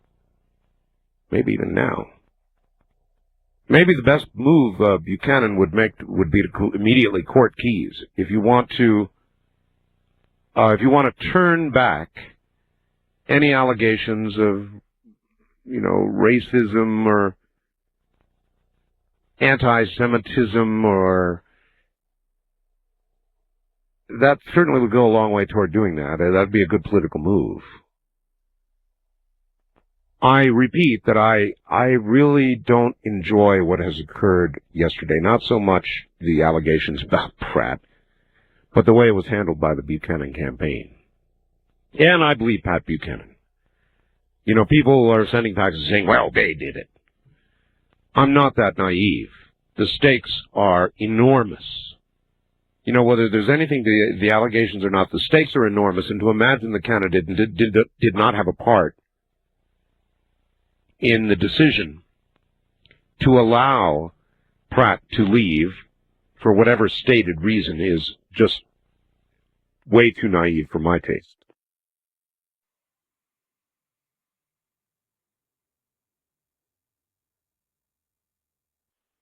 Now we take you back to the night of February 15th, 1996, on Art Bell, Somewhere in Time.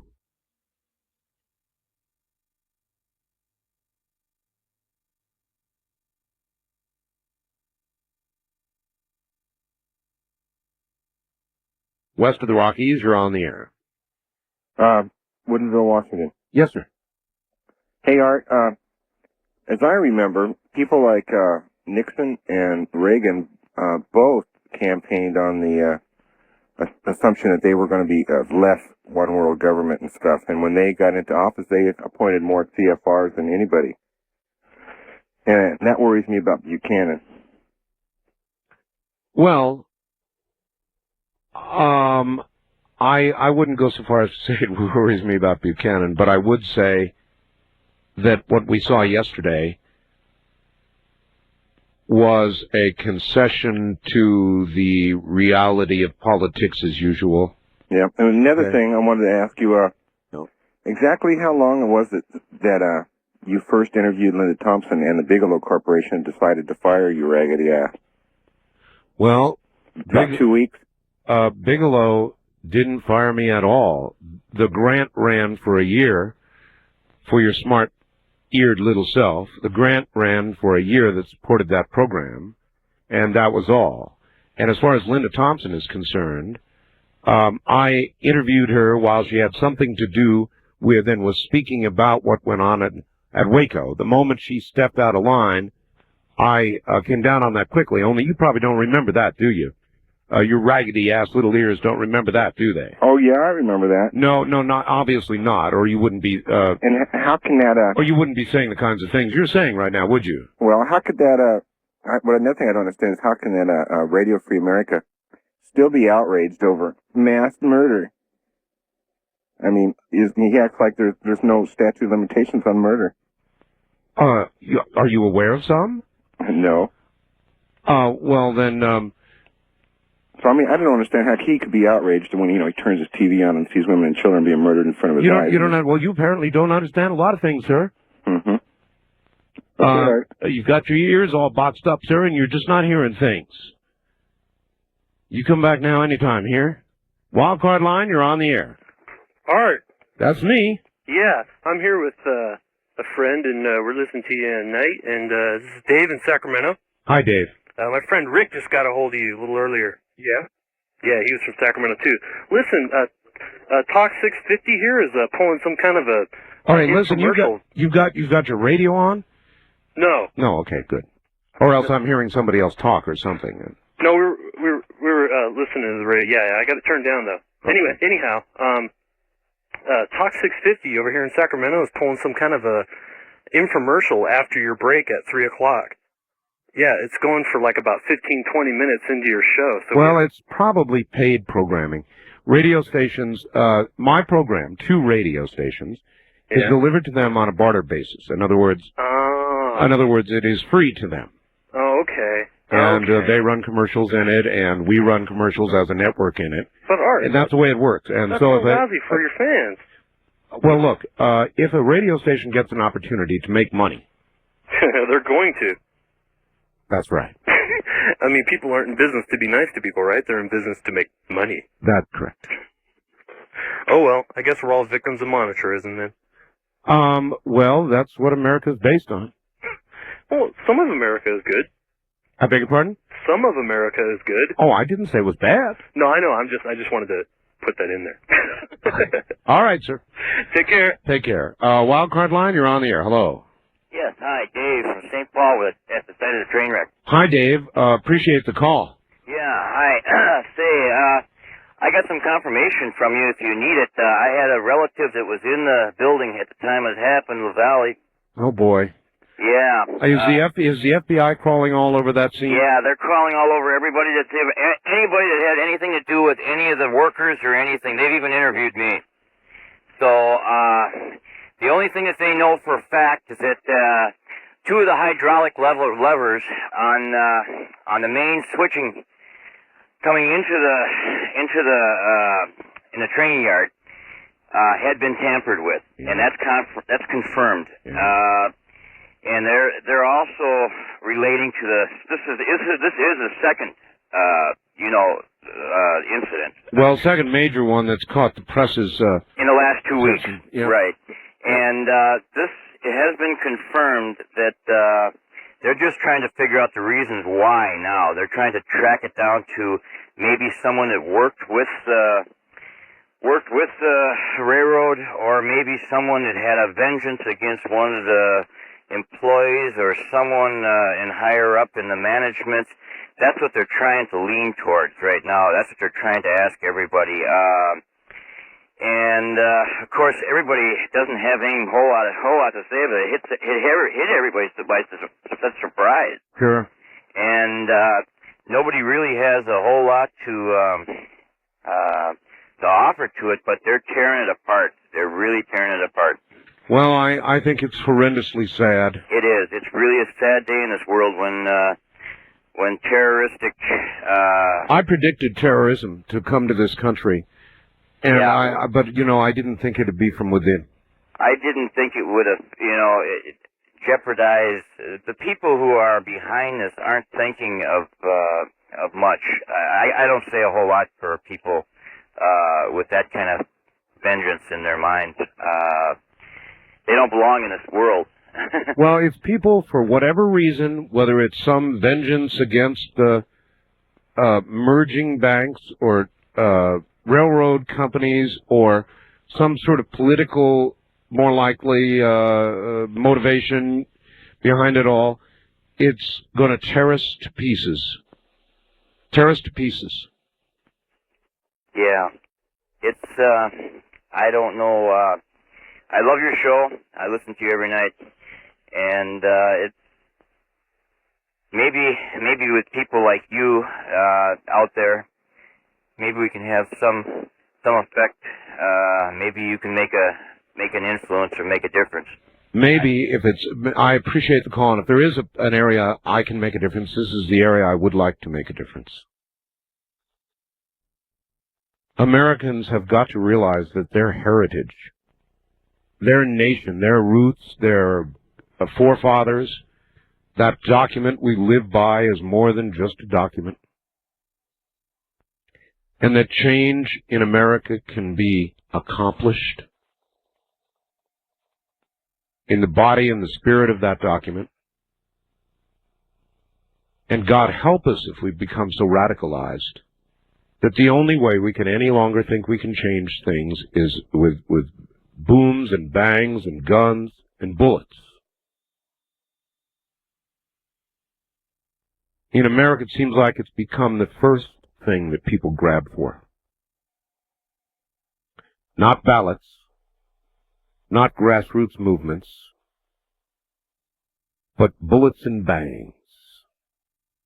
See, that's the end. West of the Rockies, no, make that the wild card line. You're on the air. Yeah, let me kill my radio real quick, Art. Okay. Just that guy who kills radio real quick. How you doing? I'm doing fine. Yeah, this is Mike from Montana. Montana, Mike? Yeah, Montana Mike, exactly. Okay. Have a few things that I want to talk about. Okay, first, you don't like Bill Clinton. I listen to your radio and I can tell that. You're a discerning individual. Well, I guess so. Now, give me your reasons why you don't like Bill Clinton. We don't have enough program left for that. Well, what has he done that's so bad? What? Okay, now I know you're a staunch Republican. I understand that. I'm a staunch conservative. You're conservative. Yeah. Okay, well, I'm not a staunch Republican. As a matter of fact, if you want to know the truth, I consider there to be so little difference at the presidential level between Republicans and Democrats that that's as far as I'm willing to go. I'm a staunch economic conservative. I'm a social mixture. Right. Okay, I understand. But you know, the president is really just a figurehead. I mean, he can veto things, but if the Congress and the Senate override by 2/3 margin, it doesn't matter if he says no or not. Correct? Well, you're turning to something trivial, something that is not trivial. A veto is a very non-trivial thing. Only in the rarest of circumstances are vetoes overridden. So well, it's not a trivial power. Okay, but and Congress... sir, so far the president's veto or threats of it have managed to keep the larger parts of the what's called the Republican Revolution by Mr. Gingrich and others stopped. I understand that because they don't. Do you understand that? Well, then it's not trivial. Okay, I'm not saying it's not trivial, but the president, as you know, actually is a figurehead, right? No, wrong. Oh, well, I mean, perhaps the greatest power that a president is that of the bully pulpit, getting out there and talking. Right. Well, and that's one thing that Clinton really does very well. He's very good. He's a Leo. He talks. He's very good at it. Well, he is good at it, sir. I have no idea whether he is as you are a Leo. I don't even know what he is. First time caller line, you're on the air. Hey, it's me, Art. Hello. Latoya from Los Angeles. Yeah. I'd love the more esoteric parts of your shows, and I like you, but I gotta say, Pat Buchanan is not the Republican. He's a caveman. I was raised as a Republican. My mother was a state representative in Connecticut for 15 years. And Republicans back then and there were classy, well-educated. They weren't uneducated. Pat is well-educated. How well-educated? I said Pat is well-educated. Well, he seems to be well-educated in the white male. Well, he's a knuckle dragger, I can see, as far as you're concerned. But whatever else you say about Pat, and I'm not a full Pat Buchanan fan, except in certain ways, and that's why I'm disappointed this morning, because whatever else he was or wasn't, he was always a man of stone-hard conviction, and not one to cut and run. Given a little controversy, he jumps right into the middle of that, and so I'm saddened by what's happened today. Okay, but his supporters always saying, he's got the liberals on the run and they're afraid and all that. No. Well, I don't see what's so great about making everybody afraid of you. Personally, I think he's a playground bully that I always hated when I was growing up. It was bloodying people's noses, Yeah. And there is that part of Pat. That's why they had him on Crossfire. You don't put a wimp on there. At least not on the right, I hope. And he wasn't that. But he said a lot of things that are going to come back to haunt him, and they are now. You're listening to Art Bell, Somewhere in Time. Tonight featuring a replay of Coast to Coast AM from February 15th, 1996. Well, look, if China goes after Taiwan, sir, it's going to be bloody as hell. I'm not saying Taiwan can't defend itself. Oh, I agree with you, but when you're talking several hundred miles, you have to remember that the Chinese Navy is just not capable of sustaining the kind of operations that we had. It's true, but during World War II. the Chinese, sir, can rain down missile after missile after missile on Taiwan. But Taiwan could respond in kind. I'm not so sure about that. When was They the last? do have a missile technology that we gave them in the late 60s and early 70s, which I'm sure they have worked on since that time. Well, either way, all I'm saying is it would be bloody. It certainly would be bloody, and it even might be likely if this election elects a president and decides to mandate independence. I think China will strike out one way or the other, and if it begins, it's going to be awful, and we're going to have a choice to make, not an easy one. I think the choice we need to make is we need to support a fellow democracy, and I think we should recognize their independence, because if we were to, then the European countries would, your Asian countries would follow along, and I think that would put China in a box where they couldn't really do a lot without having the world condemn it. No, China doesn't give a rat's back end about what the world thinks. They proved that at Tiananmen Square, and they prove it again. China is still a absolutely rock-hard communist nation. Don't ever make any mistake about that. Politically, they're as rock-hard communist as they've ever been, sir. I appreciate the call, and we're going to have to spend more time on that, and unfortunately, I'm afraid we're going to get the opportunity. West of the Rockies, you're on the air without much time here. Hello. Hello. This is Dart Bell? Yes. Hi. Let me turn my radio down. All right, turn it down quick, because we only have seconds. In fact, very few seconds. He's going to turn down his Okay, radio. just wanted to say good night, America. Well, you know what? That's all you've got time to say, so say it out loud, sir. Good night, America. You got the honors tonight. From the high desert, thank you all. Nick Begich tomorrow night. Good night, America.